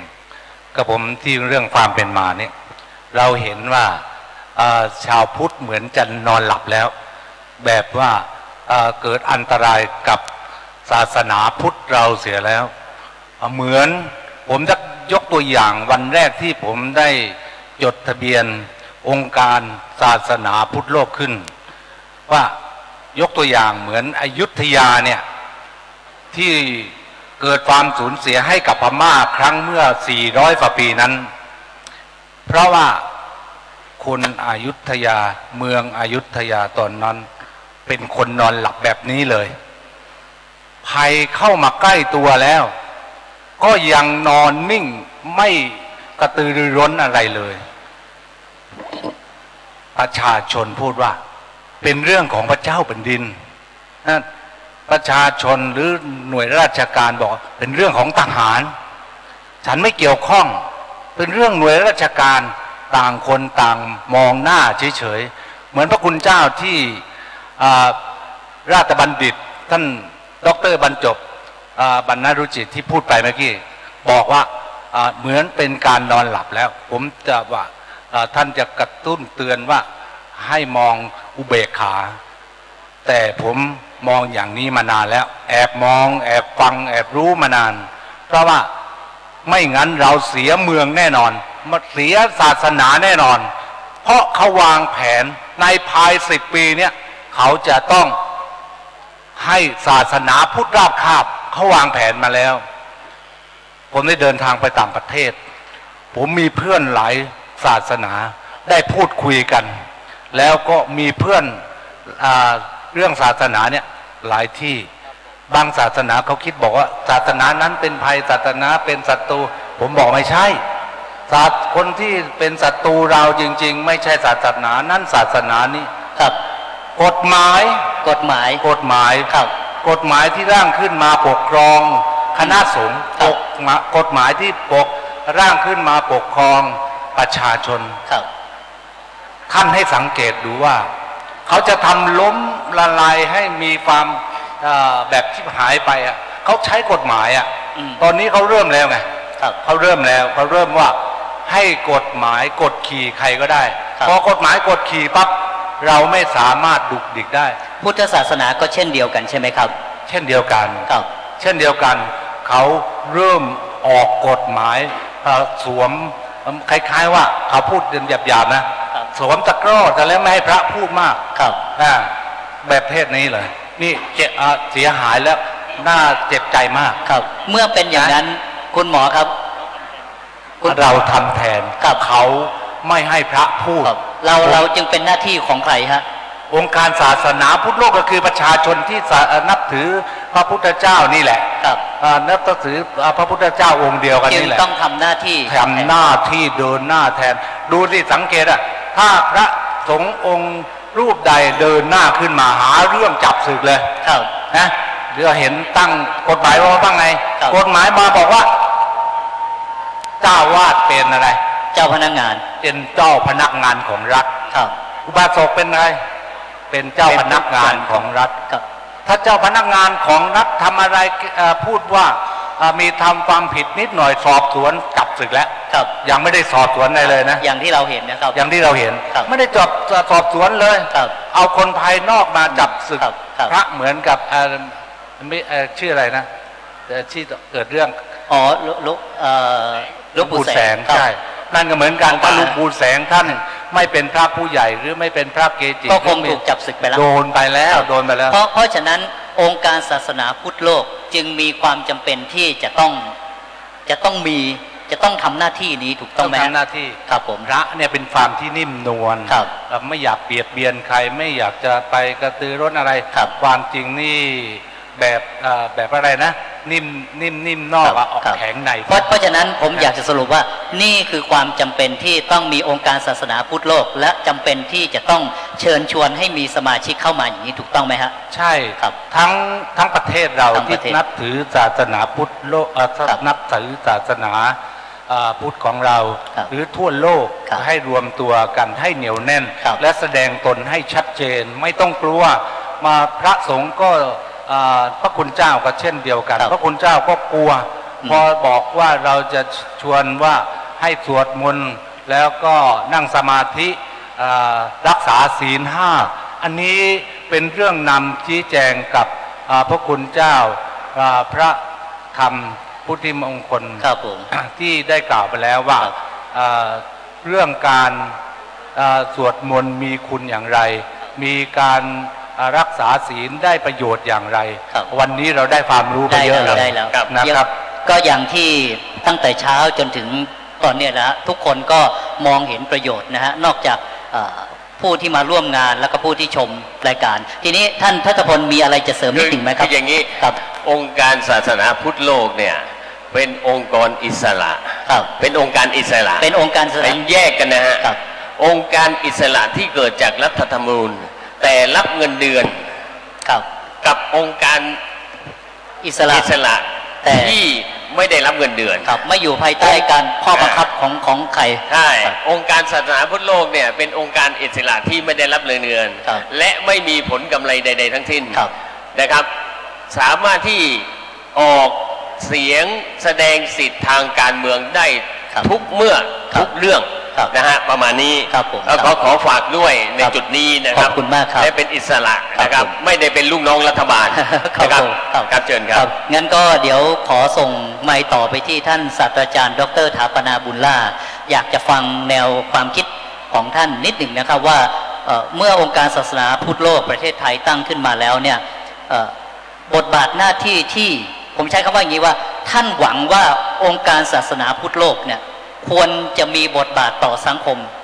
ในมิติไหนบ้างครับครับขอบพระคุณครับกราบนมัสการพระคุณเจ้าทุกรูปทุกองค์แล้วก็พุทธบริษัท4ทุกท่านรวมทั้งคณะกรรมการองค์การศาสนาพุทธโลกพุทธศาสนาโลกผมถาปนาบุญล่าก็ทำงานเกี่ยวกับเรื่องศาสนาเนี่ยมานานนะก็เคยเป็นกรรมาธิการพุทธศาสนาศิลปะวัฒนธรรมและการท่องเที่ยวของรัฐบาลมาหลายยุคหลายสมัยแล้วก็เป็นประธานที่ปรึกษากิตติมศักดิ์เครือข่ายพุทธช่วยพุทธแห่งประเทศไทยแล้วก็มีเครือข่ายทั่วประเทศนะครับแล้วก็เป็นที่ปรึกษาพุทธสมาคมแห่งประเทศไทย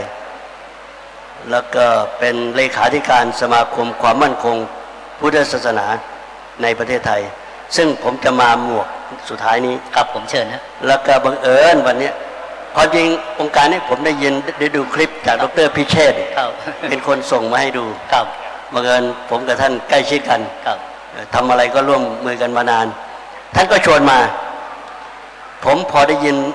ชื่อปั๊บผมก็ประทับใจนะขอบคุณมากครับคือชอบใจว่าท่านคิดใหญ่นะครับคือชื่อองค์การ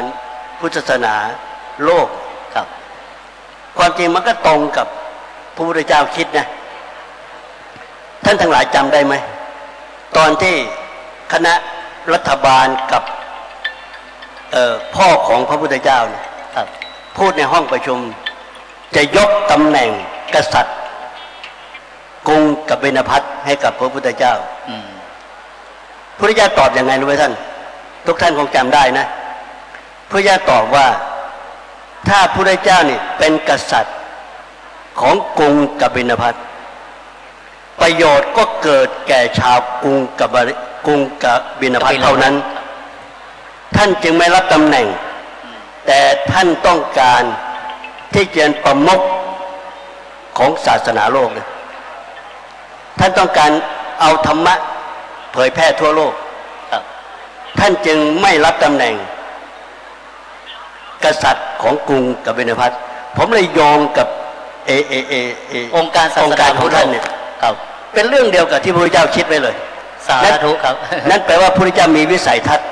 ทั้งโลกเลยซึ่งผมไม่รู้ว่าท่านคิดเองหรือท่านไปดูนิทานเรื่องนี้หรือเปล่านะครับนั่นคือเองก็อนุโมทนากับท่านมันก็ตรงใจพระพุทธเจ้าที่มีวิสัยทัศน์ว่าจะเอาธรรมะเนี่ยปกครองทั่วโลกเพราะผมเรียนหนังสือที่อเมริกาเมื่อ20 กว่าปีนะ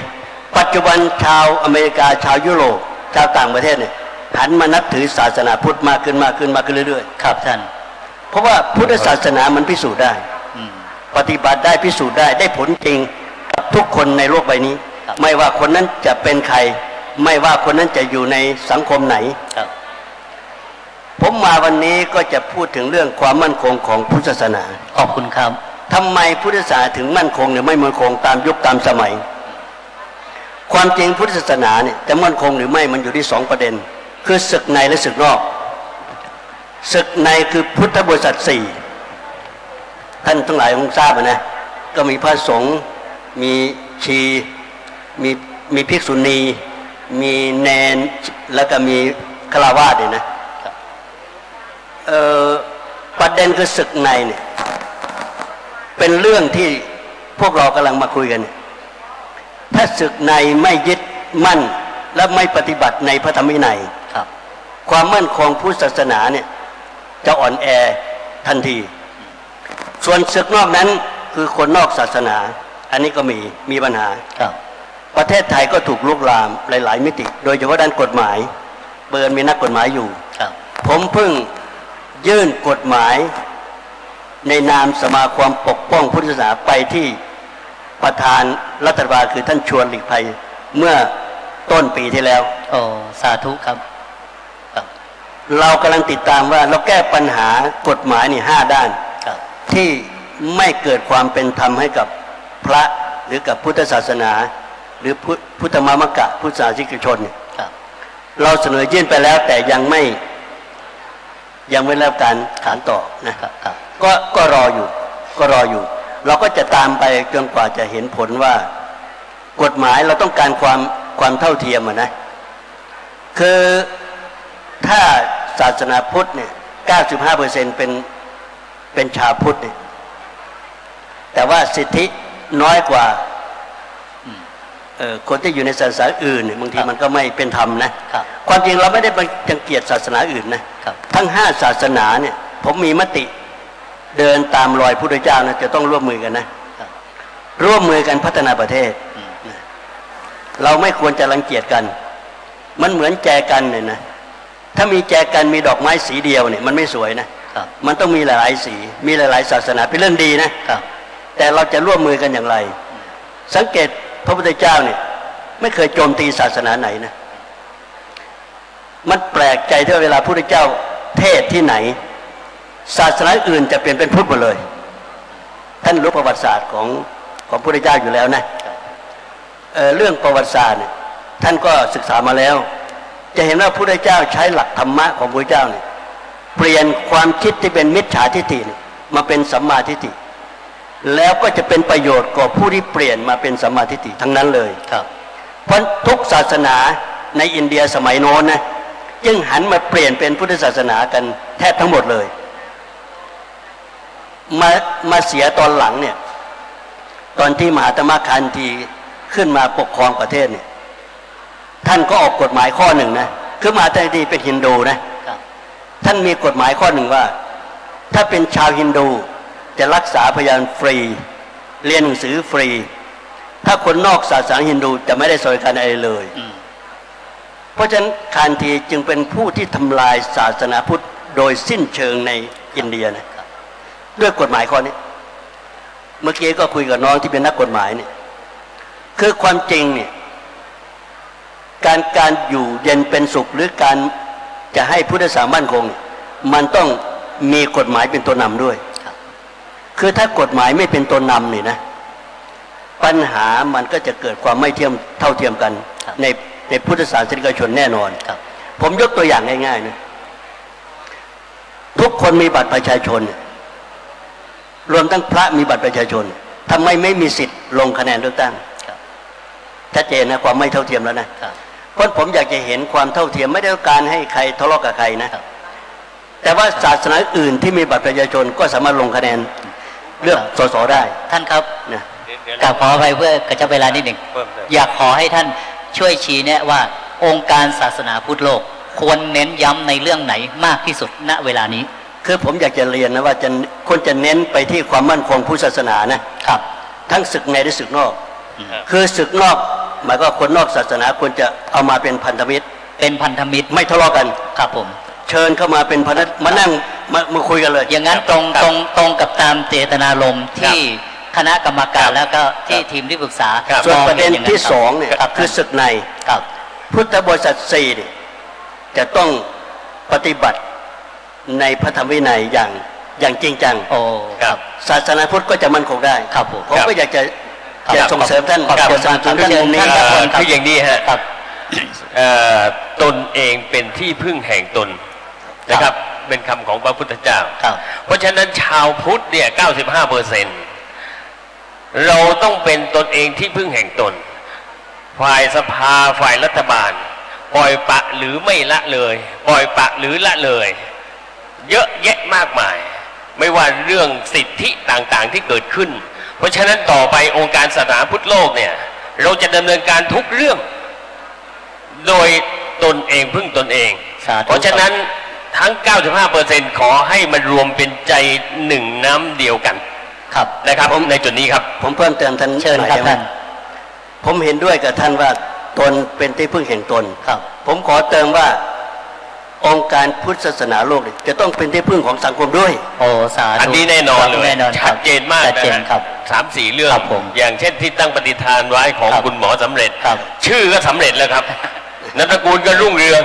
สำเร็จรุ่งเรืองแน่นอนครับก็เพื่อให้กระชับเวลาในการทำพิธีทอดพระป่าต่อไปผมขอสรุปที่ท่านประธานองค์การศาสนาพุทธโลกรองศาสตราจารย์นายแพทย์สำเร็จรุ่งเรืองขอให้ท่านยืนยันเจตนารมณ์ของตัวท่านในฐานะเป็นประธานนะฮะสั้นๆไปยังพระคุณเจ้านะฮะประชาชนชาวพุทธที่มาร่วมรับฟังและก็รับชมรายการว่าเจตนารมณ์ขององค์การศาสนาพุทธโลกยังสามารถเป็นที่พึ่งนะฮะของชาวไทยพุทธทั้งโลกได้ไหมครับยืนยันครับเชิญฮะ100%เลยได้แน่นอนเพราะว่าเรามีเจตนาแล้วก็ทุ่มเททั้งชีวิตนี้ที่เหลือเราจะช่วยพระพุทธศาสนาดำเนินการไปทั่วทุกจังหวัดและก็ทั่วโลกครับสุดท้ายชีวิตที่เหลือเนี่ยเรายืนยันแล้วว่าเรามอบให้พระพุทธศาสนาถ้าหากว่าทางพุทธศาสนามีปัญหาอุปสรรคใดๆเราจะเป็นตัวแทนพระพุทธศาสนาเองเช่นเรื่องกฎหมายครับผมเพราะว่าเรามีทีมกฎหมายที่จะดูแลพระสงฆ์ด้วยครับผมแล้วก็เรามีทีมกฎหมายหรือทีมที่จะมีเป้าหมายไปดูเรื่องกฎหมายในสภาด้วยรวมทั้งเรื่องอื่นๆด้วยใช่ไหมครับเรื่องการทำโต๊ะบำรุงเรื่องการบำรุงครับเรื่องวิชาการอะไรต่างๆครับผมครับจะมีฝ่ายปฏิบัติการพิเศษนี่เราก็ได้มีเรียบร้อยแล้วด้วยเพราะว่าเราใช้กฎหมายที่รัฐบาลร่างมาเมื่อปี60เนี่ยก็ดำเนินการได้ตามกฎหมายจริงๆครับผมต้องขอบคุณท่านรองศาสตราจารย์นายแพทย์สำเร็จรุ่งเรืองประธานองค์การศาสนาพุทธโลกประเทศไทยนะครับผมแล้วก็ท่านทัพพลนะท่านทัพพลธรรมภักดีกับประธานที่ปรึกษาและคณะกรรมการองค์การศาสนาพุทธโลกประเทศไทยแล้วก็ท่านศาสตราจารย์ดร.ถาปนานะครับผมที่ได้มาร่วมรายการปิดท้ายรายการนี้เพื่อพูดคุยพบปะกับพระคุณเจ้าและพี่น้องชาวไทยพุทธทั่วประเทศและก็ทั่วโลกเพื่อยืนยันเจตนารมณ์ว่าองค์การศาสนาพุทธโลกประเทศไทยพร้อมทำงานรับใช้พระพุทธศาสนาในฐานะเป็นอุบาสกนะครับพร้อมที่จะรับใช้พระคุณเจ้าวัดวาอารามต่างๆนะครับด้วยใจบริสุทธิ์ไม่มีผลประโยชน์อื่นใดมาเกี่ยวข้องเชิญครับเชิญชวนไปทางพ่อแม่พี่น้องทั้งประเทศที่ดูในช่องดีๆทีวีก็ดีแล้วก็สถานีวิทยุแห่งประเทศไทยของดีๆทีวีที่ได้มีเครือข่ายทั่วประเทศเราก็ดีทั่วโลกเนี่ย177สถานีที่ได้รับฟังกันเนี่ยเราเป็นชาวพุทธช่วยกันรวมตัวแสดงตัวตนให้เป็นชาวพุทธที่ชัดเจนแล้วก็เป็นเจ้าภาพอย่าคิดว่าผมเป็นประธานองค์การศาสนาพุทธคนเดียวผมขอมอบประธานเนี่ยให้ท่านเป็นด้วยกันทุกคนเลยสาธุสาธุขอบพระคุณอย่างสูงที่อันนี้ขอให้ท่านเป็นประธานด้วยทุกคนทั้งโลกเลยนะครับเป็นองค์การศาสนาพุทธโลกด้วยกันนะครับขอบพระคุณอย่างสูงไปทั่วโลกครับ สาธุครับผมก็ปิดท้ายรายการนี้ก็ทีมคณะขององค์การศาสนาพุทธโลกก็ต้องขอกราบขอบพระคุณในความเมตตาของพระธรรมพุทธิมงคลหรือหลวงพ่อสะอิ่งของเราเจ้าอาวาสวัดป่าเลไลท่านพระครูวิบูลย์เจตยานุรักษ์เจ้าคณะจังหวัดสุพรรณบุรีพระเถรานุเถระแล้วก็ชาวพุทธพี่น้องชาวสุพรรณจังหวัดใกล้เคียงที่มาร่วมรายการผมขอปิดท้ายรายการนี้ด้วยคำพูดว่าวันนี้เราได้ปฏิญาณตนเป็นพุทธมามกะผมขอฝากว่าพี่น้องชาวไทยพุทธต้องมีความรักและภักดีในพระพุทธศาสนาอย่างสุดซึ้งนะครับรักและภักดีในพระพุทธศาสนาอีกคำหนึ่งนะครับรักและภักดีในพระพุทธศาสนาอย่างสุดชีวิตกราบขอบพระคุณมากครับสวัสดีครับ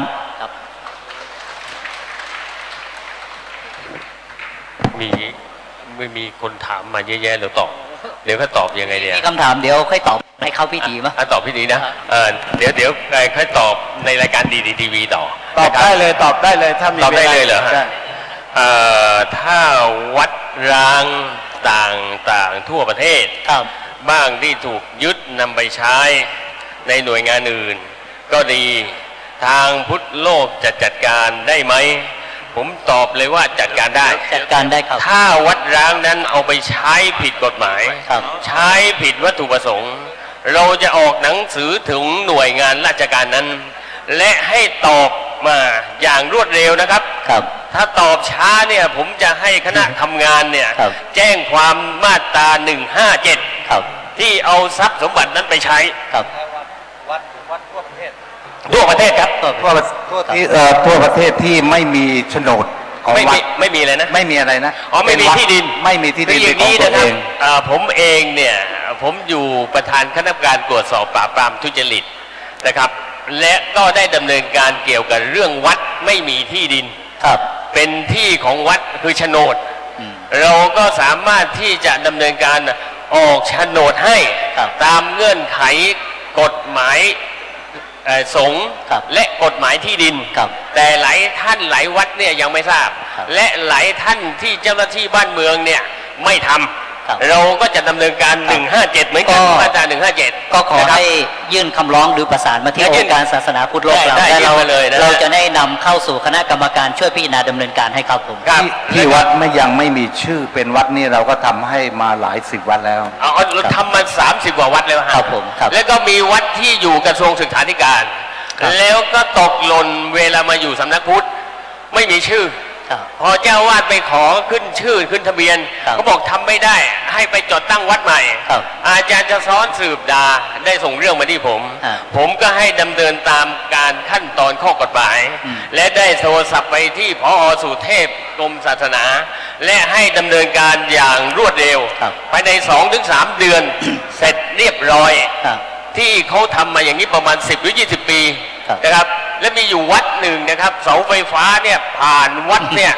สายแรงสูงรบรุงรังมากอำเภอเราฝันนี่อำเภอเราฝันใช่อาจารย์สะท้อนเช่นกันนะฮะส่งเรื่องมาถึงผมทำหนังสือถึงผู้ว่าการไฟฟ้าส่วนภูมิภาคและไม่ถึง7 วันถ้าเรื่องเลยเกิน15 วันผมจะทำหนังสือแจ้งความดำเนินคดีผู้ว่าการไฟฟ้าส่วนภูมิภาคแต่ประมาณ6 วันท่านออกหนังสืออนุมัติให้จังหวัดกาญจนบุรีทำงานเรียบร้อยภายใน3 เดือนรื้อออกหมดและติดตั้งใหม่หมดแล้วอันนี้เราต้องชมผู้ว่าราชการจังหวัดสั่งเด็ดขาดทั้งผู้ว่าและก็ผู้ว่าการไฟฟ้าส่วนภูมิภาคทุกภาคส่วนที่ให้ความร่วมมือคืออย่างนี้นะฮะมีเรื่องใดๆให้ติดต่อมาเพราะเรามีองค์การที่เราทำงานในร่วมกันหลายองค์การเราทำงานเป็นเครือข่ายทำเป็นทีมนะครับและทุกคนเป็นเจ้าภาพนะครับแล้วก็มีคำถามโดยที่เขาเหล่านั้นแอบนำไปใช้ทำที่ดินหรือไปทำอย่างอื่นผมก็มีเรื่องอยู่เรื่องหนึ่งนะครับที่อาจารย์จะซ้อนสืบดายิ่งกว่าสายสืบนะครับเอาที่ดินวัดเนี่ยขุดแล้วไปขายนะครับเอาที่ดินวัดขุดแล้วไปขายอันนี้นะฮะผมยังอยู่ในเมตตาสักนิดหนึ่งนะครับเพราะว่าถ้าดำเนินการแล้วติดคุกฮะมีอยู่วัดหนึ่งนะครับเราจะค่อยดำเนินการต่อไปนะฮะคำถามต่อไปมีไหมครับคำถามต่อไปก็คือว่า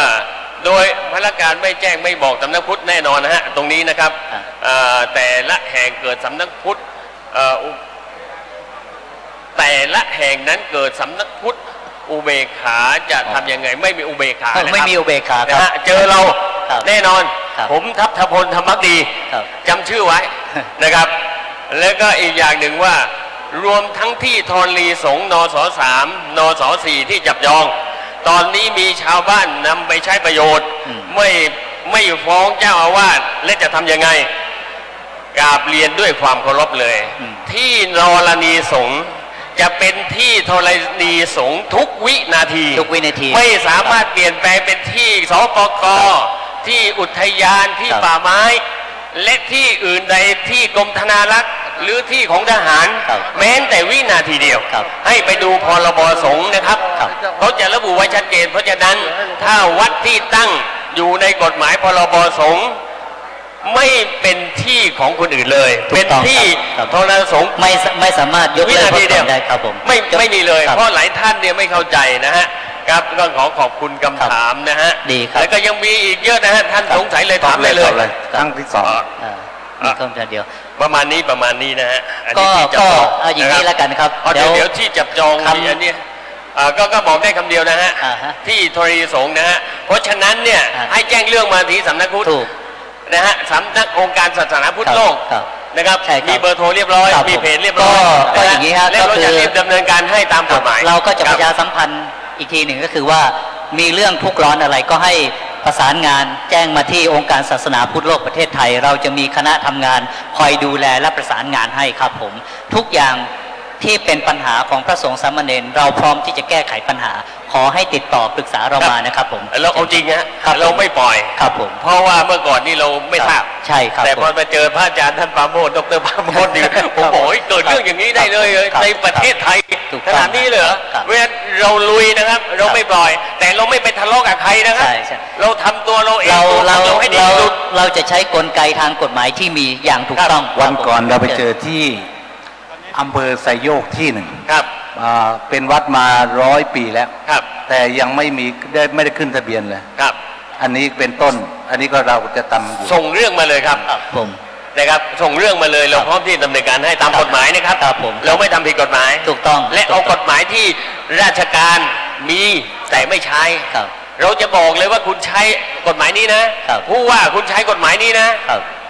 ถ้าคุณไม่ใช้เราดำเนินคดีเลยครับ อันนี้ชัดเจนฮะ ครับผม นะครับ โอเคนะครับ ครับขอบคุณมากครับ ขอบคุณมากครับ สวัสดีครับสวัสดีครับ อ้าวสาธุปรบมืออีกครั้งหนึ่งโยม พิธีสำคัญมาถึงแล้วนะโยมนะ ตอนนี้กระชับพื้นที่เข้ามาใกล้ๆแล้วก็ขออนุโมทนากับหลวงพ่อรองเจ้าคณะอำเภออู่ทอง แล้วก็ครูบาอาจารย์หลายๆรูปที่เดินทางแล้วก็เจ้าภาพพระเจ้าพระสงฆ์ในการทอดผ้าป่าสามัคคี เรามีเวลาอยู่พอสมควรแล้วก็ในการปิดถวายผ้าป่านี้ได้รับเกียรติจากท่านอาจารย์เจ้าคณะจังหวัดสุพรรณบุรี ที่ท่านได้พูดเอาไว้เมื่อตอนบรรยายปาฐกถานำก่อนเพลนั้นน่ะเวลามันน้อยนะโยมนะ แต่ตอนนี้เก็บตกได้เยอะเข้ามาใกล้ๆโยมที่อยู่ข้างนอกหรือว่าครูบาอาจารย์เป็นพิธีสำคัญที่ท่านจะเก็บเข้ามาหลายเรื่องหลายประเด็น ตอนนี้มีครูบาอาจารย์ฝ่ายมหายาน ท่านเจ้าวาดวัดธรรมปัญญารามบางม่วง ที่จริงอาตมาภาพเนี่ยกำหนดให้เป็นโฆษกลำดับพิธีการในวันนี้ แต่ว่าเนื่องจากมีภารกิจหรือว่าเกิดความไม่สะดวก สาธุดังๆให้กับท่านองค์พจนกรโกศลด็อกเตอร์เจ้าวาดวัดธรรมปัญญารามบางม่วงอำเภอสามพรานจังหวัดนครปฐมขวายมหายานหน่อยโยม สาธุลุกขึ้นให้โยมยืนดูหน่อย ช่วงนี้บนเวทีก็พยายามจัดแล้วก็อาตมามีข่าวดีว่าเราจะปิดลงที่เวลา 17 นาฬิกาแต่เหลือเวลาอยู่ชั่วโมงกว่า เรามีกิจกรรมสำคัญแล้วก็เอาความบกพร่องในครั้งนี้ไปจัดสวดมนต์สัญจร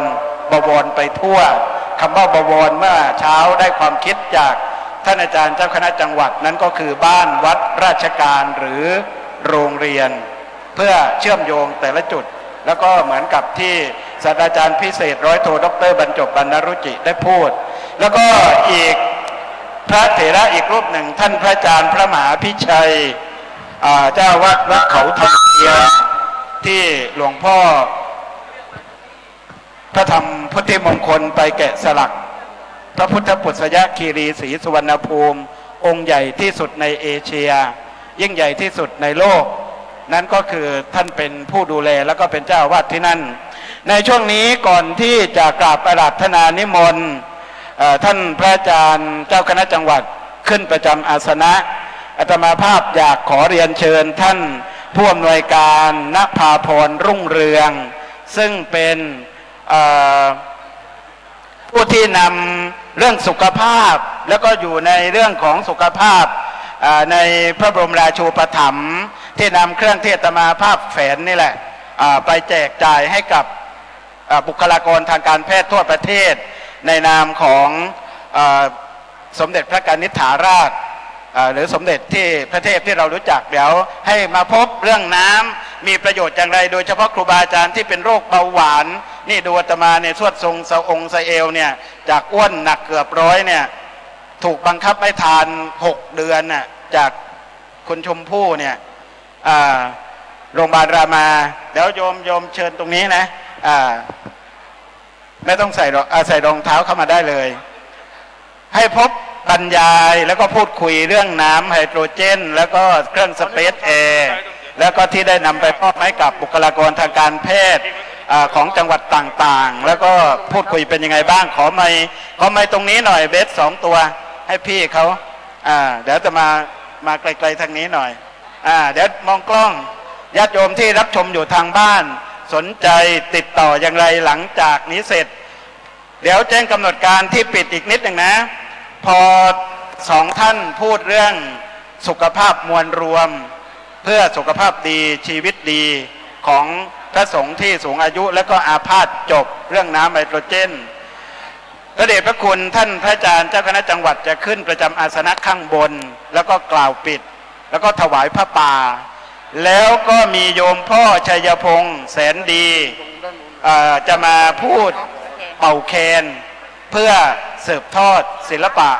พื้นบ้านที่เชื่อมโยงรับใช้วัดแล้วก็วังแล้วก็ท่านพระอาจารย์พระครู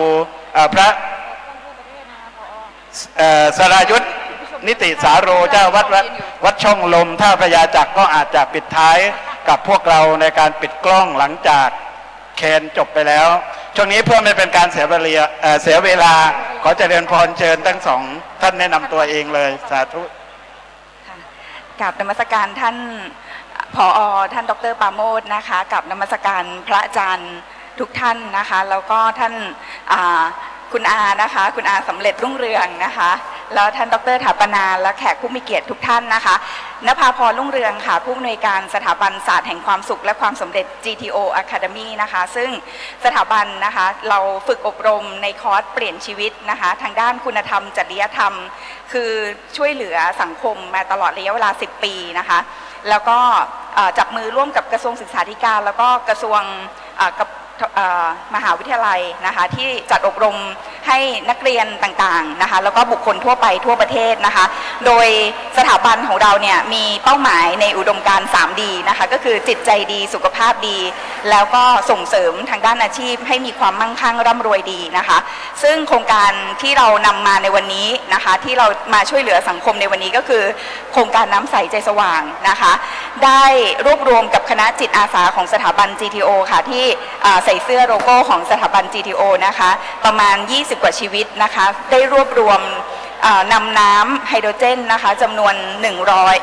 1,500 ซองนะคะมาถวายพระอาจารย์รวมทั้งได้ให้กับญาติโยมทั้งหลายผู้ร่วมปฏิบัติธรรมในวันนี้นะคะให้มีสุขภาพดีนะคะโดยน้ำไฮโดรเจนนะคะที่เป็นถุงสีแดงนะคะเป็นน้ำที่มีก๊าซไฮโดรเจนอยู่เป็นน้ำที่ผ่านการกรองแล้วแต่มีคุณสมบัติอีกแบบหนึ่งก็คือจะมีก๊าซไฮโดรเจนนะคะบรรจุอยู่ในน้ำด้วยจะสังเกตว่าถุงจะไม่ใช่เป็นลักษณะของพลาสติกนะคะแต่จะเป็นอลูมิเนียมเพราะว่าเป็นถุงแบบชนิดพิเศษที่สามารถที่จะเก็บก๊าซไฮโดรเจนได้แล้วก๊าซไฮโดรเจนมีความพิเศษยังไงคะก๊าซไฮโดรเจนปัจจุบันเป็นที่ยอมรับทั่วโลกแล้วค่ะว่าสามารถที่จะช่วยฟื้นฟูขจัดอนุมูลอิสระ สารพิษอนุมูลอิสระในร่างกายได้ภายในระยะเวลาอันสั้นนะคะอย่าเพิ่งเชื่อค่ะควรที่จะพิสูจน์วันนี้เราได้นำกล้องนะคะกล้องไมโครสโคปที่ท่านน่ะสามารถที่จะใส่เอานิ้วเข้าไปที่กล้องนะคะแล้วก็ส่องผ่านเลนส์โดยที่ไม่ต้องเจาะเลือดค่ะหลังจากนั้นเนี่ยท่านจะเห็นสิ่งที่ท่านไม่เคยเห็นมาก่อนนั่นก็คือสารพิษอนุมูลอิสระในร่างกายของท่านค่ะแต่เราไม่ได้ให้ท่านกลัวอย่างเดียวค่ะเราจะทำให้ท่านเนี่ยสามารถที่จะขจัดสารพิษออกไปด้วยซึ่งการดื่มน้ำปกติอาจจะไม่สามารถที่ขจัดได้อย่างรวดเร็วอะค่ะโดยเฉพาะอย่างยิ่งท่านที่สูงอายุมากขึ้นนะคะการขจัดสารพิษหรือระบบเมตาบอลิซึมในร่างกายจะทำงานน้อยลงระบบเผาผลาญระบบขจัดสารพิษในร่างกายทำงานลดลงอะค่ะดังนั้นเนี่ยต้องใช้ตัวช่วยค่ะตัวช่วยนั้นคือก๊าซไฮโดรเจนที่อยู่ในน้ำถุงสีแดงเนี่ยค่ะนะคะเมื่อเราดื่มน้ำไฮโดรเจนเข้าไปแล้วก๊าซไฮโดรเจนจะเข้าไปรวมกับอนุมูลอิสระค่ะกลายเป็นอนุภาคของน้ำนะคะอนุมูลอิสระส่วนใหญ่แล้วเนี่ยอยู่ในรูปแบบของไฮดรอกซิลเลติโคนะคะก็คือมันจะเป็นอนุมูลอิสระพอมันรวมตัวกับก๊าซไฮโดรเจนก็คือ H2 ค่ะก็จะกลายเป็น 2H2O นะคะก็คือ2โมเลกุลของน้ำดังนั้นเนี่ยสิ่งที่เราจะเห็นจากกล้องในการตรวจนะคะก็คือเราจะเห็นสารพิษนะคะเคลื่อนออกจากร่างกายเลยนะคะแล้วถามว่าไปไหนนะคะไปยังระบบขับถ่ายในร่างกายอะค่ะไม่ว่าจะเป็นอุจจาระปัสสาวะนะคะและเมื่อถ้าร่างกายเรามีสารพิษนะคะจะเกิดอะไรขึ้นนะคะสิ่งที่เกิดขึ้นก็คือสารพิษในร่างกายเป็นต้นเหตุของโรคเสื่อมทุกชนิดเลยค่ะนี่คือการวิจัยจากดร.เดนแฮม ฮาร์แมนแล้วในปี 1950 นะคะเขาได้พิสูจน์แล้วว่าร่างกายของมนุษย์เนี่ยที่ทำให้ร่างกายเกิดสภาวะเสื่อมไม่ว่าจะเป็นโรคหัวใจความดันเบาหวานโรคมะเร็งหรือโรคความเสื่อมต่างๆเช่นอาการปวดเมื่อยต่างๆนะคะล้วนมาจากอนุมูลอิสระทั้งสิ้นเลยดังนั้นเนี่ยท่านที่ดื่มน้ำไฮโดรเจนไปแล้วอะค่ะสิ่งที่จะสัมผัสได้เลยก็คือถ้าท่านเป็นโรคอะไรจะมีอย่างแรกเลยอาการขับโรคถ้าดื่มไปแล้วอะค่ะมีอาการปวดหัวแสดงว่าท่านเนี่ยมีปัญหาในเรื่องของสมองหรือว่ามีไมเกรนอย่างเงี้ยนะคะหรือท่านใดที่มีสภาวะน้ำตาลในเลือดสูงอะค่ะน้ำตัวนี้จะไปดึงเอาน้ำตาลสะสมค่ะที่อยู่ในหลอดเลือดเนี่ยออกมาทำให้น้ำตาลอาจจะสูงขึ้นในช่วงแรกแต่สุดท้ายแล้วเนี่ยถ้าได้ฉันหรือว่าดื่มน้ำไฮโดรเจนในระยะเวลาประมาณ1 สัปดาห์ค่ะร่างกายเนี่ยจะฟื้นฟูกลับเข้าสู่สภาวะปกติแล้วก็ดีขึ้นเรื่อยๆค่ะสิ่งที่โครงการน้ำใสใจสว่างทำก็คือเราต้องการที่จะลดละเลิกการใช้ยาและสามารถที่จะฟื้นฟูโรคเสื่อมได้อย่างยั่งยืนนะคะโดยที่ไม่ต้องพึ่งสารเคมีเพราะสารเคมีเมื่อเรารับเข้าไปมากๆแล้วเนี่ยสิ่งที่เกิดขึ้นก็คือสารพิษจากยาค่ะจะไปอยู่ที่ตับนะคะตับอ่อนทำให้สุดท้ายแล้วถ้าเราฉันยาไปมากๆหรือทานยาไปมากๆเนี่ยค่ะมีสภาวะก็คือไตเสื่อมได้แล้วก็ต้องล้างไตแต่ถ้าเราดื่มน้ำค่ะจะสลับกันก็คือน้ำที่มีก๊าซไฮโดรเจนสามารถที่จะไปฟื้นฟูเซลล์ได้ค่ะดังนั้นเนี่ยสิ่งที่เราทำมาก็คือโครงการน้ำใสใจสว่างค่ะทำมาเป็นระยะเวลา8 ปีได้แล้วนะคะจุดเริ่มต้นก็คือคุณแม่นะคะของตัวเองเลยค่ะเป็นโรคเบาหวานความดันโลหิตสูงนะคะแล้วหมอบอกว่าต้องกินยาไปตลอดชีวิตนะคะก็เหมือนกับที่เราแบบว่าต้องแบบเวลาท่านใดที่มีสภาวะแบบนี้ท่านก็ต้องทานยานะคะแล้วทานยาหมอก็ไม่บอกได้เลยว่าไม่สามารถกำหนดได้ว่าจะหายเมื่อไหร่แต่อาจจะกำหนดได้ว่าท่านต้องล้างไตเมื่อไหร่นะคะหรือถ้าเป็นเบาหวานท่านต้องฉีดยาเมื่อไหร่นะคะจะทานยากี่ปีแล้วก็ต้องใช้การฉีดอินซูลินเข้าที่หน้าท้องแทนอย่างเงี้ยค่ะแล้วฉีดอินซูลินไปกี่ปีถึงจะต้องล้างไตสามารถกำหนดแบบนั้นได้แต่ทางเดียวค่ะที่จะไปฟื้นฟูร่างกายได้นั่นก็คือการทำให้ร่างกายเนี่ยเซลล์ต่างๆเนี่ยสามารถกลับมาทำงานได้อีกครั้งหนึ่งอะค่ะดังนั้นเนี่ยไฮโดรเจนนะคะเป็นที่ยอมรับในทั่วโลกว่าไฮโดรเจนจะเป็นหนึ่งอย่างประเทศญี่ปุ่นเองที่มีการพัฒนาทางด้านการแพทย์ทางเลือกอะค่ะไฮโดรเจนเนี่ยเป็นหนึ่งในการรักษาแทนการใช้ยาสารเคมีนะคะดังนั้นเนี่ยถ้าท่านไปประเทศญี่ปุ่นนะคะท่านอาจจะเห็นร้านที่บริการในการดื่มน้ำไฮโดรเจนหรือสูตรก๊าซไฮโดรเจนนะคะมากกว่าร้านขายยาด้วยซ้ำนะคะแต่ในประเทศไทยเองเนี่ยเรา ไฮโดรเจนยังไม่เป็นที่รู้จักมากนะคะดังนั้นเนี่ยสิ่งที่เราทำก็คือเรานำน้ำไฮโดรเจนนะคะมาแจกจ่ายให้กับชุมชนต่างๆโดยไม่มีค่าใช้จ่ายค่ะบางวัดนะคะที่เราทำอยู่ก็คือที่พิจิตรนะคะวัดทับค้อสวนพระโพธิสัตว์นะคะ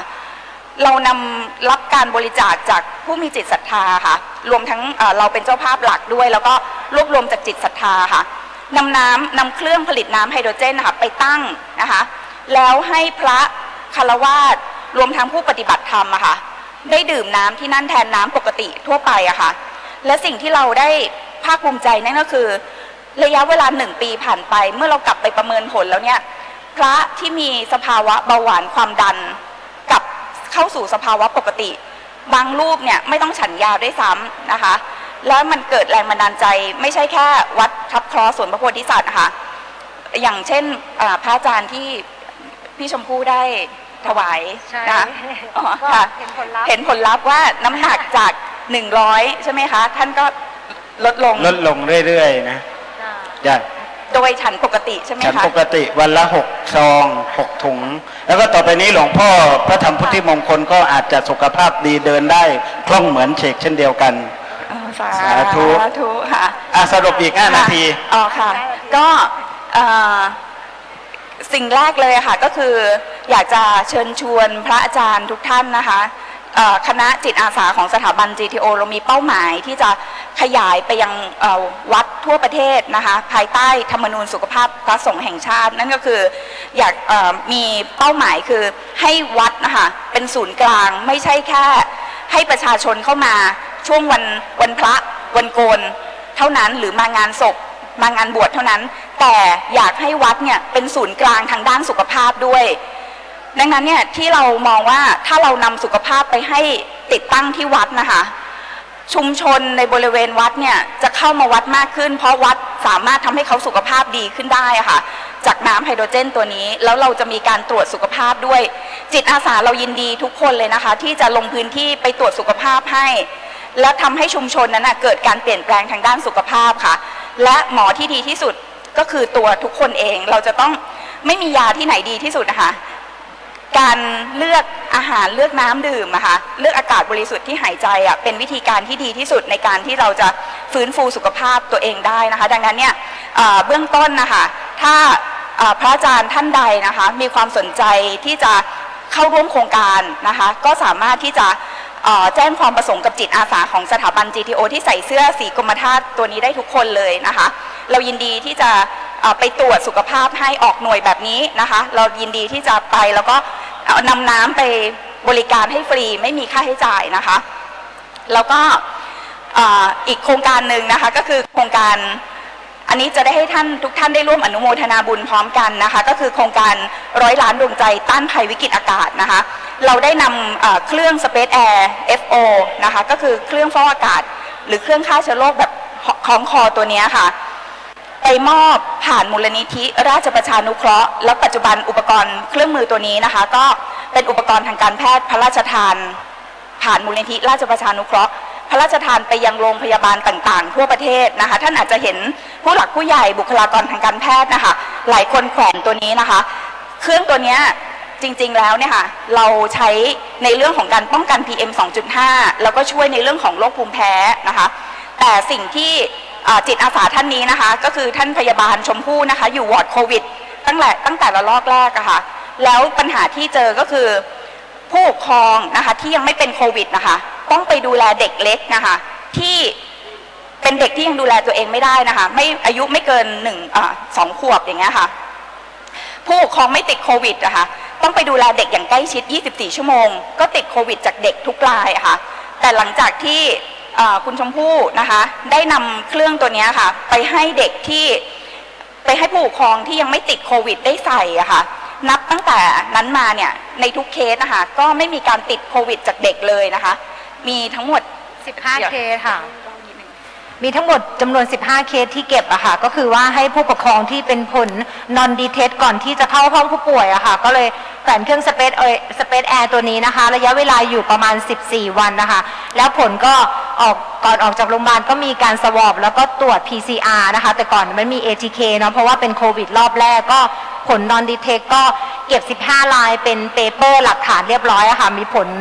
ชัดเจนเหตุผลที่ชมพู่เอาไปทำก่อนหน้านี้คือว่า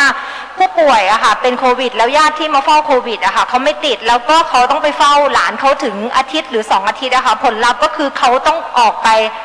พร้อมกับโรคโควิดทั้ง2 คนเลยมันก็เลยเป็นแรงบันดาลใจที่ให้ชมพู่ได้ทำเรื่องนี้ขึ้นมาอะค่ะเพื่อที่จะรักษาผลประโยชน์แล้วก็ลมหายใจของผู้ป่วยอะค่ะให้เขาไม่ติดโควิดอะค่ะค่ะก็ทั้ง2โครงการนะคะแม้แต่โครงการในเรื่องของตัว Space Air ตอนนี้เราก็ทำงานร่วมกับจิตอาสาค่ะเราต้องการที่จะถวายเครื่องนี้ให้กับพระเพราะว่าตอนนี้หน้าด่านอาจจะไม่ใช่บุคลากรทางการแพทย์อีกแล้วอะค่ะพระเองนะคะก็ต้องปฏิเสธกิจนิมนต์ไม่ได้นะคะดังนั้นเนี่ยพระอาจารย์ท่านใดนะคะที่แบบประสงค์ที่จะได้รับตัวเครื่องป้องกันเชื้อโรคหรือเข้าร่วมโครงการนี้นะคะก็สามารถที่จะแจ้งความประสงค์กับคณะจิตอาสาของเราได้ด้วยเช่นเดียวกันนะคะก็ขออนุโมทนาบุญกับทุกท่านที่เปิดโอกาสให้กับพวกเรานะคะอนุโมทนาบุญด้วยค่ะ นี่คือองค์การศาสนาพุทธโลกจริงๆที่พร้อมทั้งด้านสุขภาพกายสุขภาพใจอโรคยาปรมาลาภาความไม่เป็นโรคเป็นลาภอันประเสริฐเห็นไหมถ้ามีเงินมีทองแต่สุขภาพไม่ดีสุขภาพมีแต่ขี้โรคเงินทองก็ไม่มีความหมายท่านผู้หญิง2 คนนี้เนี่ยถ้าบอกว่าโปรไฟล์คือใครเนี่ยโยมจะตกใจเลยนะฮะเพื่อไม่เป็นการเสียเวลาปรบมือต้อนรับบุคคลสำคัญอีกคนหนึ่งแต่ไม่ให้พูดนะท่านศาสตราจารย์ดร.พิเชษฐ์พลานุกูลเจ้าของบางกอกแอร์เสเหมืองทองใหญ่ที่สุดในเอเชียมาร่วมงานด้วยสาธุเพื่อไม่เป็นการเสียเวลาขอกราบอาราธนานิมนต์พระเดชพระคุณท่านอาจารย์เจ้าคณะจังหวัดสุพรรณบุรีขึ้นประจำอาสนะด้านบนสรุปปิดท้ายแล้วก็ข้อด้อยข้อดีปัญหาอุปสรรคในการที่จะแนะนำให้กับองค์การศาสนาพุทธโลกประเทศไทยพร้อมด้วยคณะกรรมการว่าสัญจรตลอดบวรไปทั่วประเทศเนี่ยควรเสริมอะไรบ้างแต่วันนี้เราเห็นชัดเจนว่าเป็นคิกออฟครั้งแรกประจำจังหวัดสุพรรณบุรีเดี๋ยวท่านพระอาจารย์ก็จะมีแนวคิดให้กับพวกเราขอกราบถวายความเคารพเนี่ยมายังไม่ตั้งให้ท่านให้ถูกต้องชัดเจนเลยนะครับในช่วงนี้เดี๋ยวก่อนที่จะได้รับฟังกล่าวสัมโมทนียกถาปิดกิจกรรมโครงการสวดมนต์สัญจรตลอดบวรไปทั่วประเทศแล้วก็ทอดผ้าป่าสามัคคีในการสมทบตั้งกองทุนขององค์การศาสนาพุทธโลกประเทศไทยแล้วก็หลังจากนั้นก็จะมีพ่อชัยพงษ์แสนดีศิลปะพื้นบ้านแคนมาเป่าปิดท้ายปิดกล้องให้กับพวกเราขอกราบอาราธนานิมนต์ครับผม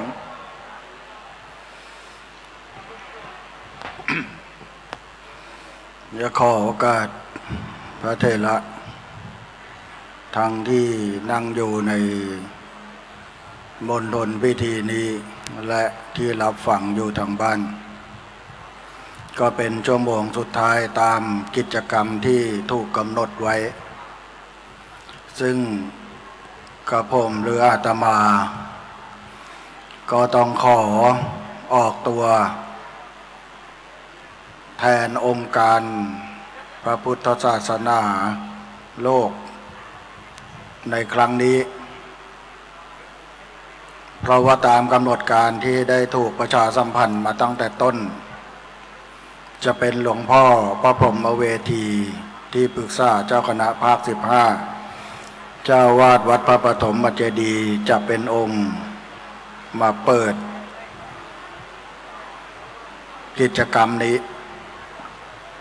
และจะปิดด้วยหลวงพ่อพระธรรมพุทธิมงคลที่ปรึกษาเจ้าคณะภาค14เจ้าวาดวัดป่าเลไลแต่เนื่องจากว่าหลวงพ่อพระพรหมเวทีเนื่องจากท่านอายุ80เศษแล้วสุขภาพท่านตอนหลังๆเนี่ยมีปัญหาที่จะออกงานโดยเฉพาะท่านไม่สามารถที่จะนั่งพับเพียบสวดมนต์ได้ ถ้านั่งก็ต้องนั่งเก้าอี้แล้วก็นั่งนานไม่ได้ท่านก็เดิมทีว่าถ้าแข็งแรงดีก็จะมาเป็นกำลังใจแต่เนื่องจากสุขภาพไม่อำนวยท่านก็เลยขอว่าไม่มาจึงได้สลับสับเปลี่ยนให้หลวงพ่อพระธรรมพุทธิมงคลมาเปิดดังที่เห็นเมื่อเช้าภาระการปิดก็เลยต้องตกอยู่กับกระผมหรืออาตมาในฐานะที่เป็นเจ้าคณะจังหวัดก่อนที่จะถึงขั้นตอนการทอดพระป่าเมื่อเช้ามีโอกาสได้พูดในระยะเวลาสั้นๆก็เลยอยากขอถือโอกาสมาเก็บประเด็นเพิ่มเติมในช่วงบ่ายเวทีเสวนาได้พูดกันถึงเรื่องปฏิบัติการ I.O. Information Operation ในภาษานี้แปลเป็นภาษาไทยเราก็คือการปฏิบัติการทางการข่าวหรือการปฏิบัติการทางการเผยแพร่ข้อมูลซึ่งแต่เดิมเลยปฏิบัติการ I.O. เนี่ยก็จะใช้กันในการทำสงครามแต่ปัจจุบันนี้ก็ใช้ I.O. เพื่อเรื่องหลายเรื่องไม่ว่าจะเป็นธุรกิจการค้าเพื่อแย่งชิงลูกค้าหรือกระทั่งที่เรากำลังเห็นภาพอันน่าวิตกก็คือการปฏิบัติการ I.O. ในเรื่องของศาสนาซึ่งก็ไม่ใช่เรื่องแปลกอะไรหรอกปฏิบัติการ I.O. เนี่ยมันมีมานาน 2-3 พันปีแล้วเพียงแต่ว่าปัจจุบันนี้เราในฐานะที่เป็นชาวพุทธเนี่ยณพ.ศ.ปัจจุบันก็อย่างที่บอกเมื่อเช้าอปมัตโตปมัตเตสุสุตเตสุพหุชาคโลอภลัสสังวะทีคัสโสหิตวายาติสุเมธโสพวกชาวพุทธเราเนี่ยมันเหมือนกำลังหลับไล่กันแต่ไปปฏิบัติการ I.O. เนี่ยมันไม่ใช่เพิ่งมีหรอกในครั้งพุทธกาลเนี่ยก็นางจินจมาวิกาที่เราสวดบทพาหุ้มกันเนี่ยกัตตวานกัตตมุตลังท่อนที่ 5ก็นางจินจมาวิกาก็เข้าไปนอนในวัดเชตวันเช้ามืดก็เดินออกมาหน้าประตูวัดรอให้มีคนเดินผ่านไปผ่านมาก็ทักถามว่าเอ้าเพิ่งจะออกมาจากวัดเนี่ยเมื่อคืนนอนที่ไหนก็นางจินจมาวิกาก็บอกว่าไปนอนกับพระบรมศาสดามาก็คือปฏิบัติการ I.O. เดลที่จ้างมาก็สร้างข่าวหลวงอยู่ไปจนกระทั่งพอเล่นบทว่าไปนอนกับพระเจ้ามันก็ต้องบทต่อไปมันก็ต้องท้องแล้วท้องมันก็ท้อง2 ปี3 ปีได้ที่ไหนมันก็ต้องมีเวลา9 เดือนก็ต้องคลอดระหว่างนั้นก็เอาอะไรต่ออะไรใส่ท้องไปเรื่อยอันนี้ก็คือหลายท่านก็คงได้ยินได้ฟังมาแล้วปฏิบัติการ I.O. ในเรื่องของปฏิบัติการ I.O. เนี่ยพระพุทธเจ้าเขาก็บอกวิธีแก้มานานแล้วตั้งแต่สมัยยังทรงพระชนอยู่แต่เราไม่ได้คิดถึงแล้วก็นำมาใช้ในกาลามสูตรก็เป็นส่วนหนึ่งของวิธีการต่อต้านข้อมูลเท็จหรือปฏิบัติการ I.O. อย่าเชื่อ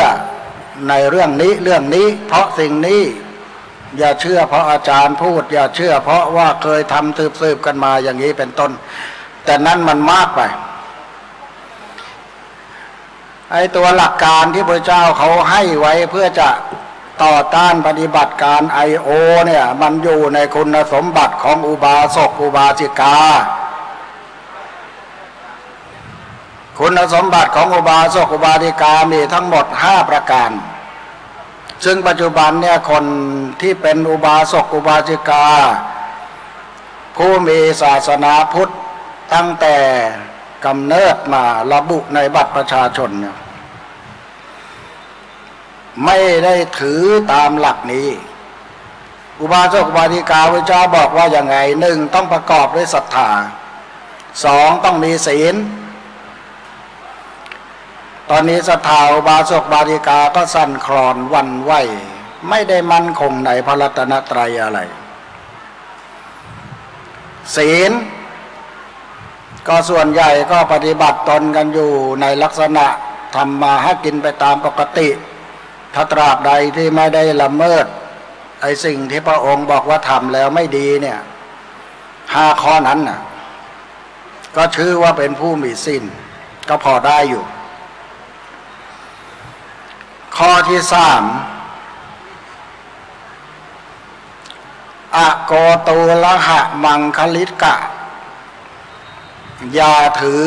มงคลตื่นข่าวก็คืออย่าเชื่อข่าวลือไอ้นี่แหละคือหลักการที่พระพุทธเจ้าเขาบอกอุบาสกอุบาสิกาในพุทธศาสนานี้อย่าเชื่อข่าวลือจนกว่าจะได้พิสูจน์รู้ชัดด้วยตัวเองนี่สำคัญปัจจุบันนี่เรามีโทรศัพท์มือถือคนละเครื่องประโยชน์ของมันก็คือเอาไว้ทำธุรกิจติดต่อธุระสำคัญช่วยชีวิตตัวเองก็ได้อะไรก็ได้สารพัดที่จะเป็นประโยชน์ในขณะเดียวกันมันเลยกลายเป็นแหล่งสำหรับปฏิบัติการ IO ของผู้ไม่ประหวังดีต่อศาสนาเพราะฉะนั้นเมื่อรับข้อมูลข่าวสารอะไรที่เป็นภาพลบกับพระเนี่ยตั้งสติก่อนอย่าด่วนตัดสินใจเชื่ออย่าเชื่อข่าวลือพระพุทธเจ้าสอนมา 2,000 กว่าปีข้อที่4ก็คือไม่แสวงเขตบุญนอกศาสนาก็ถ้าหากว่าเราไปเชื่อระบบปฏิบัติการ IO มากๆไปเชื่อข่าวลือมากๆหลายคนก็เริ่มตั้งคอนเทนต์อย่าไปทำบุญกับพระเลยอย่าไปทำบุญกับวัดเลยไปทำบุญกับพระกับวัดเนี่ยเอาไปบริจาคให้คนยากจนดีกว่าเกิดกระแสเหล่านี้ขึ้นมาก็ไปแสวงหาเขตบุญไปมีความเชื่อเรื่องอื่นๆอะไรไปมันเชื่อมโยงกันโดยเฉพาะอย่างยิ่งเนี่ยอยากจะย้ำว่าพระพุทธเจ้าก็ฝากศาสนาไว้กับพุทธบริษัทซึ่งปัจจุบันก็เหลือภิกษุอุบาสกอุบาสิกาเรียกว่าเหลือกันอยู่3 คนพี่น้องเราต้องรักกันพระเป็นพี่ใหญ่อุบาสกเป็นพี่รองอุบาสิกาเป็นน้องเล็กต้องช่วยเหลือเกื้อกูลกันด้วยจิตเมตตาอะไรที่ไม่เหลือบากว่าแรงจริงๆก็ต้องเข้าใจว่านี่คือธรรมชาติของปุถุชนเพราะพระส่วนใหญ่ก็ยังไม่ได้บรรลุอริยะความผิดพลาดเล็กน้อยก็อาจจะมีบ้างเว้นไว้แต่ถ้าเห็นชัดเจนหรือว่ามีข้อมูลชัดเจนว่าท่านประพฤติศีลาจารวัตบกพร่องไม่เป็นไปตามกรอบพระธรรมวินัยและกฎหมายเนี่ยก็ขอให้ใช้วิธีตามขั้นตอนอย่าไปทำแบบไอ้ที่เขาทำเนี่ยมันเหมือนกับอะไรอ่ะมันเหมือนกับพี่ชายคนโตในครอบครัวมีปัญหาเล็กน้อยมีปัญหาบางอย่างไอ้น้องชายคนรองแทนที่จะไปเตือนกันด้วยความหวังดีมีข้อมูลอะไรก็เอาเนี่ยหลวงพี่เขาฟ้องผมมาว่าหลวงพี่นะมีปัญหานี้จะเอายังไงหลวงพี่จะอยู่หรือจะสึกมันก็เป็นเรื่องครอบครัวภายในคุยกันก็จบไอ้นี่ก็ยกกองทัพกันไปบุกวิ่ง3 ชั้น 7 ชั้นเปิดประตูทุกห้องก็มันเท่ากับหนองคาพี่ใช่ไหม จุดไฟเผาทั้งป่าเพื่อล่าหนูกระจอกตัวเดียวที่ทำเนี่ยก็แน่จริงไงที่4จังหวัดชายแดนภาคใต้มันมีปัญหาว่ามีใครไปเผาวัดไปฆ่าพระเนี่ยก็ทำไมไอ้น้องชายเราเนี่ยมันถึงไม่ไปบุกค้นบ้างเล่าว่ามันปืนมันอยู่ที่ไหนเมื่อไม่กี่วันนี้ก็ยิงระเบิดเถิดเทิงจนเหมือนกับประเภทไม่มีคือมีแปรคนพวกนี้ก็ไม่กล้าไปอย่างนี้เป็นต้นพระพุทธเจ้าท่านตรัสพุทธพจน์ไว้บทหนึ่งบอกว่าปเรจะวิชานันติยเมทะยมาหเสเยจะธรรมาวิชานันติตโตสัมมันติเมทขาอยู่ในธรรมบทเรื่องภิกษุโกสัมพีทะเลาะกันใครก็ห้ามไม่เชื่อหลวงพ่อพระธรรมพุทธิมงคลท่านเอามาเผยแพร่เป็นบทกลอนอยู่บทหนึ่งบอกว่าวัวควายมีเขาเป็นอาวุธไว้ยื้อยุดควิดกันเองอวดเก่งกล้าพบเสื้อสิ่งวิ่งหนีสุดชีวาอนิจจาฆ่ากันเองเก่งกันจังไอ้ทุกวันเนี่ยบางทีมันเหมือนชาวพุทธเนี่ยมาฆ่ากันเองและผลที่สุดวันหนึ่งเมื่อศาสนาพุทธหมดไปจากประเทศไทยคิดว่าตัวเองจะอยู่ได้เพราะว่าประวัติศาสตร์ทางพุทธศาสนาเนี่ยมันมีให้ศึกษามาครั้งแล้วครั้งเล่ามันก็เหมือนกับคนพุทธในปัจจุบันเนี่ยไม่ได้สำเนียกเลยความรุ่งเรืองอลังการในชมพูทวีปล่มสลายเพราะใครเผานาลันทาหอสมุดนี่เผา3 เดือนไฟไหม้ไม่หมดจนกระทั่งปัจจุบันนี้ศาสนาพุทธก็หมดไปจากประเทศอินเดียใกล้บ้านเราในเขตภูมิภาคเอเชียก็คือประเทศอินโดนีเซียซึ่งเคยเป็นดินแดนพุทธศาสนาสำคัญมีประชากรมากพระธาตุบุโรพุทโธที่เป็นสัญลักษณ์ของความเป็นพุทธรุ่งเรืองในอินโดนีเซียปัจจุบันนี้ประเทศอินโดนีเซียกลายเป็นรัฐอิสลามเต็มรูปแบบ 100%มีประชากรที่นับถือศาสนาอิสลามมากเป็นอันดับ1ของโลกเข้าใจว่าเป้าหมายต่อไปก็คือดินแดนสุวรรณภูมิแห่งนี้แหละตระหนักเถอะอย่ามัวไปนอนหลับไม่รู้นอนคู่ไม่เห็นเป็นสมภารเจ้าวัดเป็นพระภิกษุสามเณรตื่นตอนนี้องค์การพุทธโลกเนี่ยถามว่าท่านนายแพทย์สำเร็จเนี่ยถ้าเขาไม่มาทำเรื่องนี้เนี่ยเขาจะอดตายหรือคนที่มานั่งอยู่ในองค์การเนี่ยมีชื่อเสียงมีฐานะมีเงินทองพอที่จะเลี้ยงตัวเองได้ตลอดชีวิตไม่ต้องมาเดือดร้อนไม่ต้องมาเหนื่อยอะไรแต่เขาต้องการจะทำสิ่งนี้เพื่อ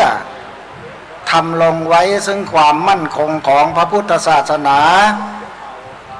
จริงอยู่ที่อาจารย์บรรจบบอกว่าไปพูดกับพระสายปฏิบัติบางองค์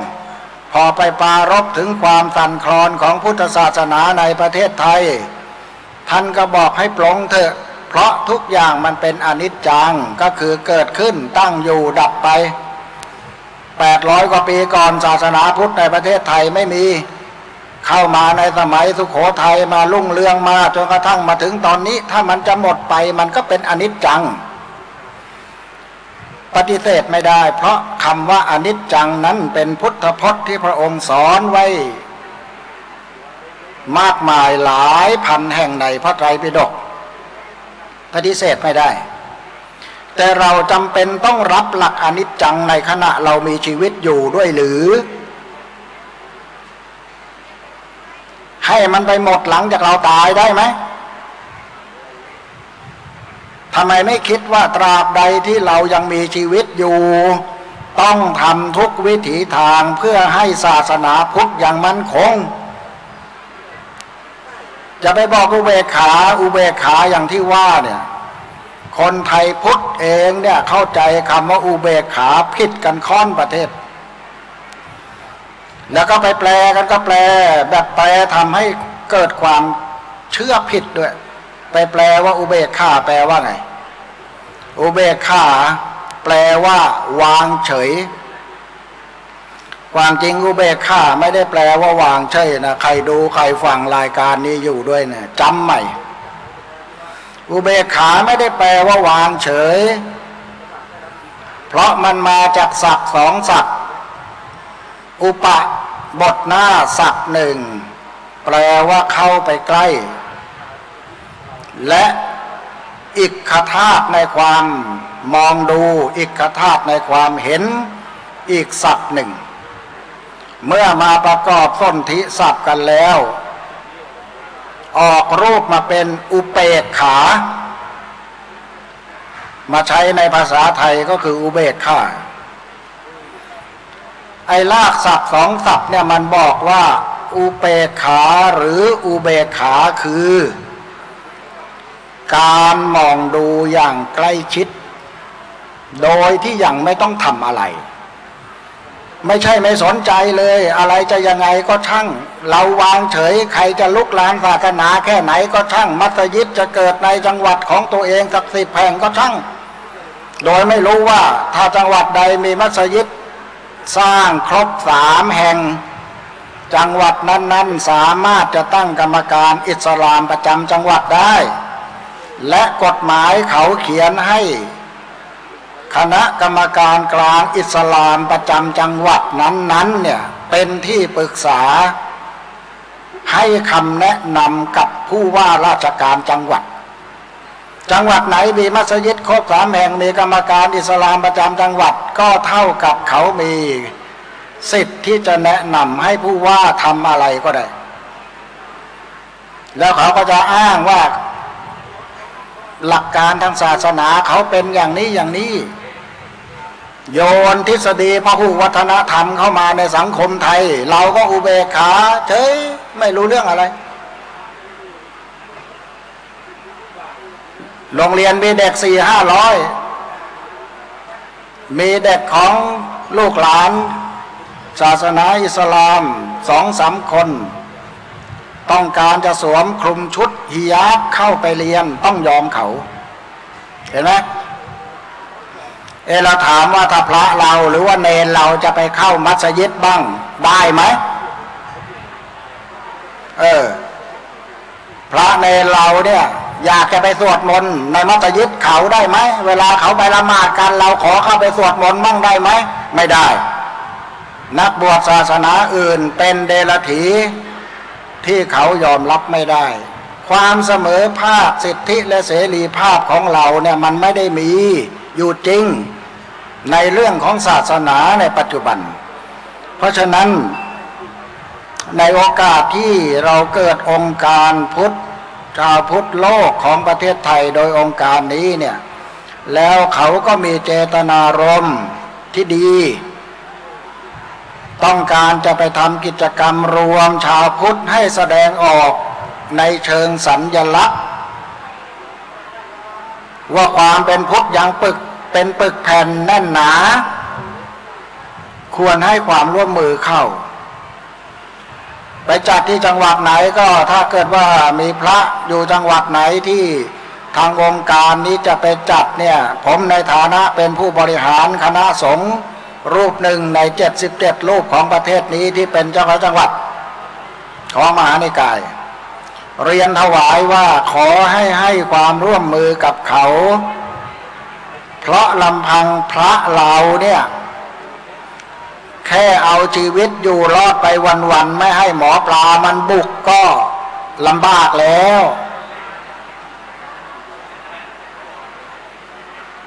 เราไม่มีโอกาสที่จะไปสร้างฐานมวลชนอะไรรอบๆวัดได้เหมือนเมื่อก่อน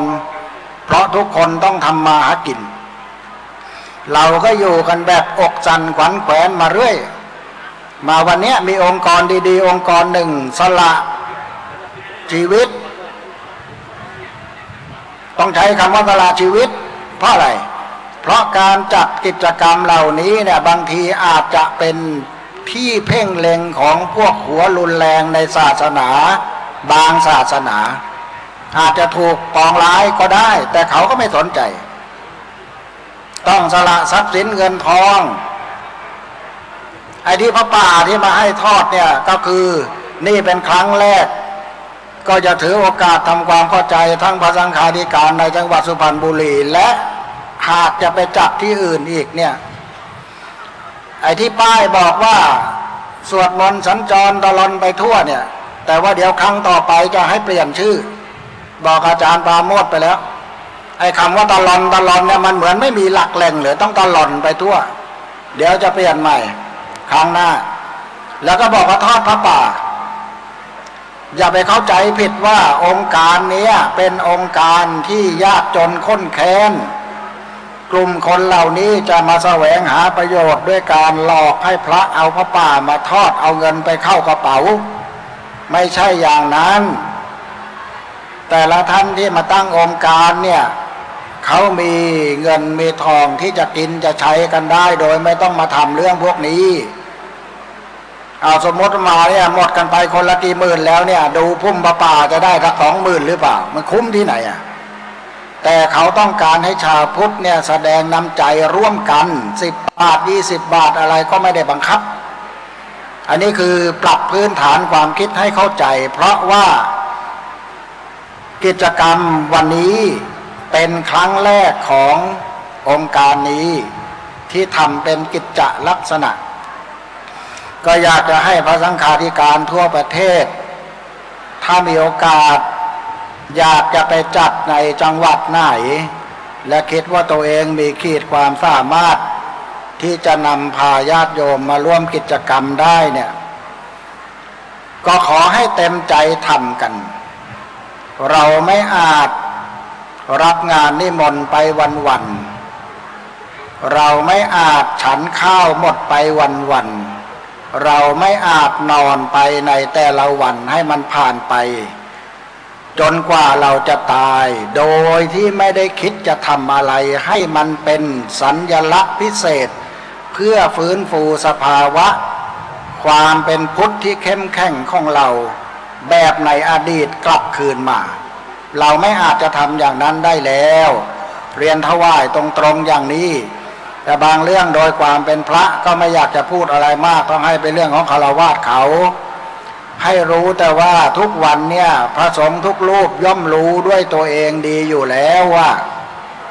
ไม่มีใครมีชีวิตอยู่ในสมณเพศแบบมีความรู้สึกอิ่มเอมใจสบายใจไม่มีผมเชื่อว่าไม่มีเว้นไว้แต่พวกที่บำเพ็ญทางจิตจนได้บรรลุระดับโสดาปัตติผลขึ้นไปพระสังฆาธิการพระลูกวัดที่เป็นปุถุชนเนี่ยผมเชื่ออย่างสนิทใจว่าล้วนแล้วแต่อยู่กันด้วยความอกสั่นขวั่นแขวนไม่มีความมั่นใจในสถานะของตนเองไม่รู้ว่ากฎหมายจะมาเล่นงานเมื่อไหร่ไม่รู้ว่าจะมีคนข้างวัดไปสมรู้ร่วมคิดกับใครหยิบเอาบางประเด็นมาเล่นงานจนอยู่ไม่ได้หรือเปล่าและกิจกรรมที่อยากจะขอให้คณะสงฆ์ทั้งประเทศได้ช่วยกันเนี่ยไม่ใช่หมายความว่าจะต้องไปตั้งไมโครโฟนหรือไปนั่งบนเวทีไหนและกล่าวถ้อยคำที่รุนแรงพลุสวาจา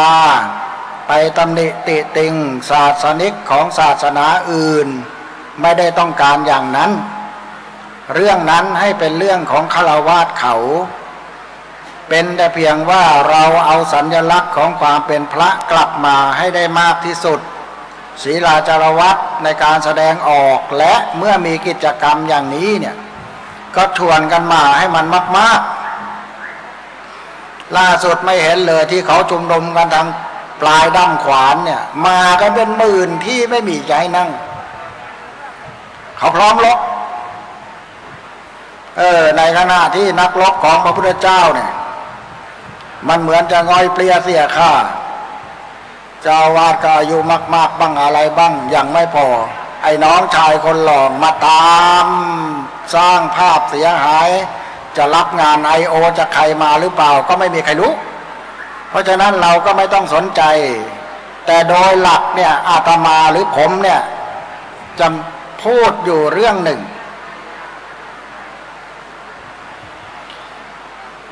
เราอย่าไปตั้งประเด็นว่าศาสนานั้นทำอย่างนั้นศาสนานี้ทำอย่างนี้กับศาสนาเราอย่าไปตั้งประเด็นพอไปตั้งประเด็นมันก็ต้องทะเลาะกันเราต้องยอมรับความจริงว่าพระพุทธเจ้าก็ฝากศาสนาไว้กับพวกเราศาสนาอื่นเขาก็ฝากศาสนาไว้กับศาสนิกเขาการที่ศาสนิกของเขาทำทุกวิถีทางเพื่อให้ศาสนาของเขาขยายวงไปได้มากที่สุดนั่นนะถ้าว่ากันตามจริงมันเป็นหน้าที่มันเป็นสิทธิ์ของเขาจะโดยวิธีการใดจะโดยวิธีใช้เงินจะโดยวิธีทางกฎหมายอะไรก็แล้วแต่เราต้องยอมรับส่วนหนึ่งว่ามันเป็นหน้าที่ของศาสนิกเขาทำอย่างไรจากที่มีคนนับถือศาสดาเขา1,000 ล้านให้เป็น 2,000 ล้านจาก 7,000 ล้านเนี่ยมันเป็นหน้าที่ของเขาไอ้ส่วนที่เราต้องคิดเนี่ยมันควรจะต้องคิดว่าเราทำอย่างไรล่ะจากเดิมที่มีพระเกือบล้านในประเทศนี้หายไปทีละหน่อยทีละหน่อยพศ 2565เหลือไม่ถึง 300,000 2575 85อาจจะเหลือแค่100,000หรือเปล่ามันเพราะอะไรทางภิกษุอุบาสกอุบาสิกาต้องไปทบทวนตรงนี้มันจะไปต่อสู้กันด้วยการต่อสู้ทางอาวุธมันได้ที่ไหนอ่ะสงครามศาสนาเดี๋ยวนี้มันก็มีไม่ได้แล้วเพราะประชาคมโลกมันไม่ยอมรับอย่างที่ประเทศหนึ่งบุกประเทศหนึ่งไปบุกได้ตามลำพังที่ไหนประเทศอื่นก็เข้าข้างมันก็ได้แค่สูญเสียชีวิตกับทรัพย์สินในสงครามศาสนาเราอย่าไปทำโดยการสู้รบด้วยอาวุธสู้รบกันด้วยหลักธรรมคำสอนของศาสดาดีที่สุดไม่ต้องเสียเลือดเนื้อพุทธเราสอนยังไงก็เอาคำสอนนั้นมาเผยแผ่ไอ้ปฏิบัติการ IO เนี่ยเรียนถวายพระนะถ้าเขาฟังดูรายการนี้อยู่เนี่ยก็เรามี Facebook เรามีไลน์เรามีสื่อโซเชียลอะไรกันเยอะแยะหมดแทบทุกองค์น่ะวัดในประเทศนี้มีเกือบ 40,000 วัดก็ถ้าหากว่าแต่ละวันเนี่ยผู้ใช้ Facebook โดยพระภิกษุสามเณรเป็นแสนแอคเคาท์เนี่ยทั่วประเทศเนี่ยไม่ใช่เฉพาะแต่เจ้าวาดกันในวัดหนึ่งเนี่ยบางทีมี 5-6 แอคเคาท์ทาง Facebook ทางเพจก็ถ้าเกิดแต่ละวันเนี่ยหน้าเฟซของพระแต่ละองค์มีธรรมะมีคลิปอะไรออกมาสอนคนมีภาพไลฟ์สดสวดมนต์ทำวัดเช้าเย็นเนี่ยให้มันดาไปในสื่อโซเชียลเนี่ยมันก็จะได้ภาพลักษณ์ของพุทธศาสนาอีกมิติหนึ่งไอ้นี่ไปสมัครลงบัญชีได้แอคเคาท์มาแล้วก็เรียนถวายตรงๆว่าได้เห็นหลายครั้งหลายหนที่เสนอภาพลักษณ์ที่ไม่ควรเสนอถ้ามันเป็นงานเป็นการอะไรก็พอโลมบางทีก็ไปแอคท่าแอคชั่นเล่นกันอะไรกันเปลือยกายไม่สุภาพบ้างอะไรบ้างเราทิ้งหลักพระธรรมวินัยกันหมดเสขียวัตรบอกว่าไงภิกษุพึงนำความศึกษาว่าใช่ไหมนาจารุปการกังสิกขากรณียาเราจะปกปิดกายด้วยดีเวลาไปในละแวกบ้านคือถ้าออกจากวัดจะเดินเข้าบ้านต้องห่ม ผ้าให้เรียบร้อยไอการเปลือยกายออกสื่อโซเชียลเนี่ยมันก็ไม่ได้ต่างอะไรกับการเปลือยกายออกไปในหมู่บ้านหรอกหนักกว่าด้วยเพราะถ้าเดินเปลือยกายออกจากวัดไปสวนกล้วยไปข้างบ้านโยมมันก็เห็นกันก็5-6 คน10 คนเปลือยกายท่อนบนไม่เหลืออะไรเลยทำงานทำการอะไรก็คิดว่าอ้างว่าทำงานก็ว่ากันไปคือยุคสมัยมันเป็นอย่างนี้แต่นี่หยิบขึ้นมาเป็นเกล็ดเล็กน้อยว่าบางทีเรามีสื่อจะเผยแพร่ภาพของคณะสงฆ์เราให้มันเป็นภาพบวกให้มากขึ้นดีไหมต้องถามในแต่ละวัดเจ้าคณะผู้ปกครองเนี่ยเราไปปลุกกระแสกันที่ก็ธรรมะพระพุทธเจ้า 84,000 ข้อเนี่ยไปพิมพ์โพสต์ด่ากันอะไรกันไปใช้วาจาไม่สุภาพไปกันแนะกันแหนไปแซะคนโน้นคนนี้ไปวิพากษ์การเมืองซึ่งไม่ใช่เรื่องของพระเนี่ยทำไมเราทำได้อะอย่าเข้า Google พิมพ์คำว่าพุทธภาษิตแค่ไม่กี่คำเนี่ยตัวเลือกคำสอนในศาสนามีเยอะแยะหมดเอามาวันละบทสิก็โพสต์ไปวันละบทเราไม่มีปัญญาไปทำภาพประกอบก็เอาแค่ภาษาคำล้วนๆเนี่ยธรรมจารีสุขังเสติผู้ประพฤติธรรมย่อมอยู่เป็นสุขเลื่อนไปเฟซไหนก็เจอผู้ประพฤติธรรมย่อมอยู่เป็นสุขผู้ประพฤติธรรมต้องอยู่เป็นสุขมันก็จะเกิดความคิดซึมซับในวันหนึ่งไปถูกจริตไข่เข้าถ้าเราหวังความสุขเราต้องสนใจปฏิบัติตามหลักคำสอนให้มากเนี่ยฝากให้คิดนะครับเรื่องที่จะต้องพูดมันก็เยอะในเรื่องของหลักการศาสนาเราที่พูดมาทั้งหมดนี้ไม่ใช่หมายความว่าคณะสงฆ์เราไม่ดีคณะสงฆ์เราส่วนใหญ่ 99.99% ทุกรูปทุกองค์ทั้งพระภิกษุสามเณรเนี่ยผมเชื่อว่ายังดีอยู่ศีลาจารวัตรก็ยังดีอยู่มันมีเพียง 0.1% เท่านั้นที่มันเกิดข่าวอย่างเงี้ยและมันก็อาจจะเป็นส่วนหนึ่งของปฏิบัติการ I.O. ของคนบางกลุ่มเพื่อจะแย่งชิงศาสนิกเพื่อจะทำลายความน่าศรัทธาของคณะสงฆ์ในเมื่อเราไม่มีปัญญาไปต่อกรเรื่องอื่นก็ต่อกรด้วยการสร้างภาพลักษณ์ที่เป็นพระสงฆ์ที่มีศีลาจารวัตรดีระดับหนึ่งสื่อภาพออกไปทำวัดเช้าเย็นกันแต่ละองค์แต่ละวัดเนี่ยเราตั้งเขาที่โทรศัพท์ไลฟ์เฟซบุ๊กไลฟ์สดก็สวดกันจะดูหนังสือไม่ดูหนังสือก็ไม่เป็นไรให้โยมได้เห็นภาพว่าพระสงฆ์ในประเทศนี้ยังสวดมนต์ทำวัดกันเจ้าทุกวันเช้าเย็นอันนี้ก็เก็บประเด็นแล้วก็ดูเวลาก็เดี๋ยวจะล่วงเวลาไปมากนะครับก็ในนามของคณะสงฆ์จังหวัดสุพรรณบุรีก็ขอขอบคุณขอบใจพระสังฆาธิการในแต่ละอำเภอที่ได้มาร่วมกิจกรรมในวันนี้และขอกราบขอบพระคุณพระเดชพระคุณหลวงพ่อพระพรหมเวทีที่แม้ท่านจะมาไม่ได้แต่ทรงใจมาเต็มร้อยกราบขอบพระคุณพระเดชพระคุณหลวงพ่อพระธรรมพุทธิมงคลแม้สุขภาพท่านจะไม่ค่อยอำนวยนักแต่ท่านก็เกินร้อยกับกิจกรรมนี้และรับมาเป็นองค์ประธานเปิดขอบพระคุณอาจารย์ผู้อำนวยการดีทีวีและคณะและที่สำคัญที่สุดก็คือเจริญพรอนุโมทนาขอบคุณท่านรองศาสตราจารย์นายแพทย์สำเร็จรุ่งเรืองประธานองค์การพุทธศาสนาโลกประเทศไทยที่เป็นกำลังหลักในการจัดกิจกรรมในวันนี้ในท้ายที่สุดนี้ก็ขอให้บารมีของพระพุทธพระธรรมพระสงฆ์และบารมีของหลวงพ่อโตวัดป่าเลไลอำนวยอวยพรให้ทุกรูปทุกท่านประสบแต่สรรพสิ่งอันเป็นมิ่งมงคล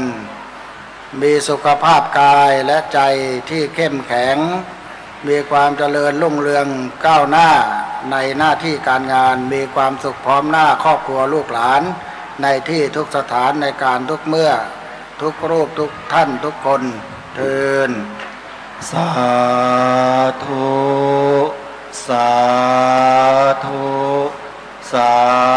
ธุอนุโมทามิ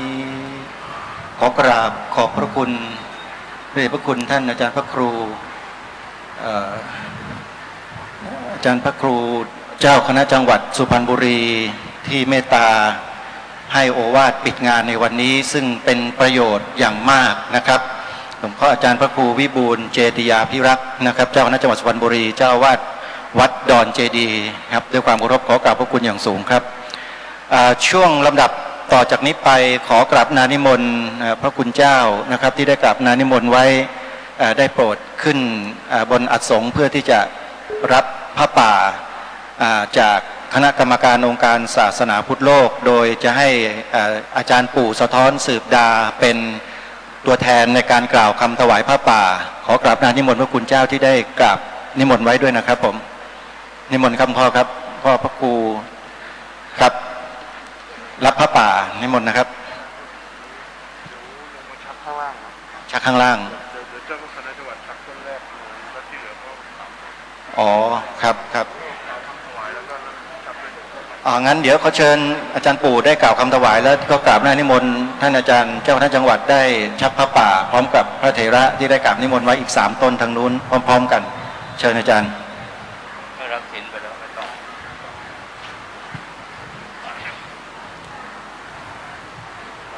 ครับตั้งนะโมพร้อมกันเลยนะครับ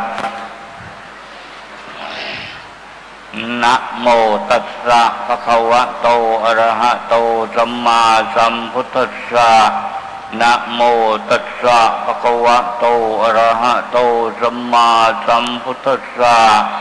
นะโมตัสสะภะคะวะโตอะระหะโตสัมมาสัมพุทธัสสะ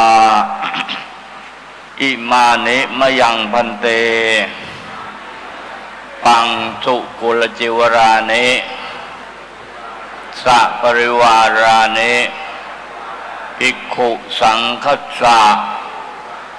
โอโนชิยามะสาธุโนพันเตภิกขุสังโฆอิมานิปังสุกุลจิวรานิสัปริวารานิปฏิคันหาตุอัมหากังอิครตังหิตายะสุขายะข้าแด่พระสงฆ์ผู้เจริญข้าพระเจ้าทั้งหลายขอน้อมถวายผ้าบังสกุลจีวรกับทั้งบริวารทั้งหลายเหล่านี้แด่พระภิกษุสงฆ์ขอพระภิกษุสงฆ์จงรับผ้าบังสกุลจีวรกับทั้งบริวารทั้งหลายเหล่านี้ของข้าพเจ้าทั้งหลายเพื่อประโยชน์และความสุขแก่ข้าพเจ้าทั้งหลายตลอดกาลและนานเทอญสาธุเดี๋ยวต้นแรกในนิมนต์หลวงพี่พระครูโสพลโพธิมันรองเจ้าคณะอำเภออู่ทองวัดห้วยมงคลครับพิจารณาในนามเจ้าคณะจังหวัดแล้วกันนิมนต์พ่อพระครูสุวรรณวิจิตรต้นที่2ครับแล้วก็อาจารย์พระครูที่ปรึกษานิมนต์แล้วก็ท่านรองเจ้าคณะอำเภอด่านช้างกับนิมนต์ครับผมอาจารย์พระครูครับนิมนต์ครับ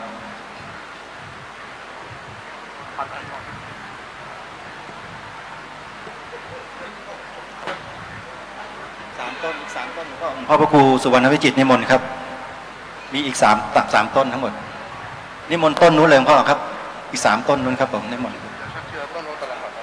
ทีละต้น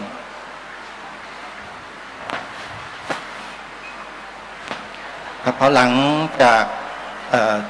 พระคุณเจ้าท่านชักพระป่าเสร็จพิจารณาพระป่าเสร็จแล้วสงฆ์ก็จะได้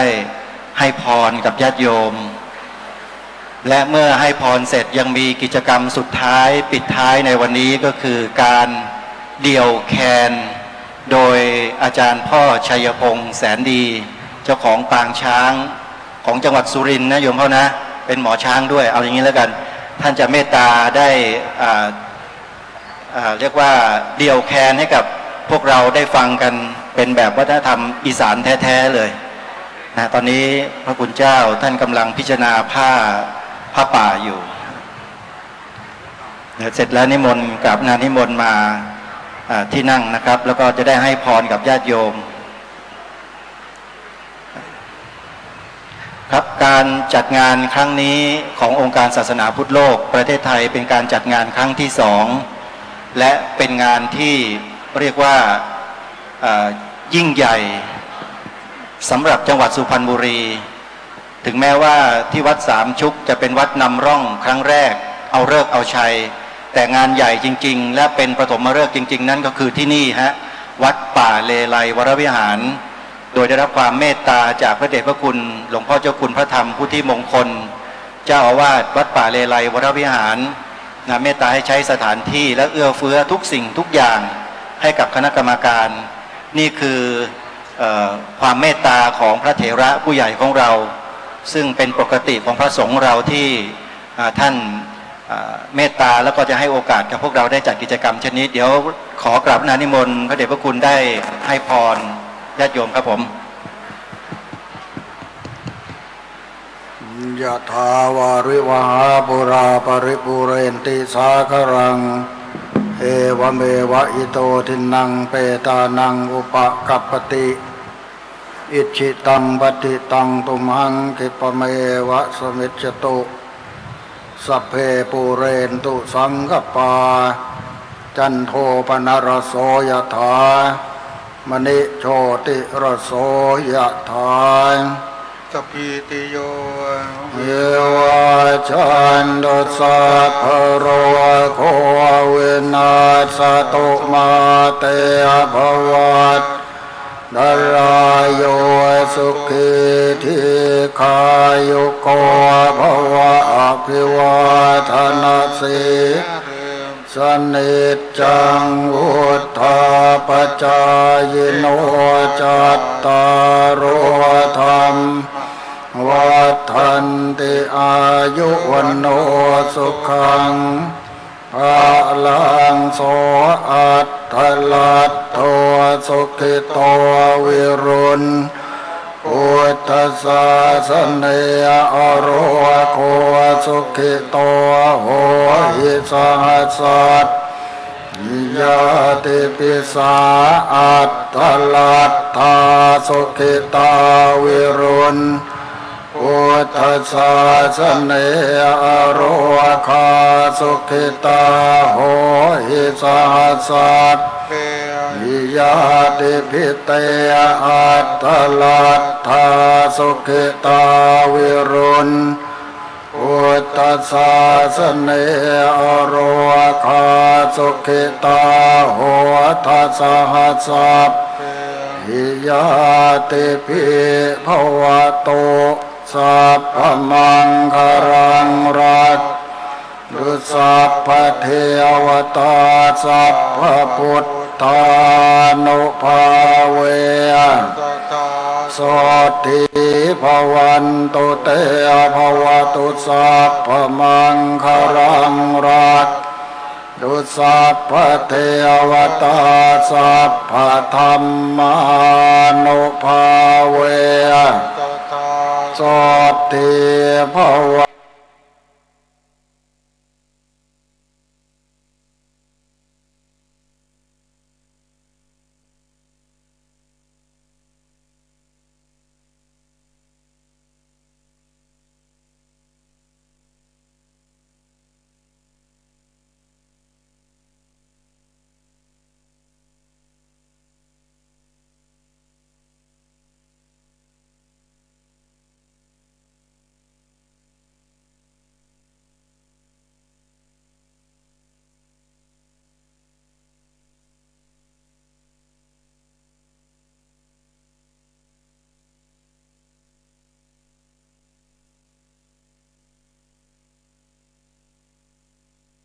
ฟังรอดเดี่ยวแคนก่อนแล้วก็ศิลปินอื่นๆที่จะมาปิดท้ายรายการวันนี้นะให้กับญาติโยมที่ยังอยู่ในที่แล้วก็ที่อยู่ทางบ้านได้ติดตามรับชมกันสักครู่หนึ่งนะสักครู่หนึ่งแล้วก็ยังมีศิลปินกลองยาวนะเห็นเตรียมอุปกรณ์กลองยาวไว้แล้วถ้าพร้อมแล้วก็ขอเชิญมาด้านในได้เลยนะฮะเป็นการส่งเสริมศิลปวัฒนธรรมแบบไทยๆของเราที่จะต้องอนุรักษ์และรักษากันไว้ควบคู่กันไปกับสังคมนะฮะบ้านเมืองเรานอกจากจะมีพระศาสนาซึ่งเป็นเสาหลักของชาติบ้านเมืองแล้วเรายังมีศิลปวัฒนธรรมซึ่งไม่เหมือนใครในโลกนี้นะเป็นที่น่าภาคภูมิใจมากนะโดยเฉพาะเรื่องของความเป็นไทยนี่เป็นเรื่องที่สำคัญอย่างที่องค์วิทยากรที่ท่านปรารภและพูดในงานวันนี้ที่บอกว่าประเทศของเราเป็นหนึ่งในอีกจำนวนไม่กี่ประเทศในโลกที่เรามีภาษาเป็นของบ้านเมืองของเราเองนี่คือความภาคภูมิใจในความเป็นเอกราชเป็นหนึ่งนะหนึ่งเดียวนะที่เป็นตัวของตัวเองนะเรามีภาษาของเราใช้เองอันนี้เป็นความภาคภูมิใจที่สุดแต่อยู่มาปีนี้ไม่ทราบว่าเกิดอะไรขึ้นก็มีกระแสของ I.O. ก็ว่าได้นะฮะที่เกิดขึ้นอย่างที่วิทยากรพูดในวันนี้เสนอให้เลิกใช้เลขไทยอันนี้สำคัญมากนะฮะเดี๋ยวถ้าเกิดโยมพ่อชัยพงษ์พร้อมแล้วช่วยบอกด้วยนะฮะก็ได้ให้เริ่มเลยเชิญนะกองยาวมาแล้ว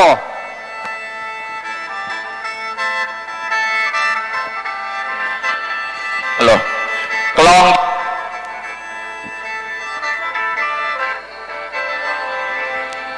เหรอกลองยาวครับกลองยาวยังอยู่ใช่ไหมครึมเลยจะได้ฟังภาคกลางกับภาษารวมกันจะทึบตบลงมือแล้วโอ้ครับโอ้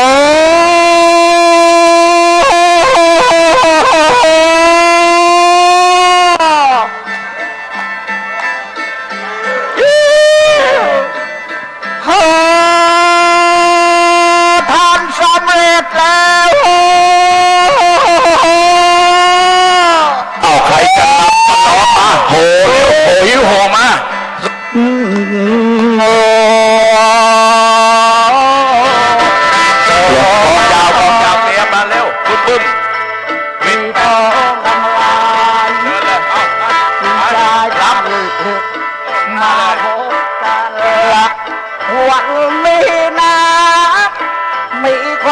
สุขเอ้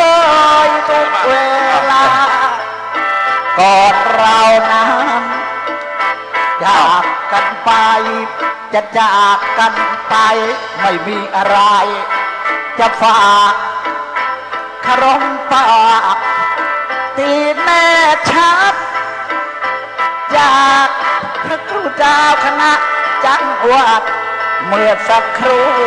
ได้จัดเสวนาให้ฟังเรื่องราวศาสนาไม่มายืดยาวต้องช่วยกัน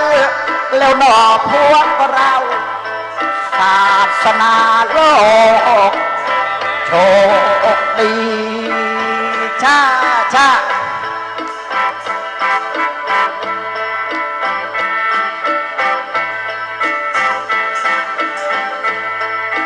ท่านสำเร็จนะรุ่งเรืองในช่วยประเทืองศาสนาเรานี้เป็นศาสนาโลกเราโชคดีต่อไปนี้เราต้องช่วยรวมกันสละเวลาเอามากันอยู่เราต้องต่อสู้ให้ครบครันอันตรายตามกุฎเราชาวพุทธนั้นต้องสู้กันให้ถึงชีวิตจะมีเชิบจ้า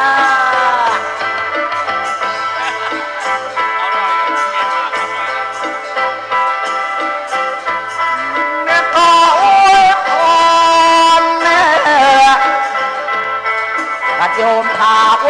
รวัฒนังแสนสุขงอกเป็นสุขขังญาติโยมมั่งคั่งด้วยโภคาทั้งเงินทองจงกองไว้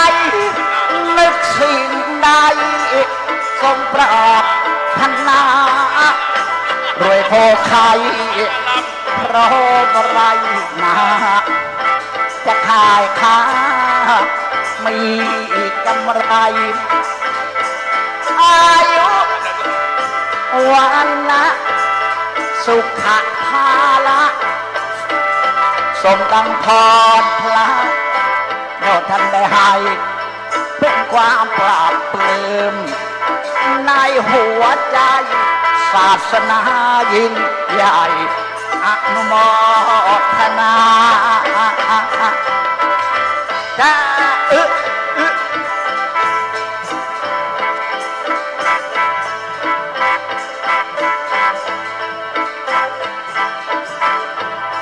ต่อจากนี้ไปกองยาวต้องเบาหน่อยเดี๋ยวจังหวะจะไม่ได้กองยาวเบา